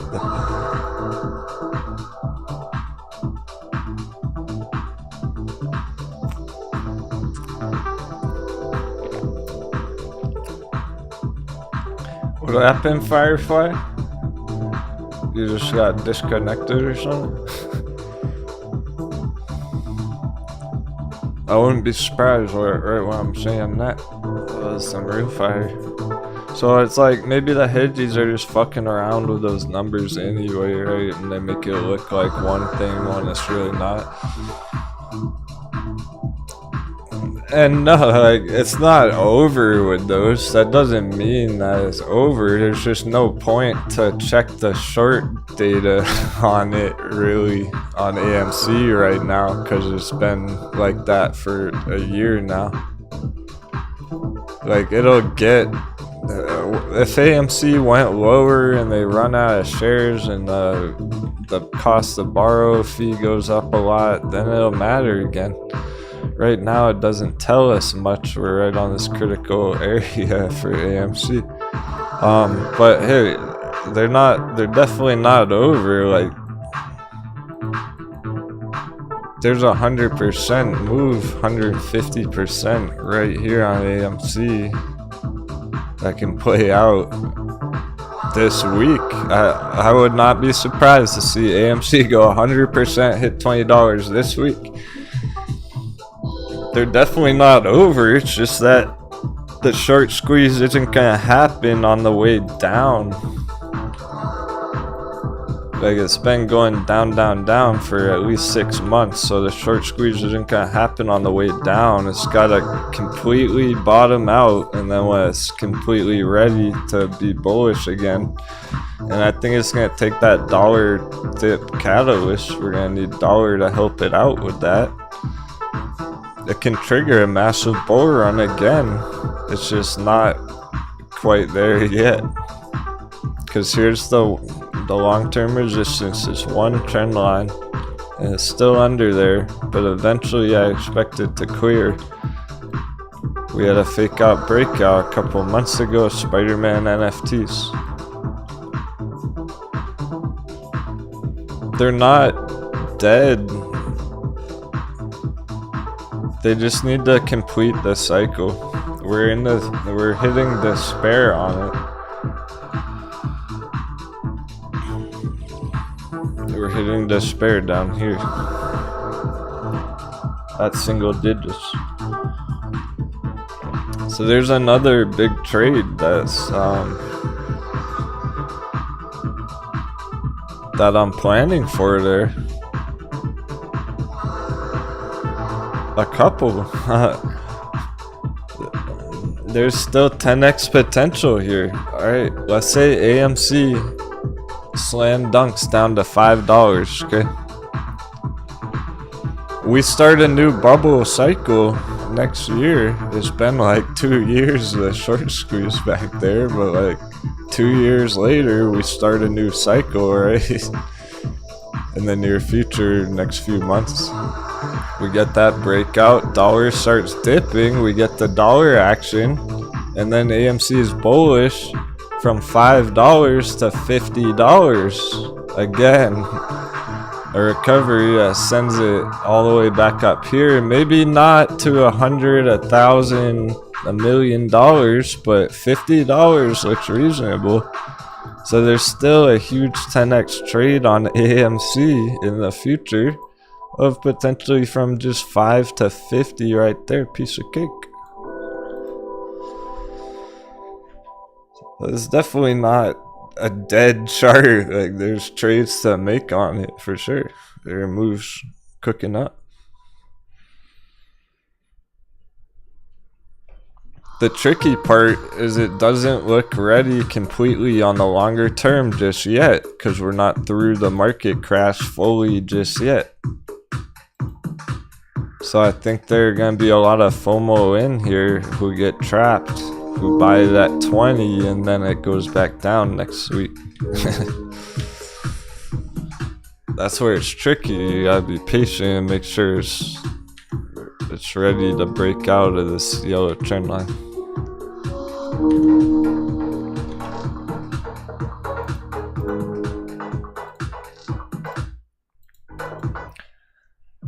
So I think if we get more despair on it,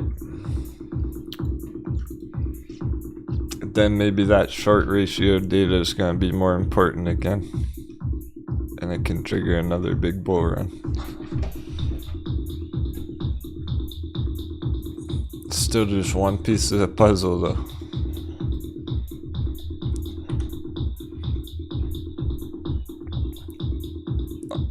I'm basically saying that could be part of the reason why it starts to go on a bull run, but either way, you need to see it on the chart no matter why the reason. It doesn't really matter why we need to see it clear that yellow resistance.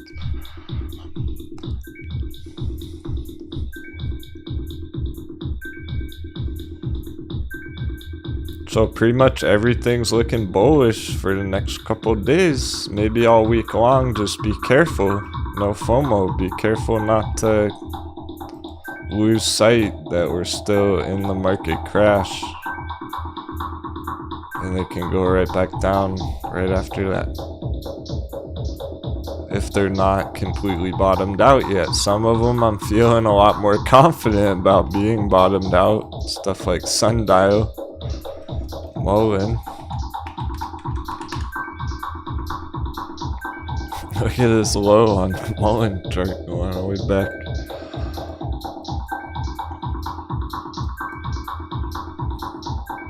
So if you had gotten mullen on the low on these last ones, let's see, 10x, the same entry. There's 10x right there. How about back here this time? I see a split, so we'll go after that. Almost 10x, probably would have been before the split. So 10x. I know you already noticed, but LFGLTCN 777. JVic. Cheers, man. Yeah, I did see it creeping up there. It's real close to 4 right now. Don't cut my too excited. Damn, I might have to get a couple shares before it blasts off. Take advantages when it has a dip. Extra 7, man. Maybe I'll get one more share with that treasure you just dropped for me. While it's still under 7. That's almost 2 shares. I could get like 2 shares for that. Thanks,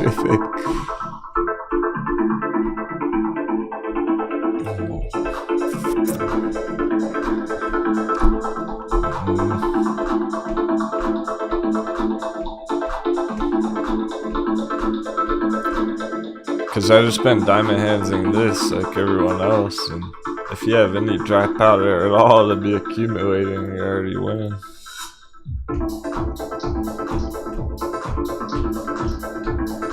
So even though I've pretty much finished accumulating it a month ago, it's still so attractive, irresistible, where I want some more. I almost want to up my goal again, like, oh, double my goal again. Trying to accumulate it for longer. S&P almost 0.5% green. We're going Bitcoin 29.9.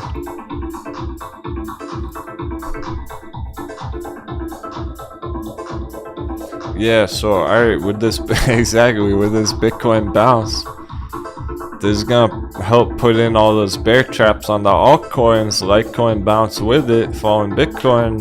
Grayscale Litecoin right back to 5 this week. Should easily hit it this week as long as that all plays out. We might hit 5 today, end of day. Wait a second, how big of a move is that? That's pretty significant. We might have a 50% power hour or what? Oh snap. Markets are hot. Grayscale Litecoin 50% short term. Potentially just end the day the way it's setting up if Bitcoin actually goes for it. If we actually get a big enough dippy on a dollar. That's how low it is right now. Damn. I might have to get a couple more shares. I'm considering it.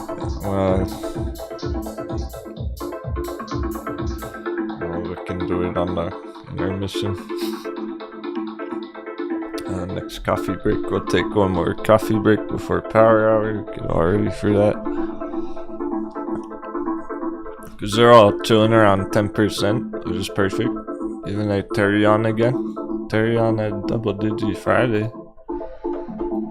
So that started a very healthy bounce back up, instant recovery.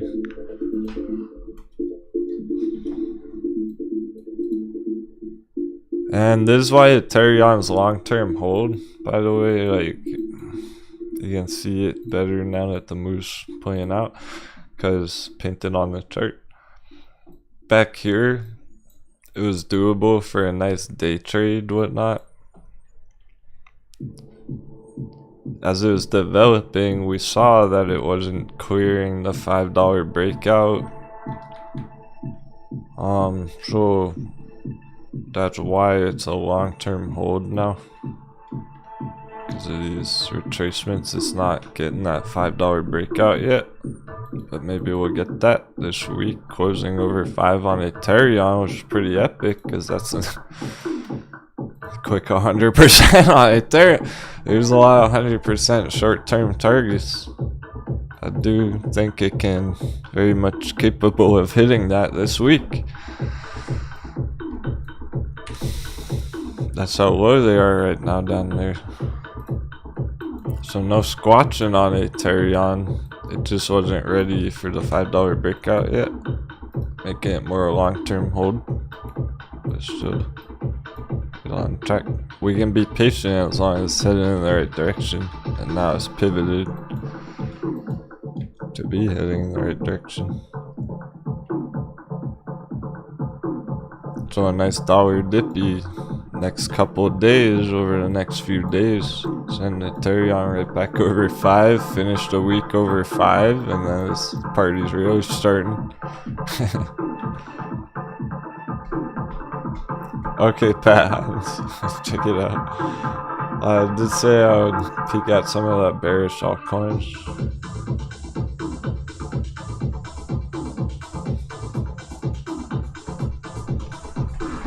Because it raises some questions about crypto in general. It's awkward because it's kind of like, why does Ethereum look so ugly on the chart if it's going to be bullish with the rest of crypto? It should go up with Bitcoin, be bullish with the rest of crypto, making this the slam dunk Ethereum, like making this the bear trap entry on it. But nonetheless, why does the chart look so ugly? Raises questions. Maybe some of the altcoins are still gonna crash a lot harder. Let's see how far down Cardano is now. Went down to 40 cents, could go a lot lower still. Like, why does Cardano look so ugly? It looks only halfway down. If Bitcoin's about to be over 30,000. That raises some questions. I wouldn't want to enter it. I would question if they're gonna crash lower because they're just overvalued. It's essentially like we're looking at Tesla of the altcoins. These large market cap altcoins. Binance, BNB. My goodness. That's pretty brutal. That's pretty ugly. Well, I'm trying not to call it one way or another, nerdy dork. I'm just showing you to be careful of those ones, basically. Like, those ones just don't look attractive, and I guess that's all we can really make of it right now. We'd have to see if they're able to hold up when the rest of crypto's going green. They look ugly where I wouldn't want to buy that chart. I wouldn't want to enter there. And if I was holding it, I would probably get out of it. It should go up with the altcoin market cap, basically. With the rest of crypto, follow Bitcoin up with 30,000, but like, why does the chart look so ugly then? That's all I'm saying. Raises some questions, makes you wonder if it is gonna go up with the rest of crypto or not. I'm trying not to really call it just yet on those ones. But yeah, like Shiba and Doge. Shiba may have come all the way down. Shiba might even be ready. Like, it's probably crashed hard enough. Back to our old entries on it. So it could have kept going from there, but then slam dunk all the way back down. Shiba might be more attractive there, like that. But we did watch it crash the whole way down here. That's where people took profits, quick 10x. So it's like, this already crashed pretty much. Maybe that's getting closer to the conclusion. But like Dogecoin.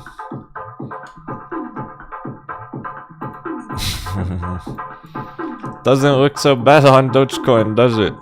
Maybe it's not so bad. Maybe it won't go that much lower, right? Not.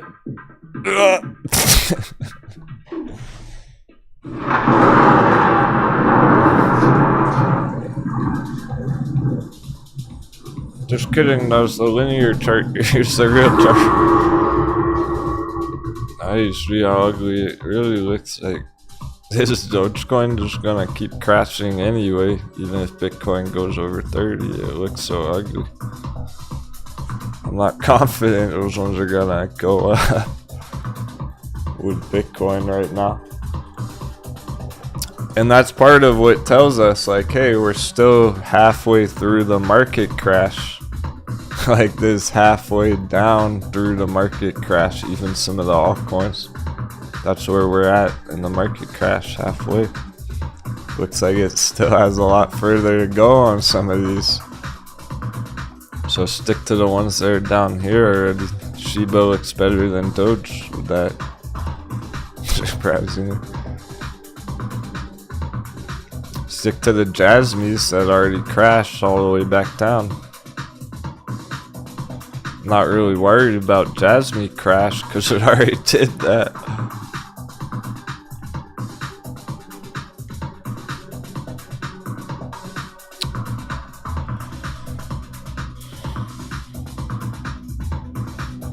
It's not good, Angelina, on Doge right now. Doge is a kind of chart, and trust me, I would know because I bought it in 2014 and it was one of my biggest profits ever. So it's stupid. It is what it is. I was one of the first fucking people in Dogecoin 10 years ago. And I should have just like all in YOLO'd it, but I only had a small position in it back then. Anyway, I would know. I've seen the whole. I've been watching it since it ever existed. Doge is basically a pump and dump where there's nothing really holding the value up. So after it goes on a bull run, after it goes on a hype rally, it falls all the way back down to the bottom where it started.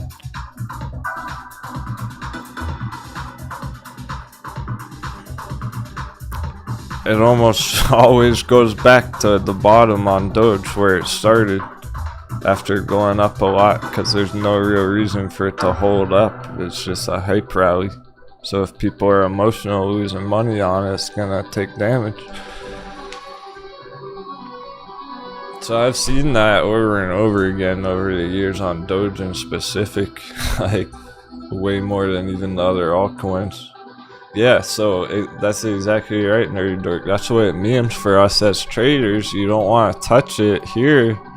But if it were to crash low enough and go all the way back down here, then it's cool. Then go for it. If you can catch it low enough, then yeah. But it's a lot lower. I warn you, that's a lot lower. This is probably gonna drop a lot lower than people expect. They're not ready for it. So from the top right now, it's already down 90%, right?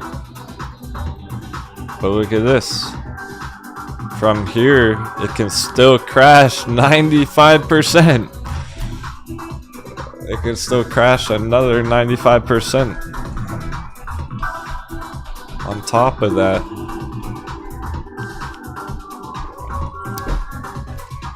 So don't touch it up there for those prices. Wait till it goes like a penny, under a penny.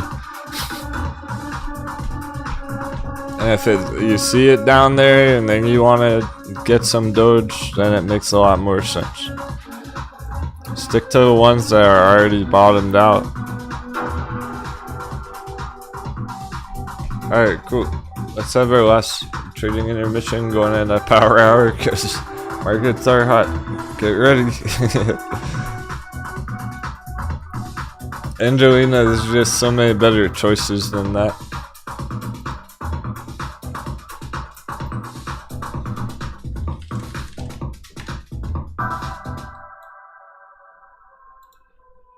This dash chart, right? Real quick.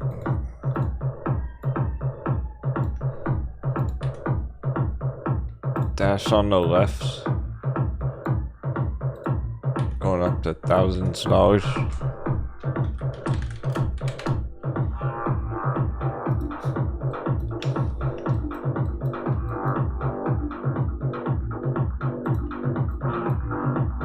And here's Doge on the right.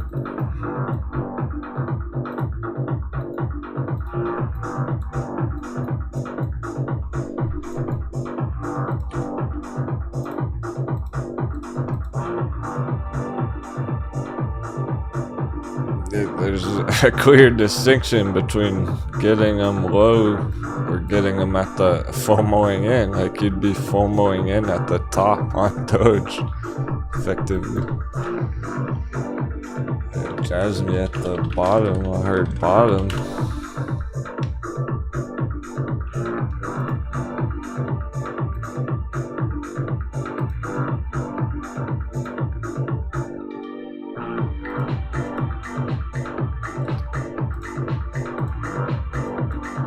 These exchangers don't show the chart very well.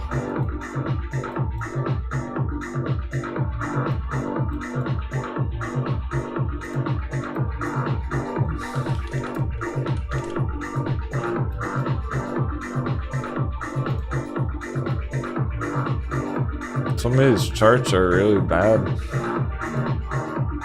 They don't show you enough.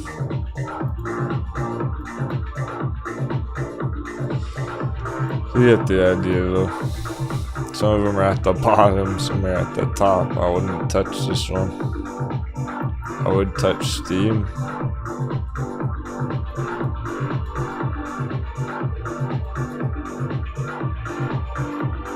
Steam's it's not FOMOing in up here, it's at the bottom.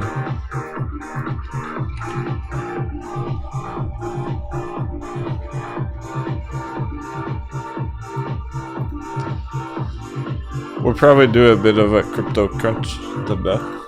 Yeah, we definitely will, cause still fighting over 30K on Bitcoin there.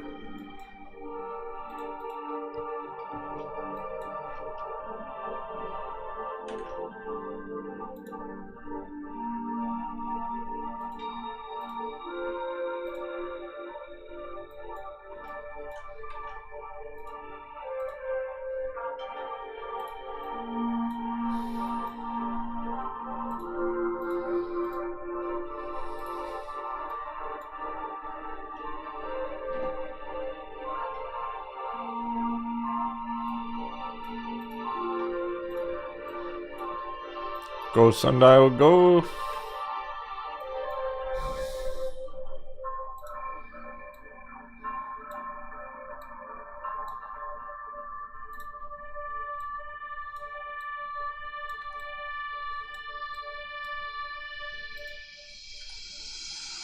ACB too. Medical marijuana is booming. They're getting lit.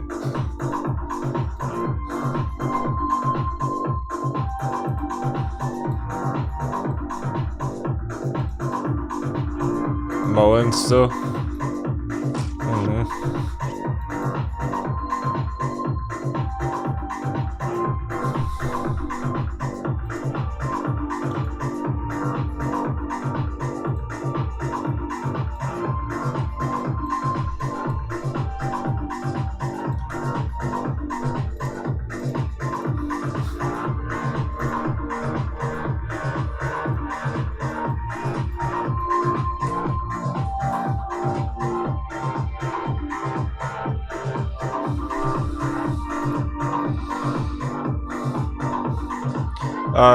Yeah, Gary, man. True. But I gotta say,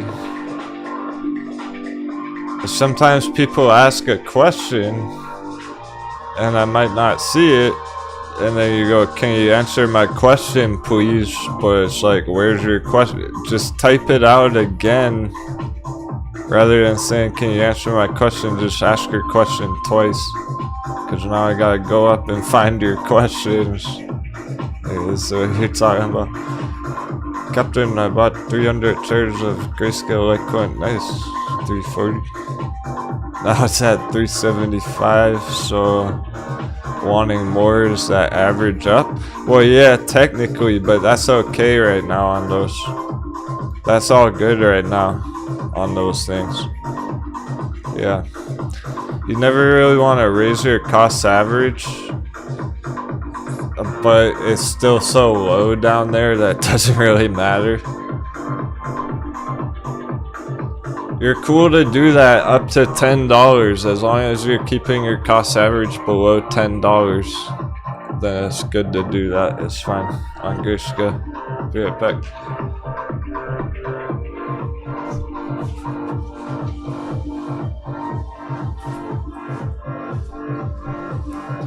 Because you're trying to keep your cost average low, and that is low.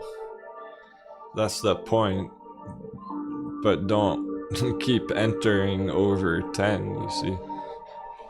Like at some point you have to cut it off, have a limit.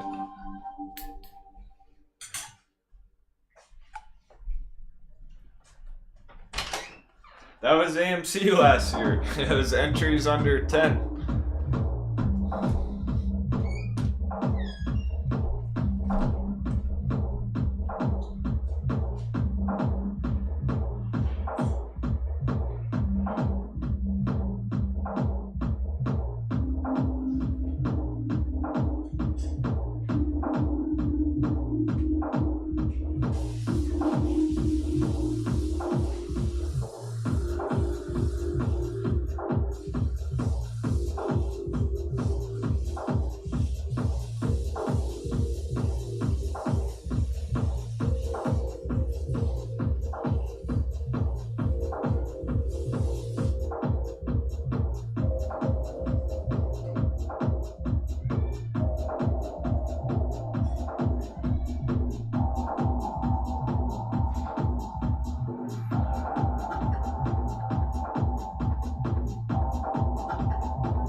Mullen back with a vengeance.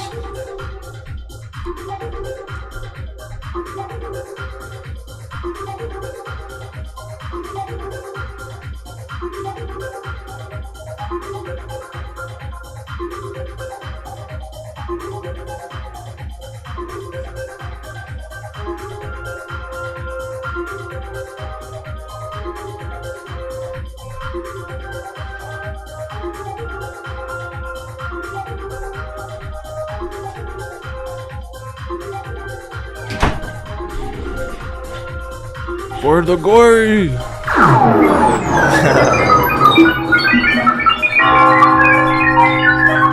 Power! We're getting solid. More so. It's epic start to the week.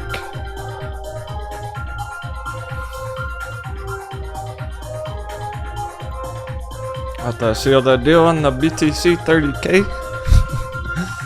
Oh goodness, it's happening.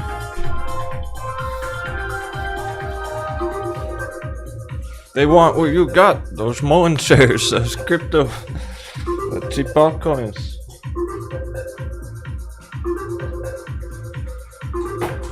They want our bevies, but the bevies cooling down.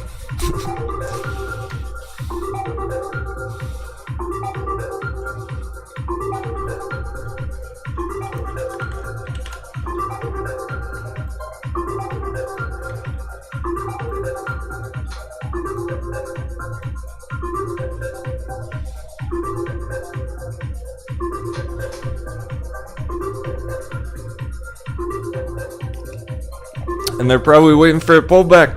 Now it's going up even further, and they're what the FOMO again.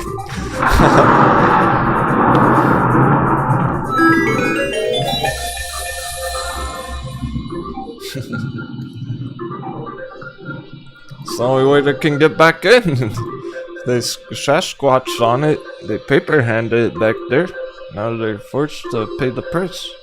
The mistakes were made. New opportunities arise.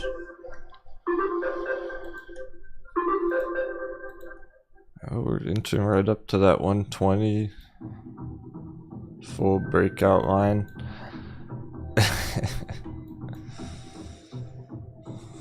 Considering we're just starting the week, we might close the day up there and then keep going tomorrow. It's looking like Mullen's gonna keep going even way further the rest of the week.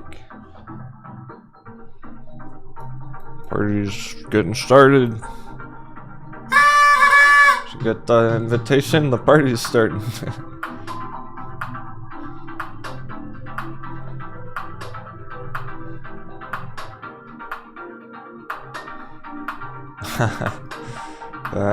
Met in earnings today, okay. Getting it over. Well, if we get Bitcoin push, met in earnings, that could be a really good buying reaction from it. It's far from the only one. Let's see if we can check. Last time I pulled it up, there were so many earnings coming up, they weren't even loading.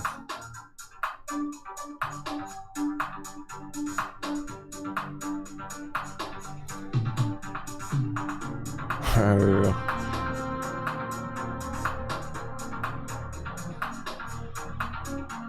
Here's all the upcoming earnings on our watch list. Sheesh. Today's the 16th. A bunch of them right now today. Sundial, Sphere 3D, IDEX, Blockbuster. What the fuck? Blockbuster earnings today.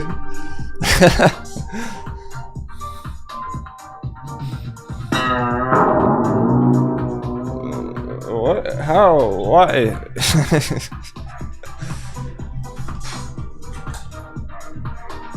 What earnings? There's no company. Super Week Gaming. CVM. That was primed up a couple of weeks ago. Just check that out. And then the next couple of weeks, way more TCAT. Puxton. Glad we checked this then. Puxton, CVM. Color Star already popping today going into the earnings. Alibaba.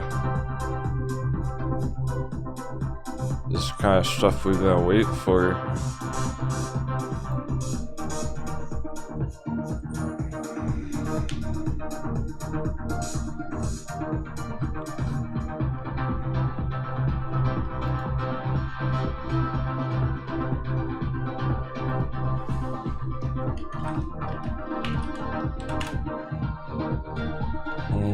CVM, buy box, bull box. More ready than ever.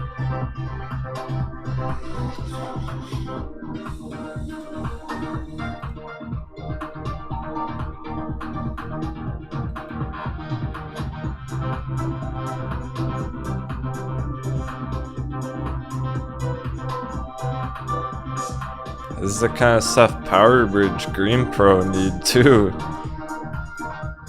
I've just been sitting down here waiting for something. Waiting for dollar to make a move, basically. They've had no opportunity to go green lately in the middle of the market crash. Here's Green Pro. Green Pro ready to blow. All these quick 100% targets.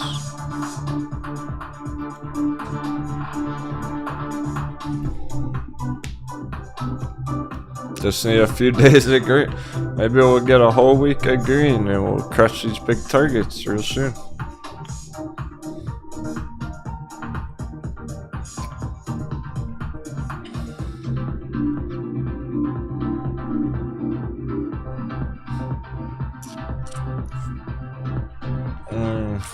We're going for the gold, like targets on track for the chart on track, and even Green Pro, just any of them really. Like, we'll focus on this. We'll focus on a quick 150%. We hit this target soon. That'd be worth just locking in some quick profits, lock it in, make it a win. So we definitely want to focus on just getting a good win out of it. For Green Pro on track, etc. Quick pirate wedge action. But then after that, we're going for the gold.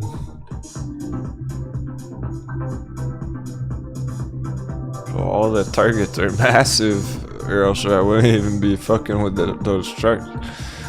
They're all like 10x potential. Looking to begin with this quick 150%. And that's probably gonna go down for a couple of weeks or a whole month after that, but then long term.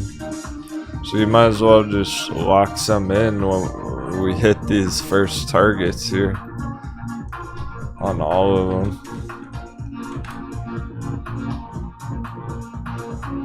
So for on track,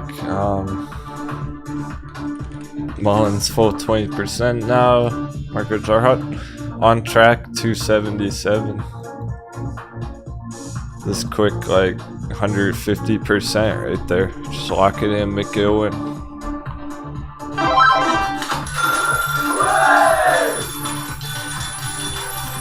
We'll focus on that because we're gonna hit those targets as soon as this week, end of the week. After that, go for the gold where the targets are just so big. It's just call it a 10x. Let's think of it as they can go 10 times bigger.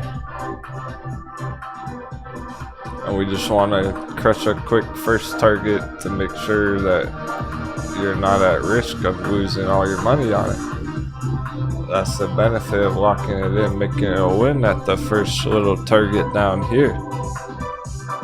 Because then you already won the trade, and if it stays flat down here for 6 months, it doesn't even matter. Or if it goes straight down, crashes to 0, it doesn't even matter because you made it a win already.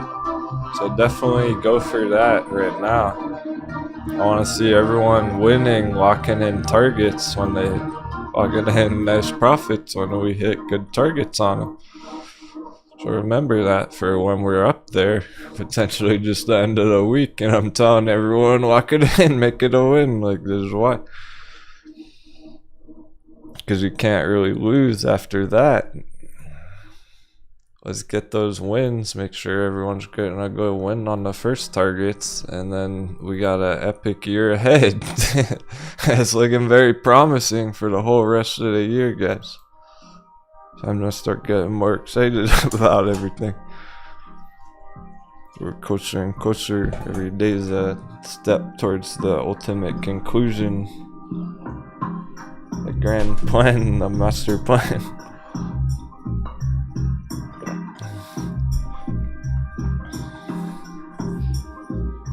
Yeah, so it's gonna be like a different number on every chart respectively here. So for mullen, that'll be a different number. And well, where it's getting up to right now, the 120 spot, is actually where day traders should potentially take their profit. The people who got in here might take their quick 60% right there. that's not really our target. We're looking at this all as a bigger entry swing, more than just a quick day trade. So that's not it. We want to get a breakout there, send it up to $2.50, $3.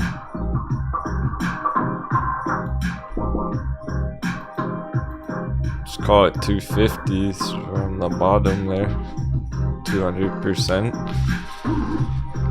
That would be the first like initial lock it in, make it a win target on mullen there.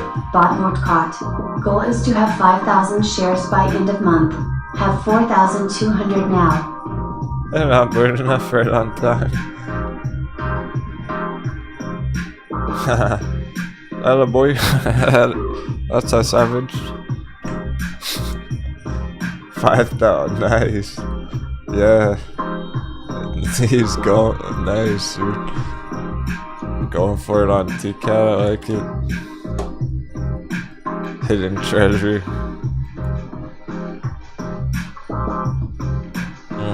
I fully expect it when Bitcoin goes to all-time high. TCAT should be going up towards all-time highs. Probably sure 3D too. All those other crypto stocks. Backed holdings. Grayscale Litecoin. So this is why it's important to get continuation upwards onwards on crypto throughout the next couple months, throughout the rest of the year. Otherwise, we're just gonna have a slam dunk on even Bitcoin itself, like we already got right back here.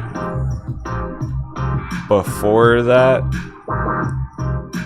same thing, where we'd still be looking at all-time high potentials, $100,000 Bitcoin targets end of year, even if it did slam dunk first. A V-shaped recovery. Remember the V's today. Let's show our afternoon crew. V's in the chat. If you're here this morning, right? We're gonna try a V.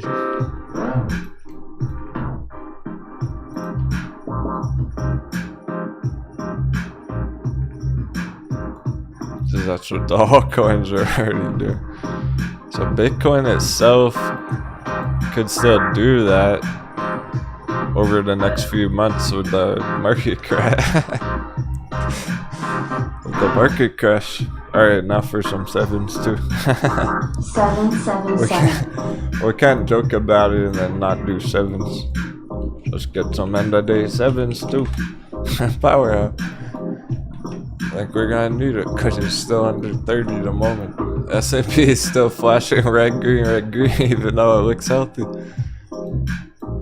What about dollar? We're getting the dollar dip. It's already working. Keep them coming. It's working on dollar. I don't think the magic has happened on S&P yet though. It hasn't affected the people haven't noticed yet. Even we just noticed. So if we just notice, it's gonna take other traders a whole another half an hour to notice.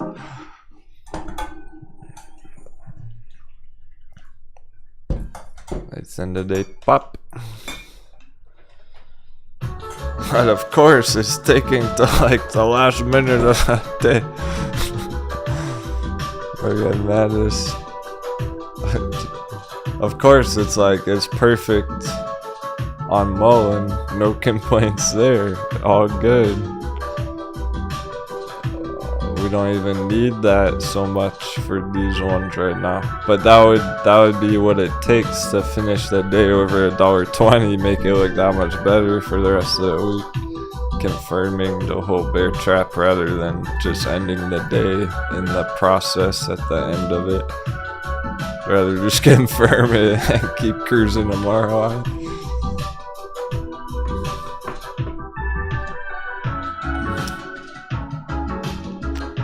So that's where we're at. It's perfect right now, and maybe we'll finish just best case scenario here the next 45 minutes. All these 20%.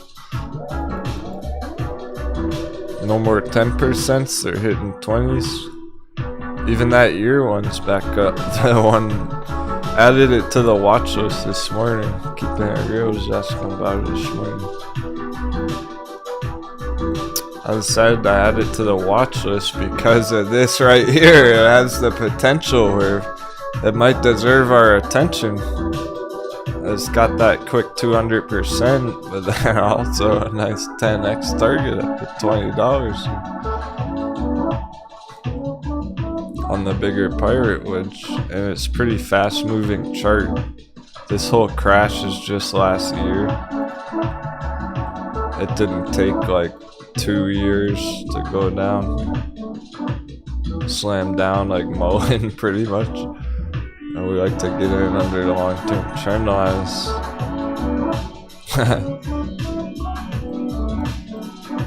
Arg, get the salt water out of your ears.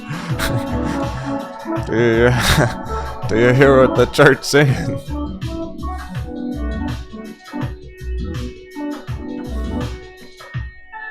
That's not even talking like, oh, go back full recovery to the tippy top all time high. We just want to go back up here where it started the breakdown. Nice reasonable recovery, 10x.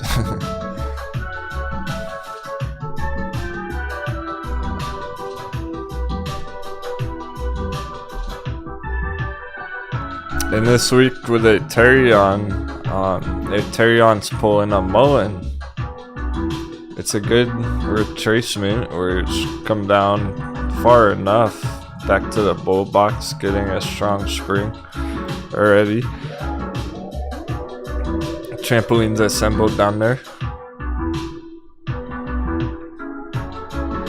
And it's kind of in the mullen process right now. At the $5 spot at Aterian, that's similar to mullen at 120 right now.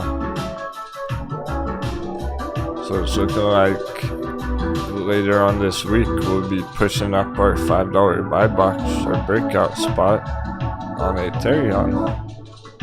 Because there was some concern about that on the way down, like reasonably, but this had to hold through the storm for a little longer. It's right back on track, and we can get that $5 breakout. Potentially just the end of the week finishing up there would be perfect, because then it's like going into next month. Oh, way bigger going into next month. Because by then the dollar might be working in our favor. I was thinking about it on the coffee break, like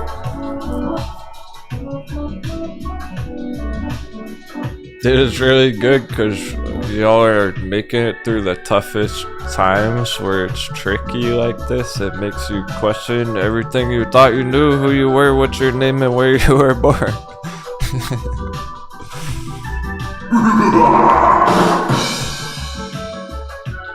Cause it's like, what happened? That Aterian was looking so good and it could have kept going from 5 and it had to fake out breakout.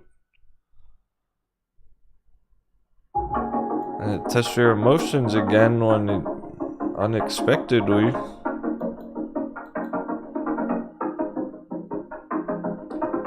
So all that's tricky right now. For new traders to like stay bullish on it for this bigger, better target long term, even though it took some damage there. Because if you measure, it's pretty big retracement, 65%. So it feels like our Aterian's crashing, but it's really just testing emotions back down at the low, the bottom of the bull box. That's where the bulls are the strongest. Be more confident about it when it's down here. Get that real breakout now. It just wasn't completely ready with where the dollar's at. Now we're getting dollar dippy. It's not affecting all the charts though. Bitcoin's still under 30, S&P is still red. Dollar Dippy hasn't kicked in at all. We might need more Dippy. We need extra. Some extra hot sauce with that.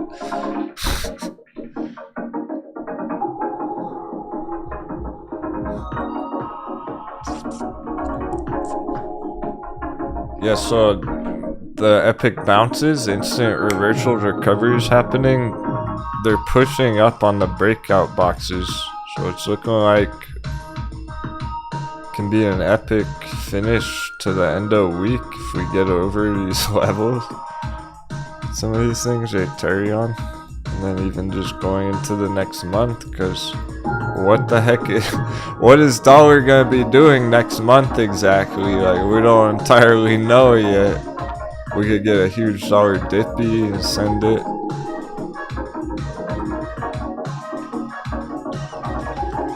Dollars, generally speaking, getting very topped out. Let's check the long term, just peek it again.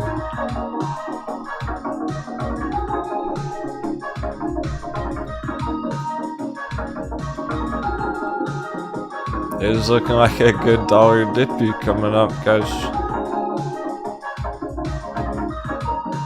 And it's all tricky right now. I'm thinking like how perfect it is, because y'all are getting through the tough parts when dollar's going straight up here. That's what I'm saying. The market madness is always straight up there. That's why stuff's been so difficult. You're all getting very well prepared for better market conditions when it's the opposite and the bears are getting absolutely wrecked, and it's like everything's going up so much that it's like a whole new problem, because you don't know if you want to take profits or keep holding it for bigger term. When the dollar's actually working in our favor, it's gonna be so much easier for all you are prepared getting through the hard parts now. If you can get through all these mind games, these mind fucks, you'll be fine when we're in massive bull run.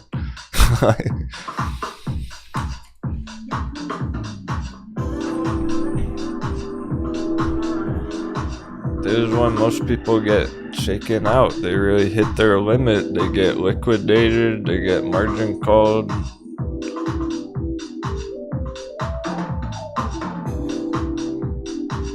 They can't make up their minds if they're bullish or bearish on mullen. They're probably changing their mind every day on mullen. I know they are, because some of our crew was in the chat and they had to learn to be patient with mullen, to kind of let it go and just whatever, do its thing, and when it's ready, it's ready. And now's that chance.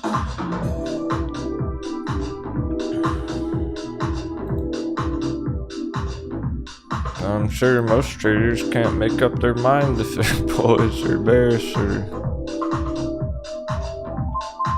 what to exactly make of it all, if it's gonna hold up during the market crash or not, if we're even in the market crash or not.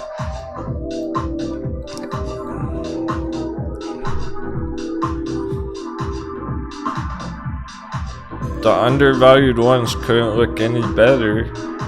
The overvalued ones still in the process of market crash.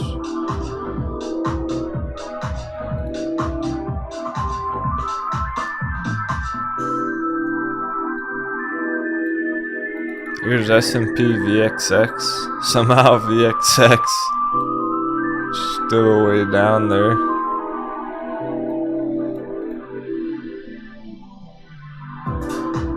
But I'm gonna put on a couple of the other ones.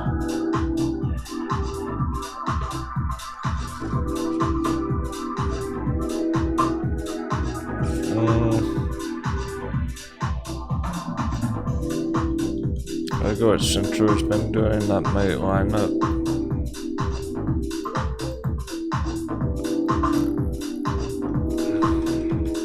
Okay.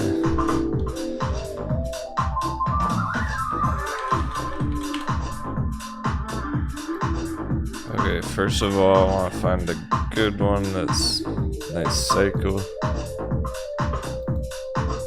That's a bit choppy there. Actually, it's pretty choppy. Sundials more clean.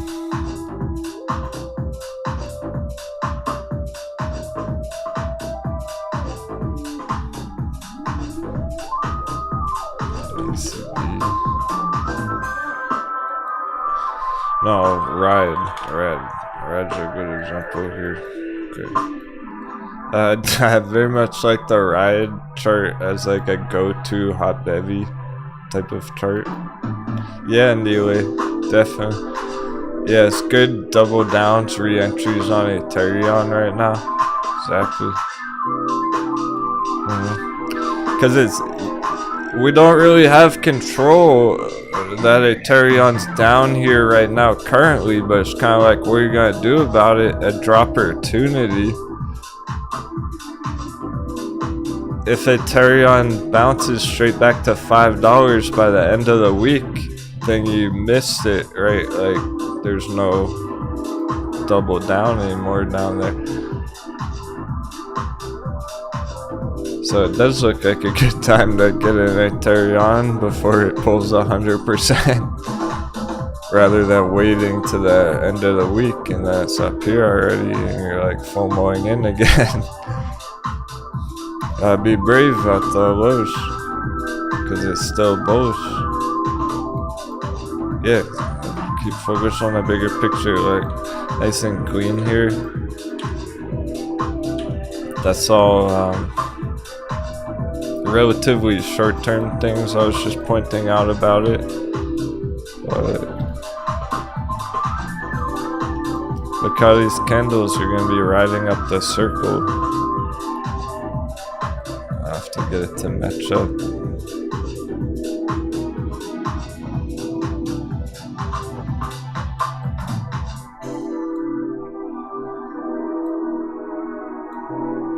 Close enough. Kinda. Erg. It's hard to shape these circles sometimes.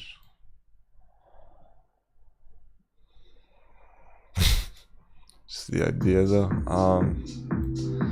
Yeah, I wanted this.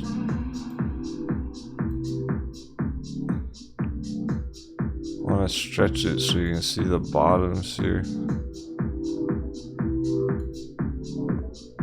What the fuck?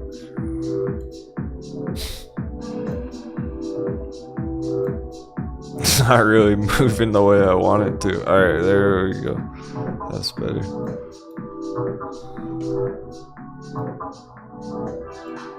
Like, we're getting this epic rounding bottom. I want to show you all that.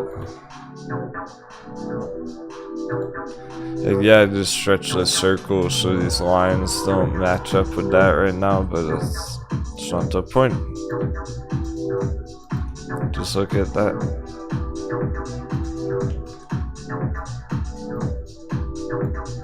The charts are ideas, they're abstract ideas.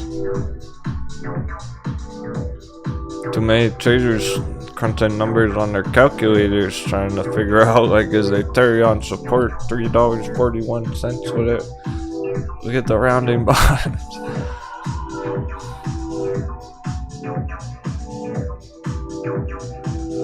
Yeah, for sure. Thanks for going over our favorite stocks. Then these are some of my favorites too. A lot of them. I like this chart a lot.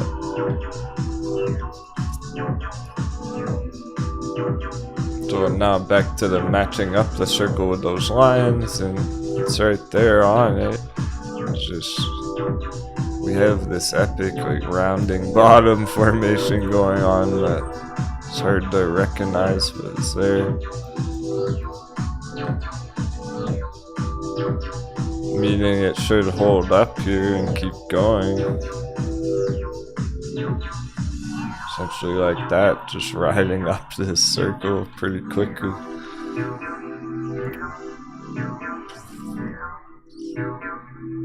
It's starting to go parabolic, let's put it that way, like from the rounding bottom, start to go parabolic here. That's the idea.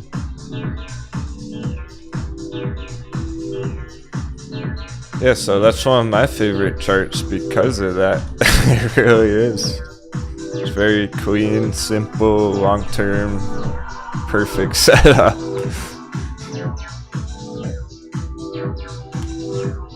If only all our charts were that nicely prepared for us. It was like going to a fancy restaurant and they cooked up the perfect ribeye steak and mashed potatoes, got good gravy on top, and some fried greens on the side. So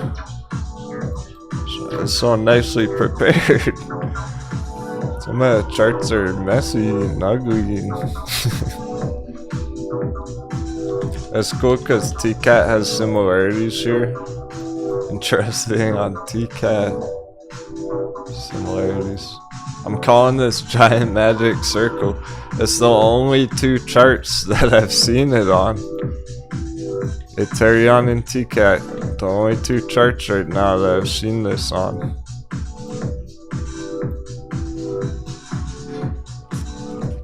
It's a pretty unique scenario. We only have a few charts that have giant magic triangles, and there's only a couple charts with giant magic circles. Very rare. That's what makes it giant and magic. It's magical because it's such a perfect setup and it should work perfectly, basically. The magic's in how perfect of a setup it is, and that's giant because it's giant ass targets. 50x TCAT, insane. I could see TCAT hit $100 one day. $1 to 100. It's done it before, can do it again. TCAT went 50x last year.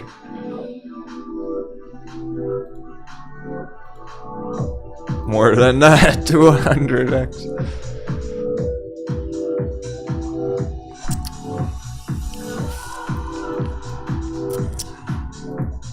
Extractive entry because it's down 98% from that top last year. And also this nice, just simplistic trend line. Support 2.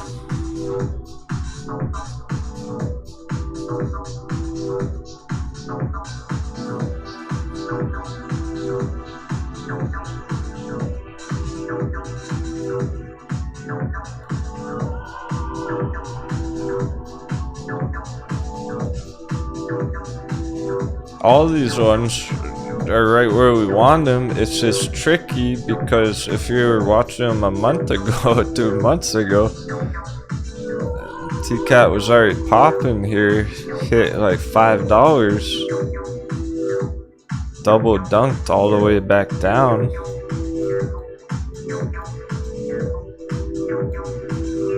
Those are like 2 donuts.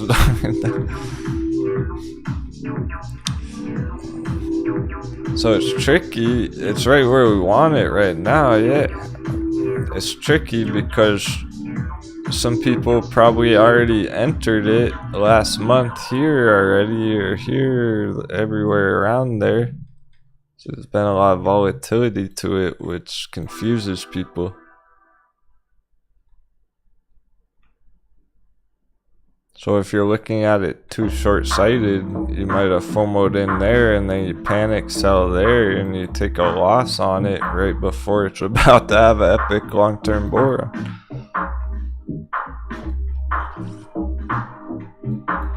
It's not really gonna happen until Bitcoin fully clears 30,000. That's the catch. If you're getting excited about any of those crypto bangers,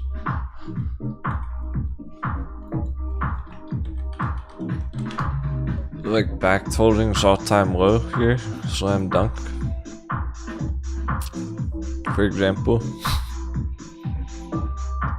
It's starting to have recovery in action already, but it's not really gonna go for it until Bitcoin fully clears 30,000. And then the further up Bitcoin goes, the further up these are gonna push too. Just like TCAT met and True 3D.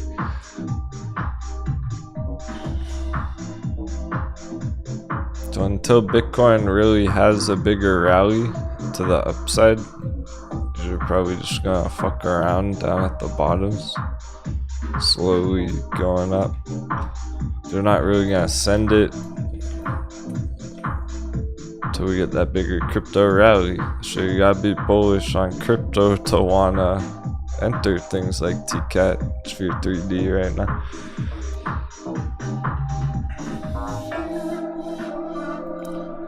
Which I am overall. It's actually not been that bad these last crypto dips and everything, but we'll talk about that more after the bell. Because S&P is still red even though it's bullish and on top of the line and over 400. Sheesh, it's even gonna go green on the day. Not much move on the dollar there, but that's all good. That's all fine because we're still very much maintaining our double digits, to say the least, for those. I'm excited to see them all close 20% like that. Actually completing the day up here. Lately, it's been like this. This is why things are getting better and better, because lately our moves have been like this, where they go up power hour and then they drop right back down and they don't even finish the day strong like that, giving us these double dunks. We're actually finishing the day quite strong here, going into the rest of the week. These look legit. They're maintaining that value, confirming the bear traps.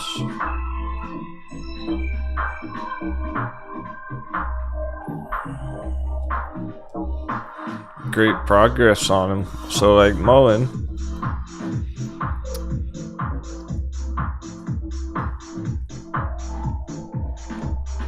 only 20 minutes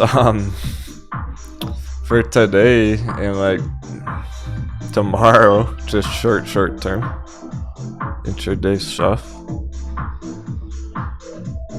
I think we're heading into some choppiness here as they're testing these levels, these breakouts and everything with the bull blocks going on, but it shouldn't go down very far. I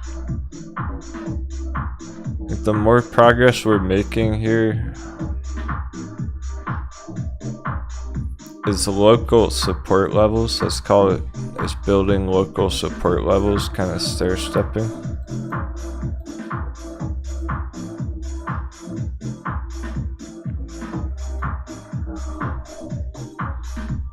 So tomorrow get another stair step.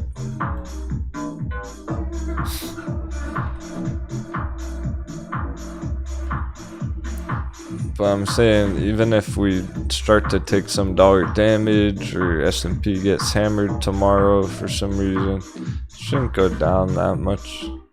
Now that's all began. Now that the process has begun. It really is the momentum. It's like a snowball effect, where it's like everyone who paper handed down here's FOMOing back in, pushing it higher and higher and higher. They want their shares back that they got rid of. But they have to pay the price. They're paying the price. So the bears are like, oh, it's not gonna dip back down, so I have to pay the price and buy it up there.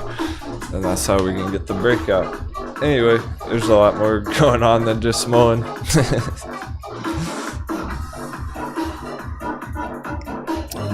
The situation applies on other charts too, like sundial. You could say that about this spot here at 50 cents.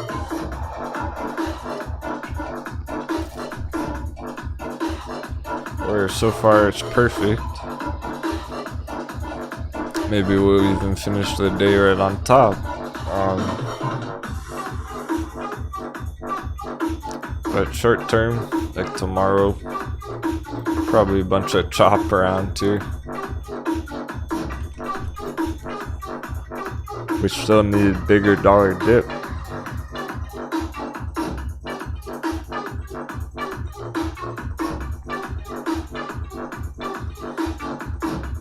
They're all set up how I would want. So I think that was about all we could hope to get out of them today.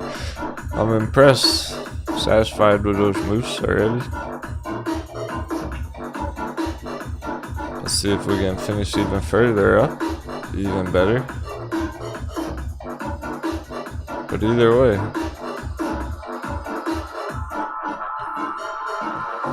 that's just where we're at right now, trying to get smashed through these important levels, hit bigger prices end of week. So definitely on track.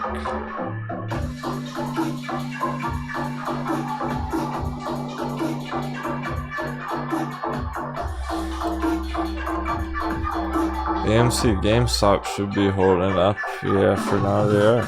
So that's also on track. It's just very flat there. It's not gonna get that bigger breakout till we get dollar dip. Just making sure, because we're running out of time on that day. Time's ticking in 17 minutes.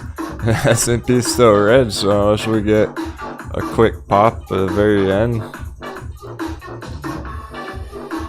then it's all pressure built up to tomorrow on a bunch of those.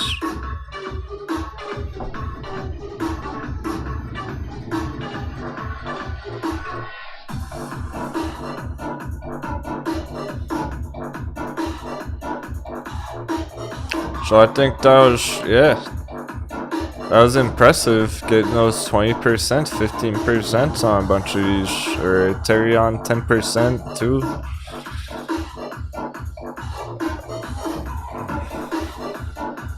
The 10% are great too.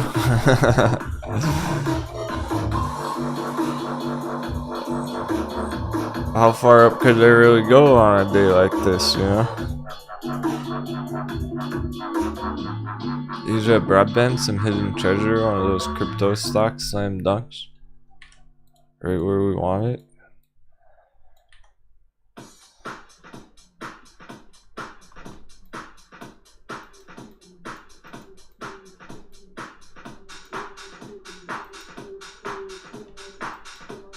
I like these crypto stock charts.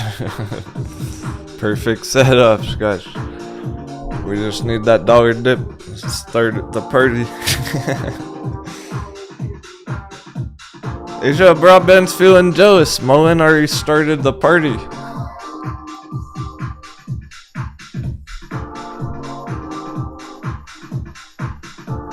I think all our favorite stocks are about to throw an epic party.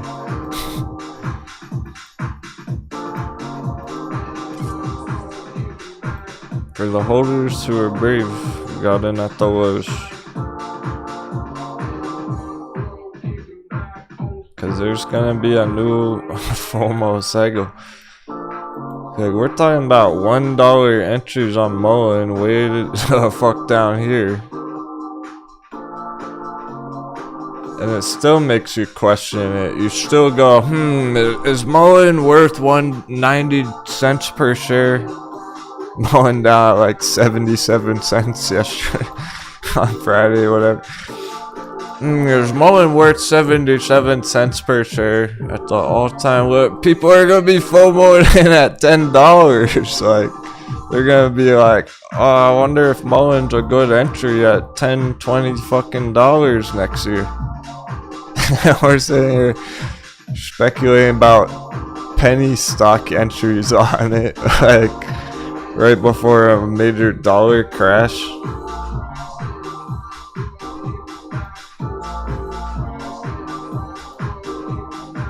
Of course it's a good entry down there.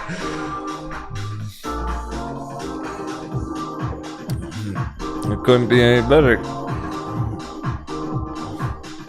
So it's not fucking around wasting no time on the recovery.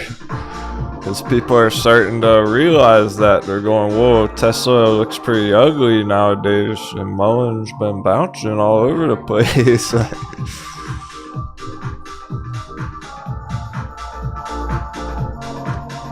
But they hesitate and they're not brave getting it at $1. And they'll wait, and then before they know it, Mullen's at $5, and then they enter. They wait till next month it's up here, then they enter. Like, just be brave down here while it's dirt cheap. You almost can't go wrong. It's hard to fuck it up if you just are patient about it.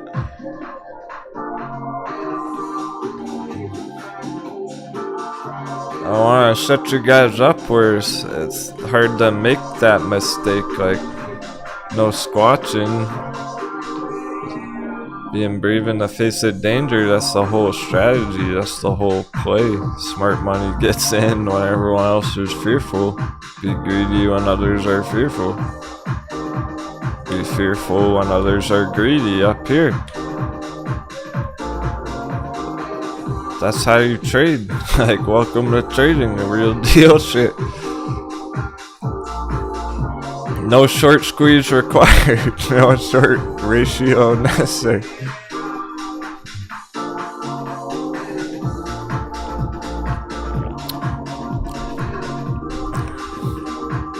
Get through all these mind games down here, it'll be a piece of cake when it's actually pumping. When dollar is actually helping it, and we're not fighting the dollar. So this is why Mullen went down that hard, because dollar's straight up there. When dollar's going down like this, Mullen's gonna be going straight up there.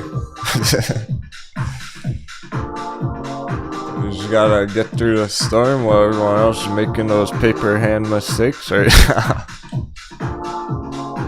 You can do it. I believe in you.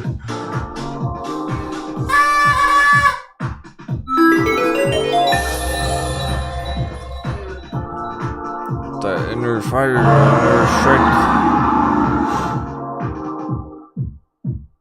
Give me fuel, give me fire, give me that which I desire. I'll have to get some metal hype going. Need some end of day hype music. Oh, S&P 399. 399 over the line. I wonder if it's even gonna hit, like, finish 400 there. Of course, it's taking the very last minute of the end of the day. We knew it would.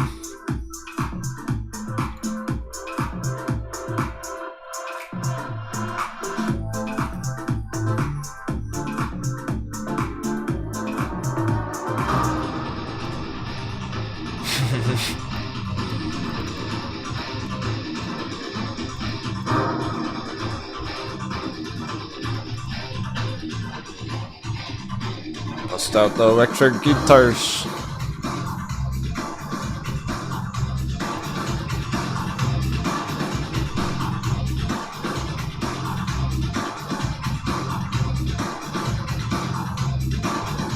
That's true, this best day on mullen it's had in a while.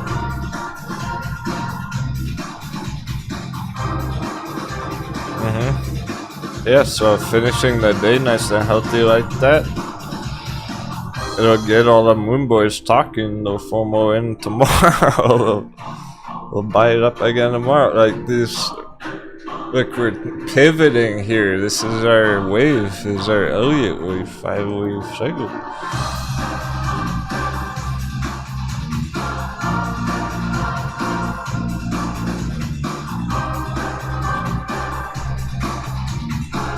So really starting this move plus dollar dippy. Look at this nice dollar dippy we're heading for.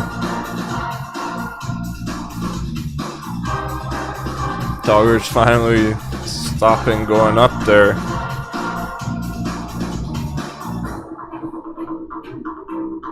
So that was perfect.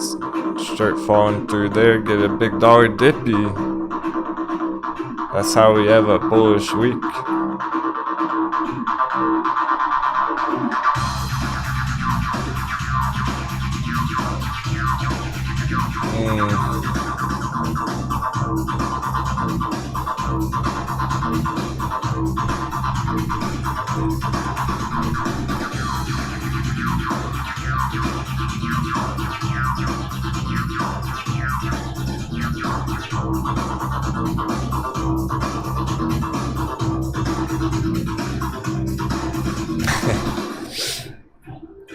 This is long-term mullen. We don't look at it this way frequently. Here's our slam dunk, guys. Oh, that's a big dong. These are big dong plays.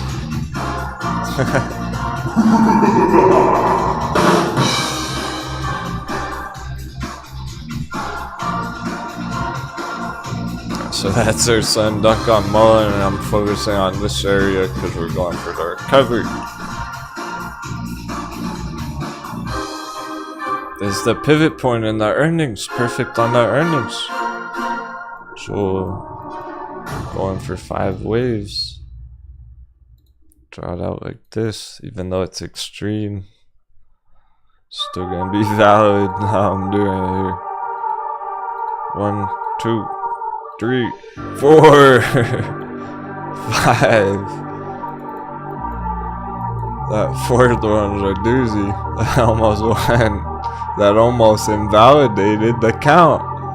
If it went lower, I probably couldn't get away with counting it like that. I wouldn't feel comfortable saying that's valid, but it's perfect. And then pivot with the earnings, so really pivoting here means we're gonna be going on quite the rally, guys. Like Mullins.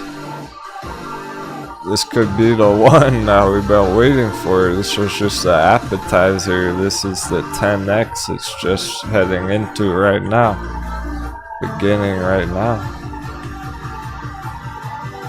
Let's fucking go.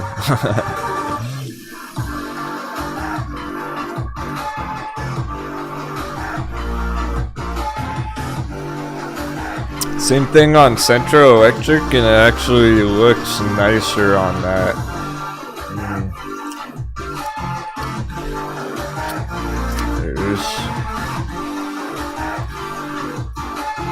Actually looks a bit cleaner, nicer here. Central, at least the same.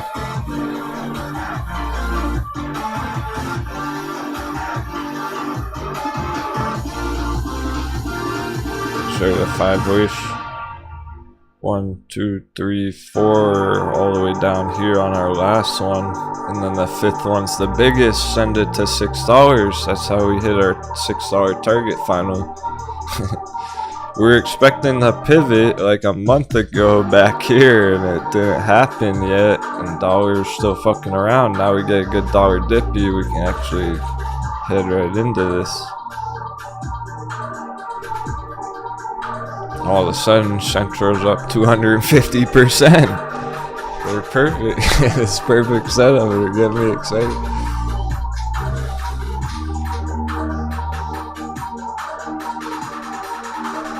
Mullen and Central both have that happening, pivoting for epic 5th wave extension.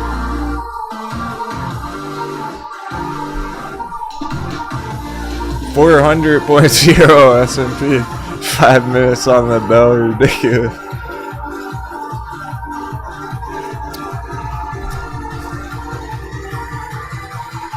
Seems like on the booty coin bed, I'm gonna have to do 3 options from now on. Above 400, below 400, or exactly 400.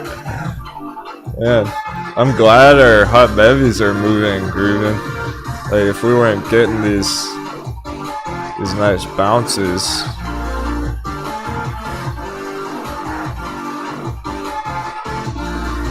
That's all. I don't know. It would suck. It would be a lot less fun than getting the bounces. We're making good progress. we don't have to think about that because we are getting like good bounces.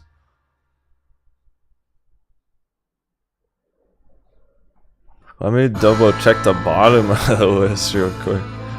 On the bottom. That looks okay.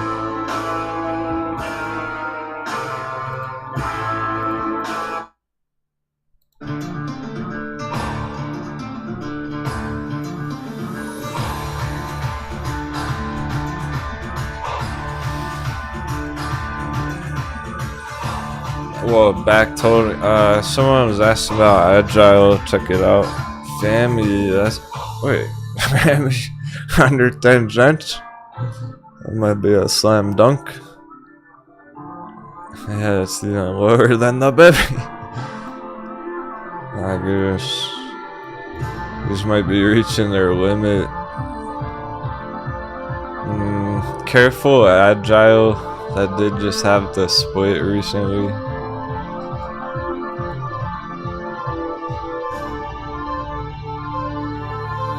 But when they are ready, they expect both of those to bounce back huge when they are ready.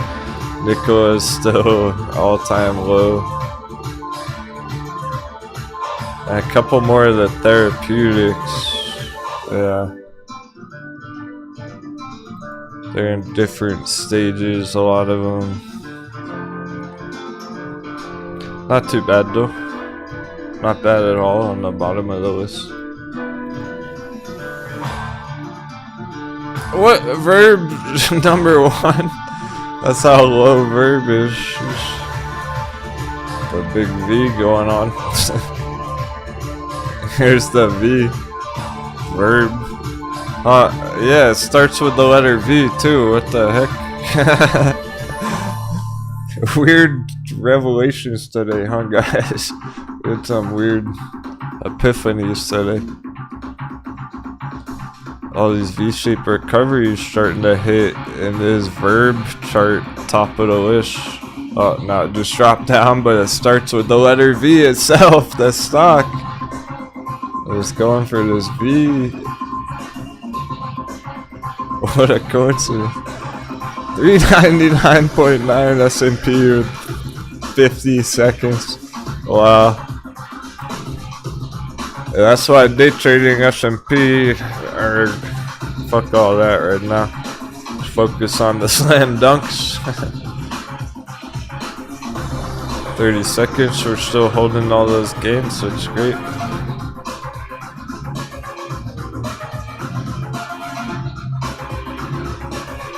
Beautiful day in the Matrix.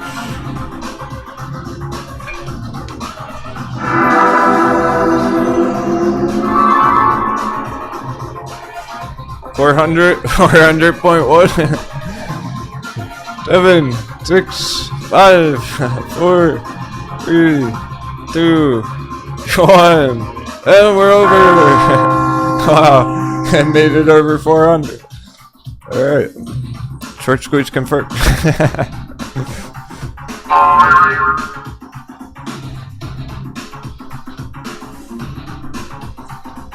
I really couldn't have got any better to begin the week. Epic start to the week. Mullen even finished with a nice bang there, 18%, $1.17.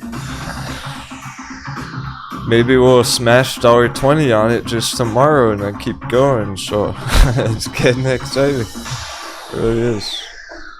These charts. There's so many I'm hyped about that I can't even check them all. Like Aterian, 2 cats, and my goodness, and all those earnings. The good news is everything we were planning last week is happening perfectly.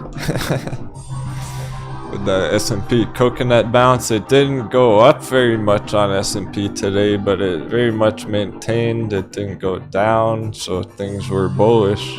We're getting bullish early beginning to the week. Probably tomorrow, and probably even Wednesday. And then pretty likely we will get the end of week drop down again, like Thursday, Friday. So it's kind of temporary, but it's perfect for our favorite undervalued plays right here with the big 20-30% gains, because they're stair-stepping up. So if they make enough progress, if they go up far enough, make enough distance this week, then we'll end a week drop down. Okay, they drop down, but it doesn't hurt them that bad. They might drop down a little bit, but they're still further up than where we started. So like Mullen starting the week under $1 as a penny stock, right? Let's say it has a nice couple days green still, Tuesday, Wednesday, hits like $2.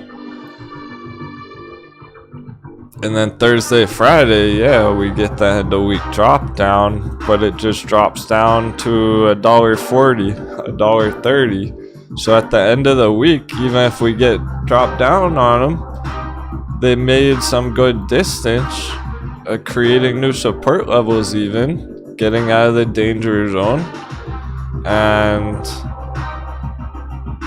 finishing the week further up than where we started, under $1. So even if they take $1 damage end of week, whatever, like we started the week at 80 cents, finish it at $1.40. That's great progress. Heading in the right direction now. It was real pivoting today. Lots of pivots on lots of charts where they really, you can tell what they're trying to do. And they have that chance right now to really kick it off, like Aterian, just trying to instantly recover this week right now, straight back to $5 here. And then we might even get a huge $5 breakout on Aterian. The real breakout that we've been waiting for on it. They weren't quite ready last month with what the dollar was doing, but now dollar's starting to dip. So we get real dollar dippy. That's why this one can be the big one, the real $5 breakout, and hit some bigger, better targets over the next few months, even just end of year. Let's just say end of year, like $30 Ethereum end of year, $10 mullen end of year. That's what it's looking like right now.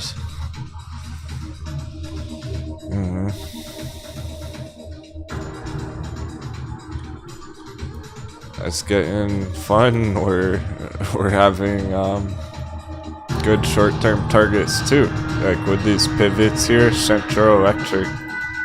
That's a solid pivot, turnaround, instant reversal where it's not going down on that fourth wave, starting the fifth wave.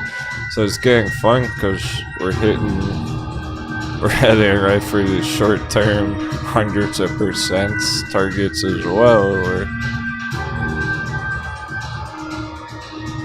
going for the gold on the long term, but let's get these quick targets, these nice wins first. When Central hits that target, lock it in, make it a win, and then people are winning again.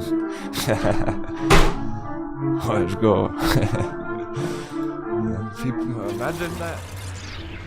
And then people are winning again. It's been a while, huh? This market crash been brutal for 7 months, but you're doing it. Believe in you.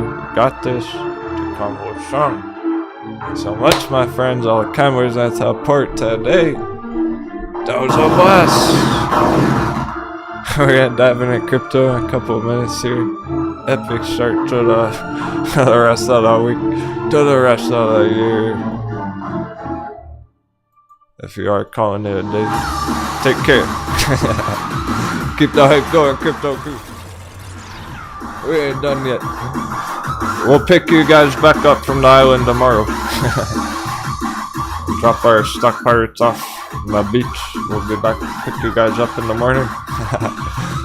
Have an epic rest of your day.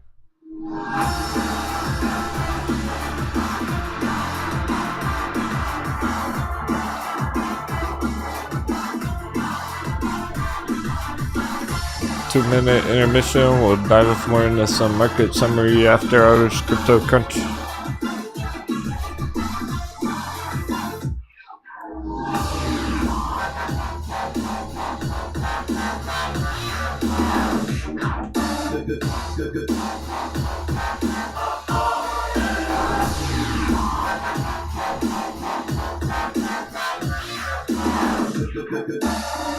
Oh. See, 2021 was the great pillaging. 2022's the great profiting. Let's get this treasure back to the moon base. Jasmine 25%. Don't blink. Jasmine's up another 10%. Keep those sales. Those sales will open.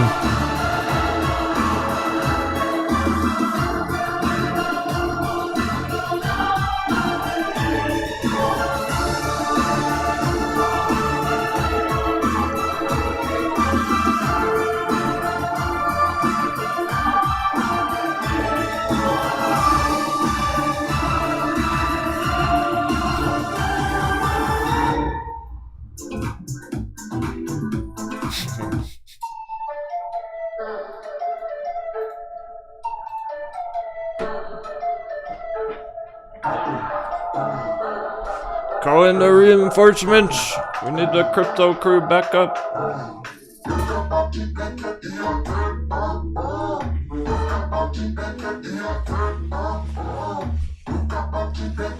We need the Jasmine warriors on the battlefield.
Awesome.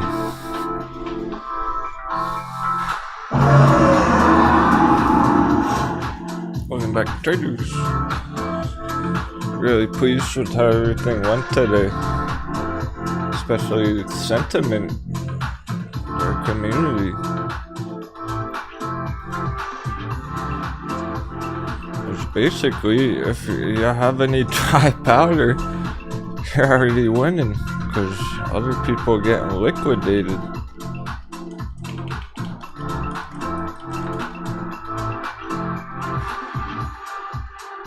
Maybe they don't even want to sell their Jasmine, guys.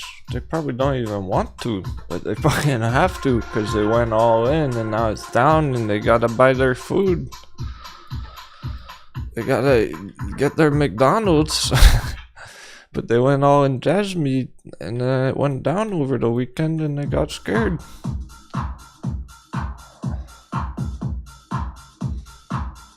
So they had to sell it to get their McDonald's.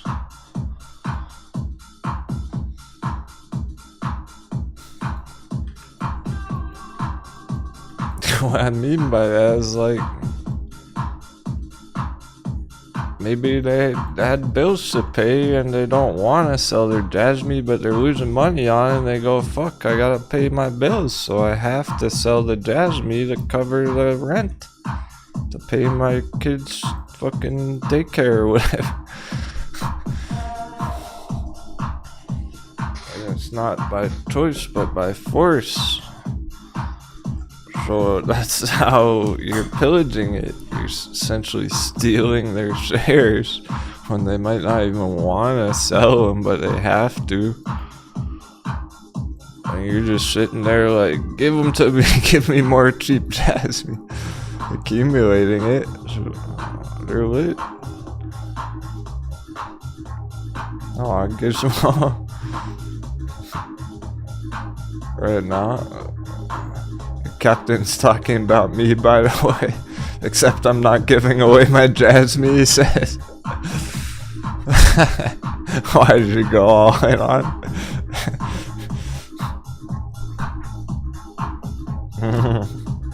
Hey, Power Riz. Good to see you, man. You can pop in cryptocurrencies as soon as market turns around. I'm all in crypto. Dude, it's really looking like time to be brave. It's like, why even wait? That's how low some of them are. That's how low Jasmine is. There's like nothing to wait for. It's right here, right now. And the crypto stocks too, I might even put them in their own watch list. There's so many good ones there. Sphere 3B. So a slam dunk under this orange line, under the gold entries, but that's acting as a gold breakout box right now while we're underneath.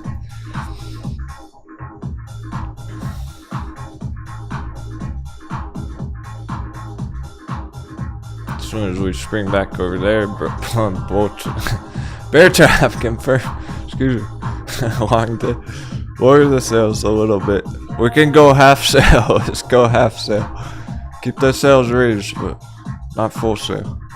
Let's go half so we don't go too fast and we can still pillage some crypto. Let's not go straight up yet. Yeah. Because that's how they're preparing. As soon as Bitcoin really clears 30k, Jasmine's gonna pull 100%.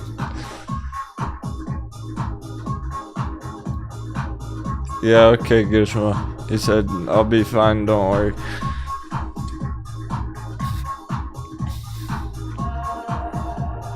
I'm sure he didn't over leverage or anything.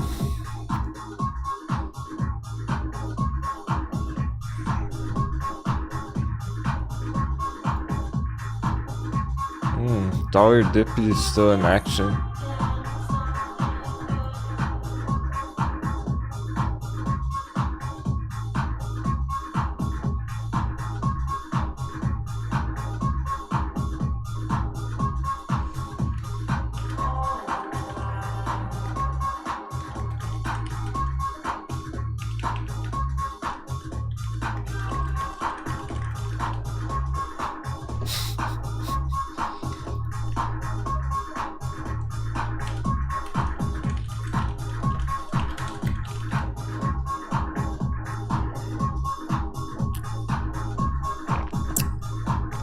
What do you mean by that, Gary?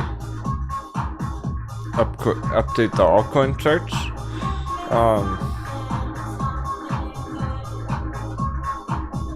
The watch list on Discord? I put Jasmine on the swing trade list. I'll double check them tonight. But in general, yeah, like we need to work on our altcoin charts more. Well, we still have time to strategize.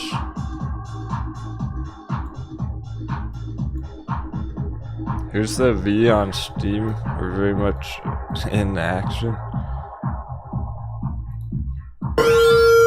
Be fearful when other are brave, and be fearless when other are fearful. Smiley face, smiley face, smiley face, smiley face, smiley face, smiley face. Good to see you back.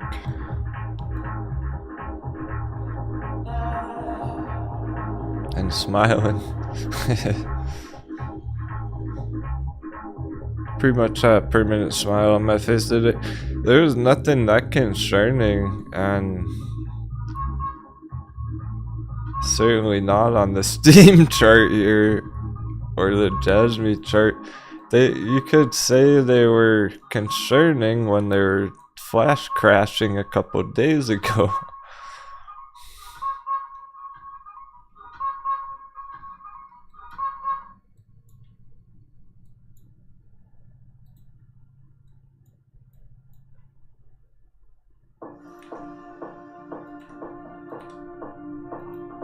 So there's where we slam dunk to. Very bottom of that bull box. Look at the price history.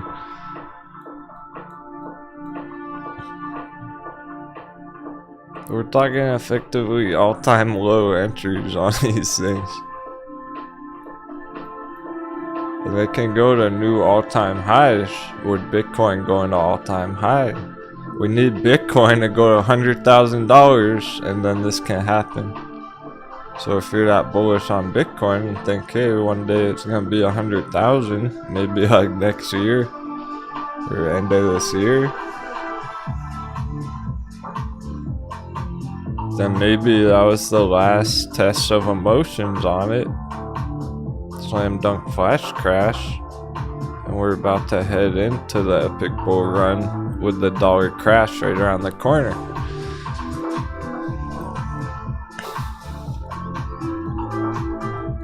We can feel brave, more brave than ever. We can feel more brave than ever right now. Probably especially on crypto. 777. Because we're finally topping out on the dollar. It's time to be brave. You could say it was concerning back here when dollar was breaking out, going parabolic, but if we're really topping out, this is where all the altcoins are gonna turn around, smacking the hard bottoms, flash crash, and then go on a big bull run.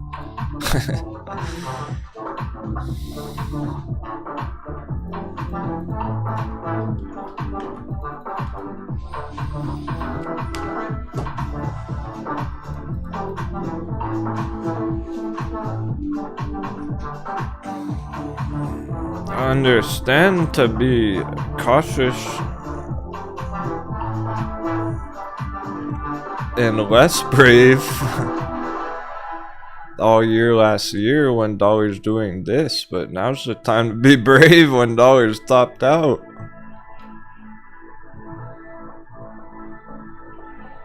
Definitely no squatching,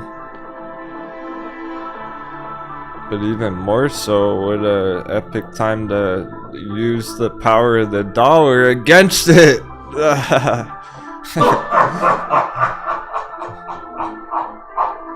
We're gonna use the dollar against itself.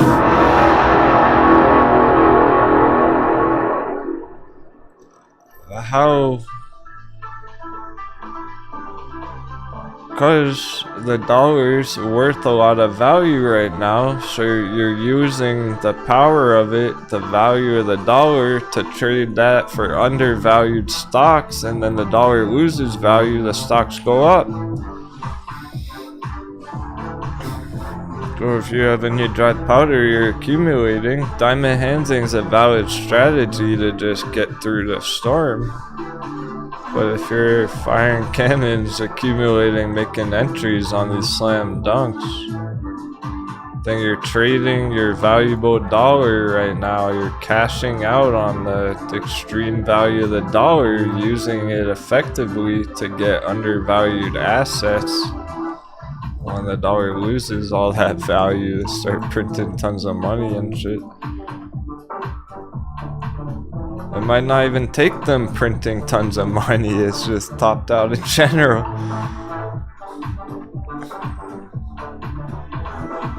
So it's like, yeah, our charts are fighting the dollar, but if you have some dollars to be pillaging with accumulating, then you're using the value of it to get undervalued bullish companies and cryptos and all that good stuff.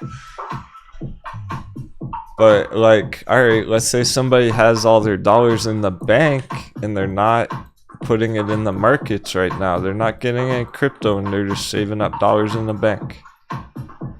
Okay, well shoot, if the dollar loses all its value next year and their dollars sitting in the bank, all of a sudden their dollars in the bank lost a lot of value. They're not going to be able to buy much crypto with that money. See, that's why crypto goes up against the value of dollar going down.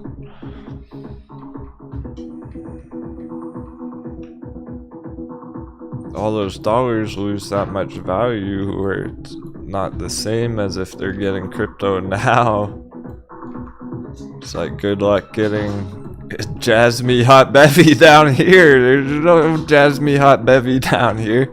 Jasmine can be like $1 itself, which is fucking crazy because we're talking about the dollar chart, and like dollar can lose so much value that Jasmine itself goes from 1 penny to $1. Like one Jasmine is the same value of $1 after all that, losing so much value. It's pretty wild. That's how epic a run it can be, because this is all just last year that I'm showing you, so it's like, here's potentially the end of year. This can be the next 6 months, 9 months, end of the year.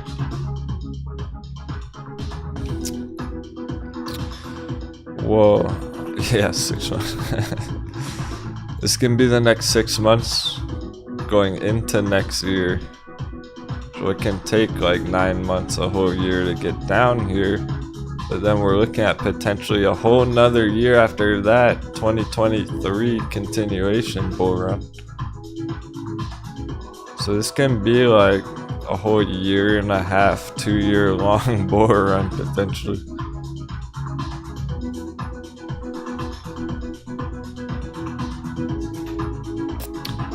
Right around the corner. Oh, maybe we hit the top today. That might have been the tippy top right there today.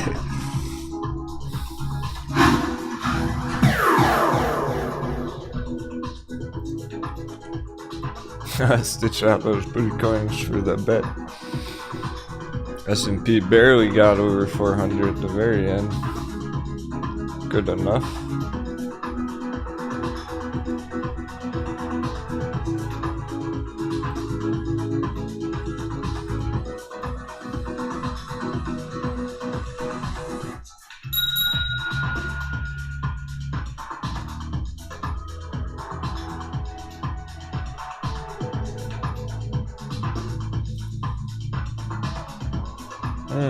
Yeah, so this whole area, maybe that was the tippy top on it that we just hit.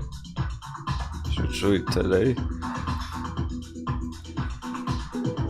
Looking good for at least more of dollar dippy going into the rest of the week.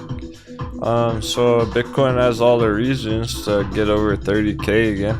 It probably hasn't just yet too, because people are selling Bitcoin itself for altcoins.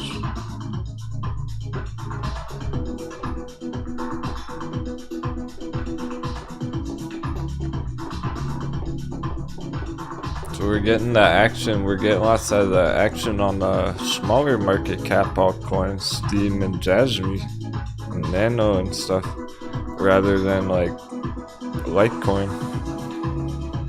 There's similar moves, just different magnitudes. Litecoin's pretty much in the same spot as Steam is right here, putting in a V-shaped recovery, get back to the giant magic triangle. So that's what we're waiting for, watching on it. It's already began epic bounce back Litecoin,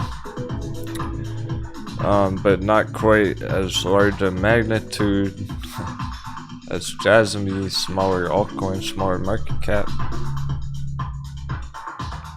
So Jasmine bouncing up quicker, Steam bouncing up quicker, but they all are at the same spot essentially. And we're just right under the giant magic triangle here at the magic number. What the? There's no coincidences, just telling you. Coincidence doesn't exist.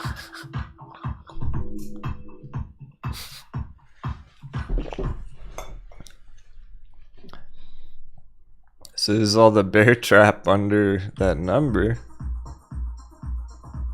I'm excited to see what we're going to be monitoring on it. I think we probably need Bitcoin to get over 30k to get back here. As soon as that happens, just right back up giant magic triangle, hopefully this week. And then it's like this never even happened, so everyone who got some entries on Grayscale Litecoin, pretty epic.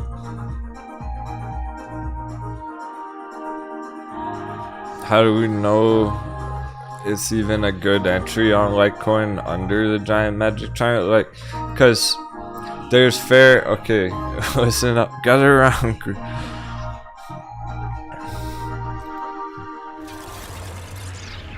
There's been some really valid questions lately that are totally fair, 100% fair. I get the confusion where it's coming from, because people will be like, Captain, you said like 345 is an important number on Bitcoin, and Bitcoin's under 345. Or the giant magic triangle on Litecoins, we gotta maintain that, and now it's under the giant magic triangle. Like, isn't that bad? Doesn't that mean they're gonna crash? No. That's not what it means. They don't have to exactly stay at those numbers. Those are just the important numbers right now in general. This was and has been a flash crash, a crypto flash crash through a lot of those numbers. But if we're instantly recovering, springing right back up to 345 by the end of the week, it doesn't matter. It's irrelevant that it even went under there. It's more the midterm, long term. They can break down below as long as they bounce back up into it. If it stays underneath, then it's a problem. If it can't get back above, so far so good. So yeah, it's correct to think that like it's kind of in the danger zone under 345, because that's the number we were always talking about for it. It's okay to be down here right now. We just can't get stuck down here for all month. If we bounce right back up to 345 at the end of the week, then it's all good. It's like this flash crash never even happened. And it's looking like, as we expected, it's gonna take dollar dippy for that to play out. Good thing we're getting it. That's happening. We're getting that dollar dippy. Dollar's looking more topped out than ever. So a new red weekly candle forming. Maybe that was the tippy top on the dollar. Maybe that was the final stop out under 30,000. Last test of emotions, even on crypto itself. So this is the chance, is it? It's looking like we're gonna blast right off, get instantly recover even on Bitcoin. S&P go green this week, Bitcoin go green this week, we get back above 345. And then all this was good entries, was just good time to pillage the altcoins.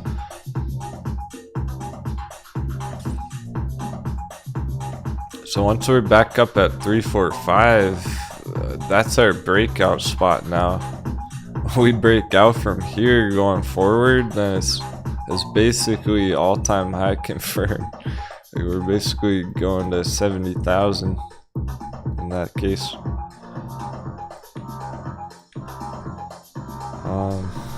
Pull up a clean chart.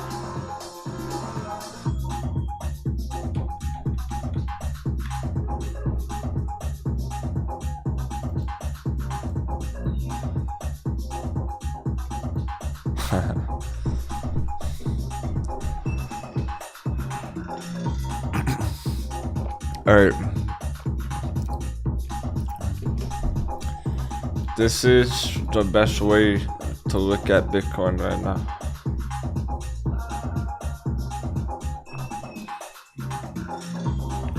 And don't even overcomplicate it. Don't even try to overcomplicate it. Keep it nice and simple. Here's our 345.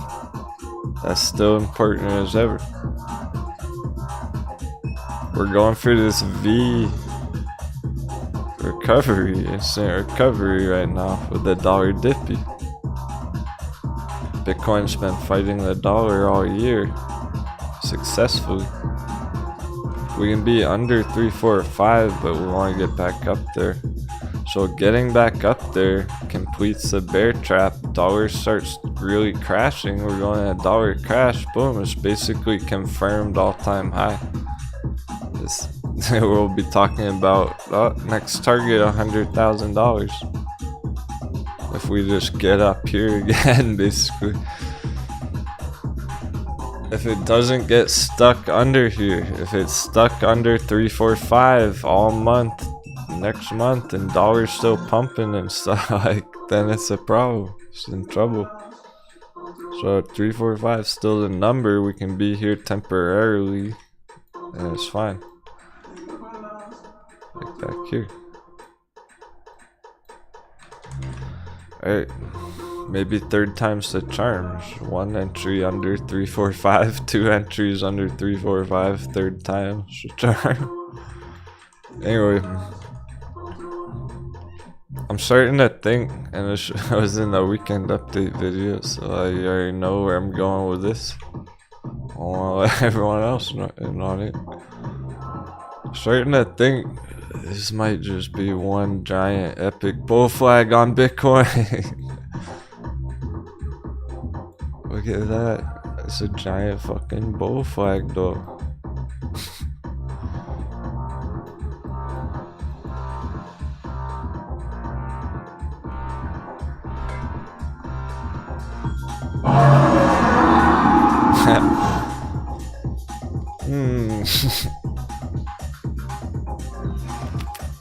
That's why we can bounce right here. It seems like a kind of random spot until you see that bull flag, and then you go, oh, that's right on the line. That perfect spot for it.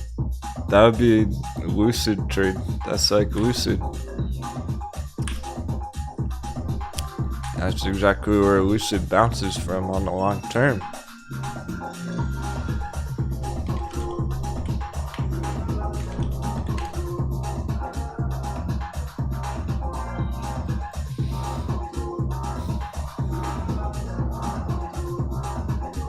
I'll draw it even clean. I'll do it. It's that big of a concept. Just go all the way.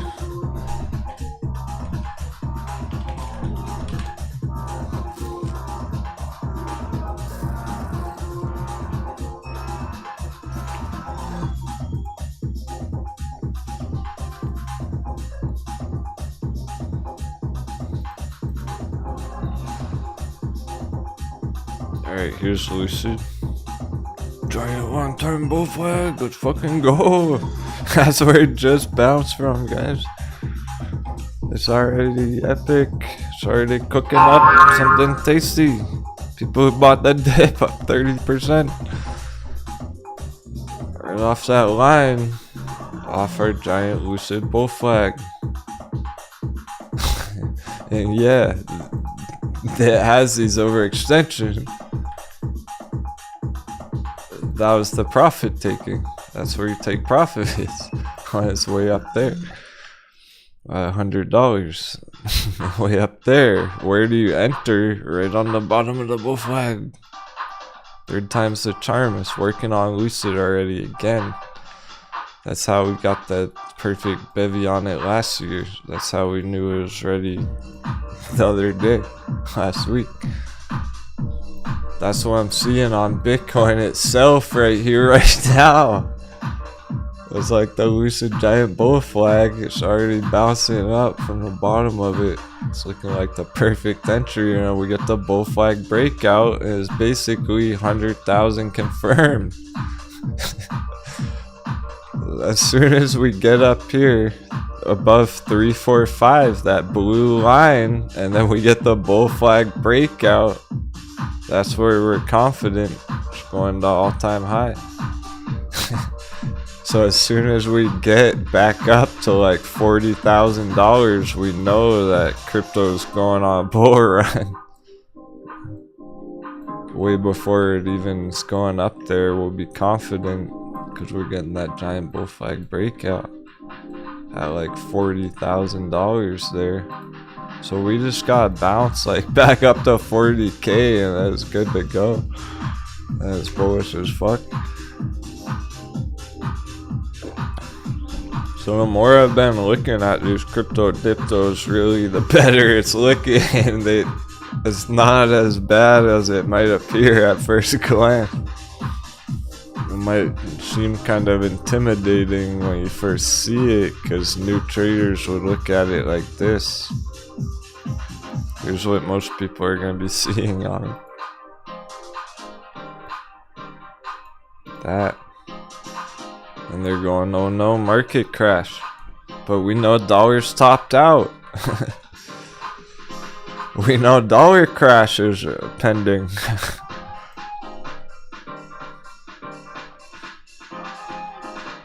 So this is our real long-term Bitcoin chart now. 345 still the most important number. It's okay to be under it right now. And Jasmine's still booming. Very nice. Just going straight up. That instant recovery. Yeah, so it's gonna be pretty clear. Like, Jasmine's right where mullen is right now.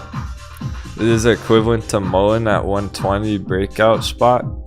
It's gonna be clear if we pull up Jasmine chart tomorrow morning and Jasmine already broke out. It's up here. That would be a new development, because right now they're still completing these bear traps. So those V recoveries we have in the stock markets, like here it is on the altcoins.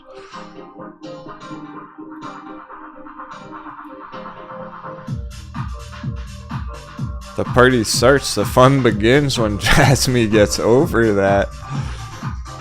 And we're crashing on dollar, and dollar's bumping the altcoins. I mean, there's potential 10x right around the corner on Jasmine. Remember how lit it was just 2 months ago? 350%. Very quickly. We're looking for an equally impressive move here, even better. This might be the one that sends all these fucking things like 10x, 20x throughout the rest of the year. Throughout the next maybe 6 months, but the whole rest of the end of the year, and Bitcoin's getting over 40K, 50K, 70K, and Jasmine's hitting all-time highs. It's just if Bitcoin's hitting all-time highs end of year, if that bull flag stays healthy, I'd say.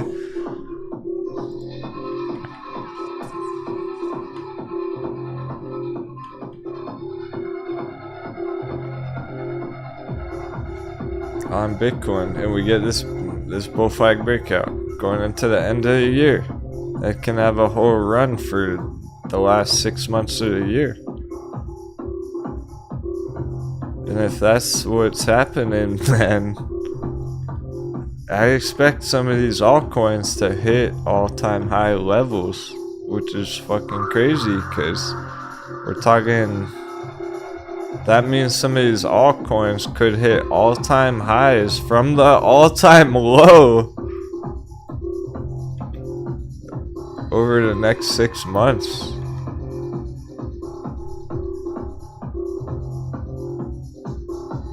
If all the stars align, if it all goes perfectly, then it's like, damn, Jasmine could hit all-time high in 6 months from now. Not just like 10x, but a lot more than that. Jasmine can hit this target in the next 6 months, if this is the one. If it is what we think it is.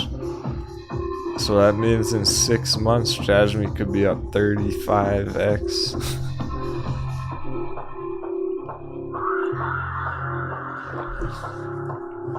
Right around the corner. Like, dollar crash in the next 6 months. It makes perfect sense. That makes perfect sense with dollar topped out.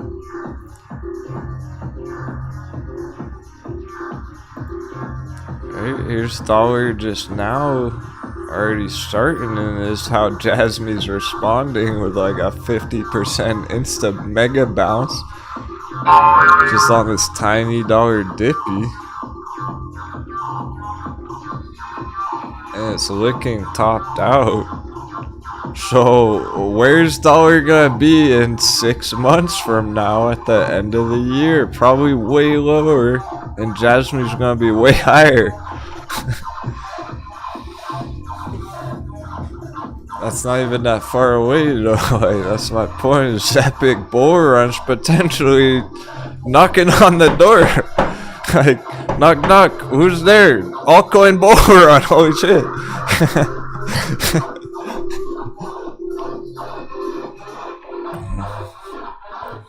I'll open up for that one. Come on in. Jasmine about to say, hold my beer, fucking watch this. Leave AMC in the dust. Just kidding.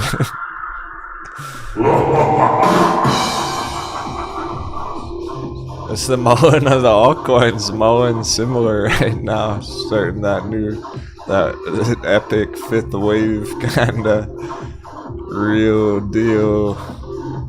Heading right for a bull run. Not just a pop and a drop, not just a fake out breakout, but really sending it epic targets going into the end of the year. Time to be brave and excited about it. I'll give you a pass. I'll give you a captain's pass. If you want to be a Jasmine moon boy, okay, I'll let it slide. Well, it's down here. You can be a Jasmine moon boy and be proud about it if you're pillaging it down there. That's okay. There are times when it's appropriate. Just don't be an Ethereum moon boy, because that chart still looks ugly and it raises questions. No dogecoin moon boys allowed. Try not to do that, because I'm not convinced Doge's gonna hold up that well, regardless. Some of those charts look so brutal, it probably won't even matter when anything else does. It's just simply topped out on its own. But you can be a Judgment moon boy, you can be a Dash moon boy, like coin, that's all good. The key is getting them in. Getting in. Okay, hang on. Let me rephrase this carefully. First of all, here's long-term support. And on Dash, we like to go long-term support right here, right now.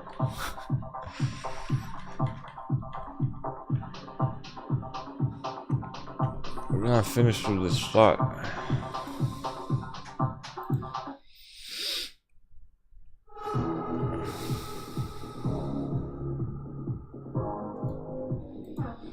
Because it's the most important thing about the altcoins right now. Really, always. And I know because I've seen it all before.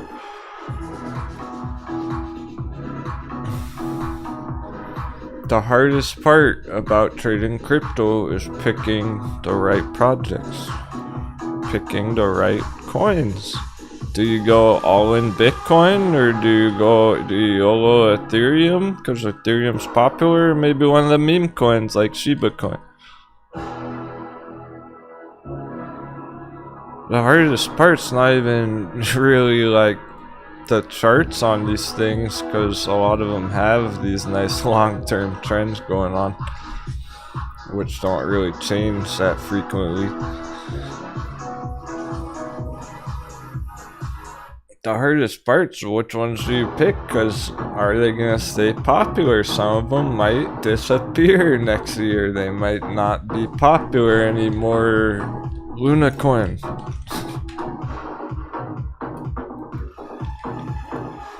Gotta avoid the ones that do this.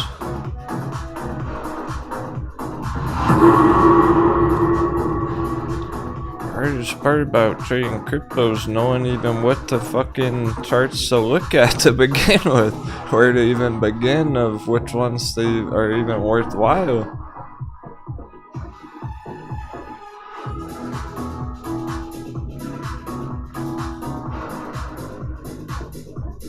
The ones that we're talking about the most, over and over, I have a lot of them flagged here, organized. These are nice long-term accumulations. Hold chainlink, loopring, if you like that one, where it is on the chart. Vechain, ICP. High risk, high rewards. Steam, a smaller market cap. AMP, Digibyte, VThor.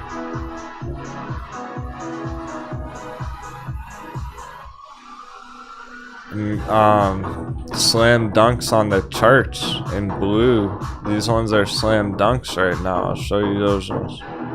There are no Jasmine. This one's Dash right here. Long-term support trend line. Okay, great, Komodo.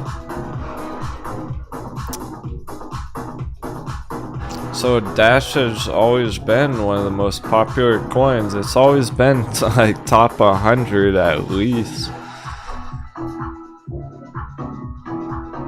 Dash is essentially potential of being top, let's say at least top 20. This is one of the 20 most popular, stable, long-term projects in crypto.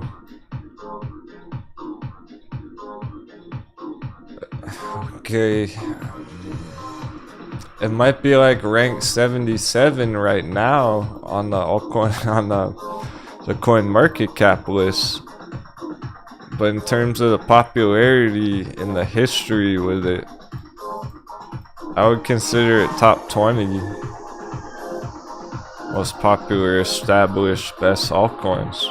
So it's not going anywhere. There are Dash lovers out there who've been holding it for 10 years and they're never gonna let it go. These are the ones that have the best shot at crushing big targets, following crypto, Bitcoin itself, the whole market cap. We don't know if a Luna coin is ever gonna bounce back true. But I know Dash is gonna follow Bitcoin up and hit even bigger, better targets. So being bullish on Bitcoin long term, definitely bullish on Dash long term. I know it's going to be around and still be popular in 5 years. Litecoin, I really consider it, so this is personal opinion, essentially, personal sentiment. But based on the history of the popularity of it, I would still consider Litecoin top 3 contention. But there are a lot of other big popular projects nowadays, like Binance and everything. So I would be comfortable saying Litecoin's like top 5 altcoin contender. And it's probably like ranked 25 right now or something. Let's check.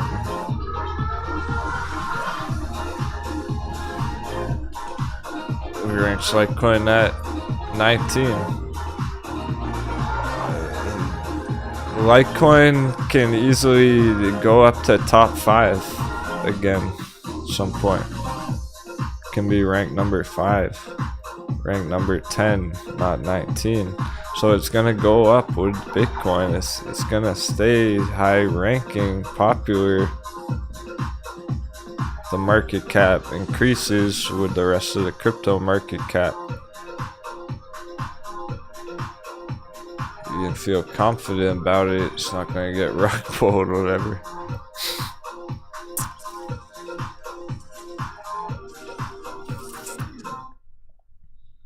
So really, Litecoin's like a top 5 coin. Dash, top 10, top 20 at least. Nano, not so much, not as popular, but I like it.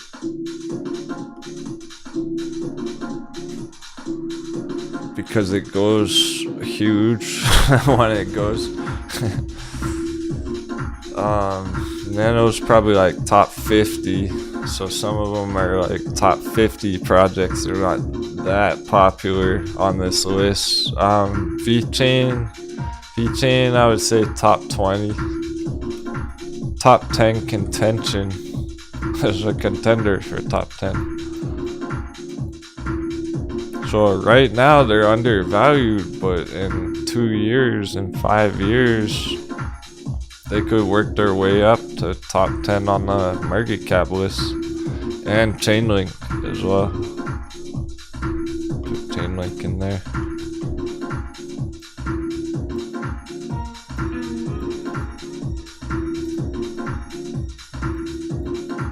Those are the more popular ones, the more consistent, stabilized ones over the long term on this list that aren't going to go anywhere. They're going to stay popular.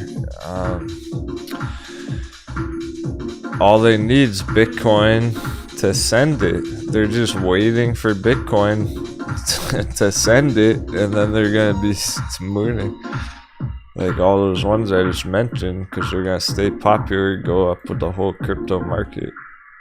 I can't say that about Luna coin. I can't say that about Dogecoin, you see. I'm not confident Dogecoin gonna stay popular over the next 6 months. But I know Litecoin will, I know vechain, chainlink will. And Dash. So the hardest part's picking the best projects. I'm telling you the best ones that personally, that all my experience, I know those perform really well. Following Bitcoin. Those are the ones to really, those are like the blue chip ones to go for essentially.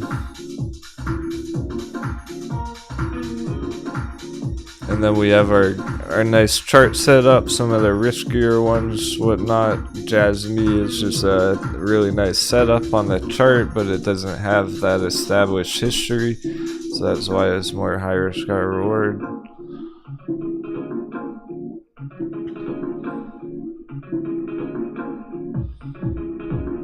I like Nano under $1.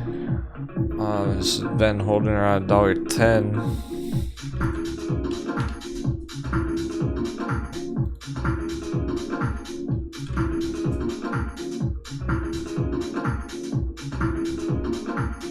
But here's the history of it. 2017, all-time high Nano around $40.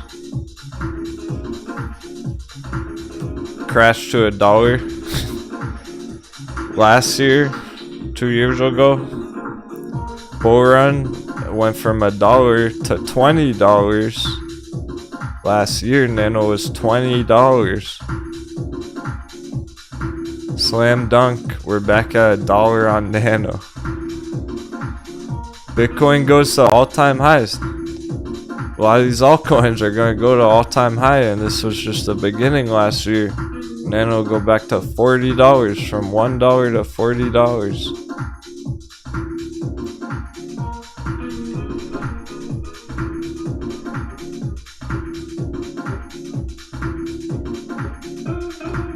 Balancer. I point out one more. I'll never stop if I don't wrap it up. Otherwise, I could keep going with them all night, because we're at like 29999 on Bitcoin.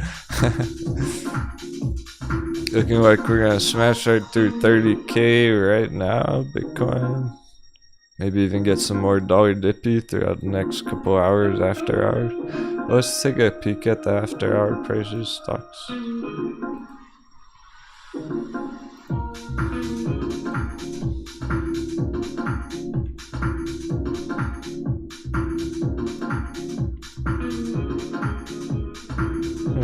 Some hot baby bounce action after hours, of course. A few percents here and there. Nothing too major.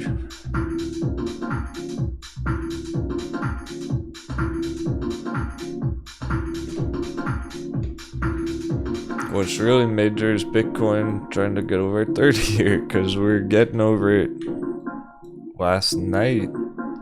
And then today, with the market madness, the mind games, we're under 30K all day. Just start tomorrow holding over 30K. We get nice dollar dippy. Boom, right back to 345. And then that's getting to the giant bull flag breakout. My goodness.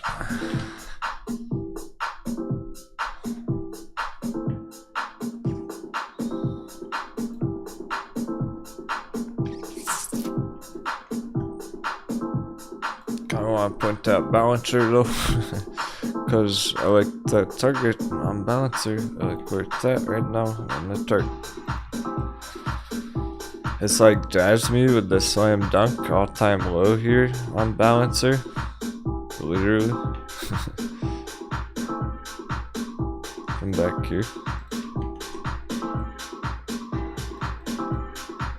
With our chart hacks. And all of this requires Bitcoin going to all-time high, but still, that's what the target would be. That's $200. It's 20x on Balancer. If you like that one. See, there's so many good choices, it's hard to pick and choose. So I'm trying to help you target the best ones. And we're over Bitcoin 30K. Epic day over 30K. We're gonna call it. What more could we ask for in one day? I was successful. Thanks again, everyone. Lots of fun. Can't wait for tomorrow already. So with that happening on crypto, we got everything we really wanted going on, and by the time we check them tomorrow, I wonder what price Jasmine gonna be in the morning. My goodness, that was epic. I hope y'all have a great rest of your day. Happy trading. Take care.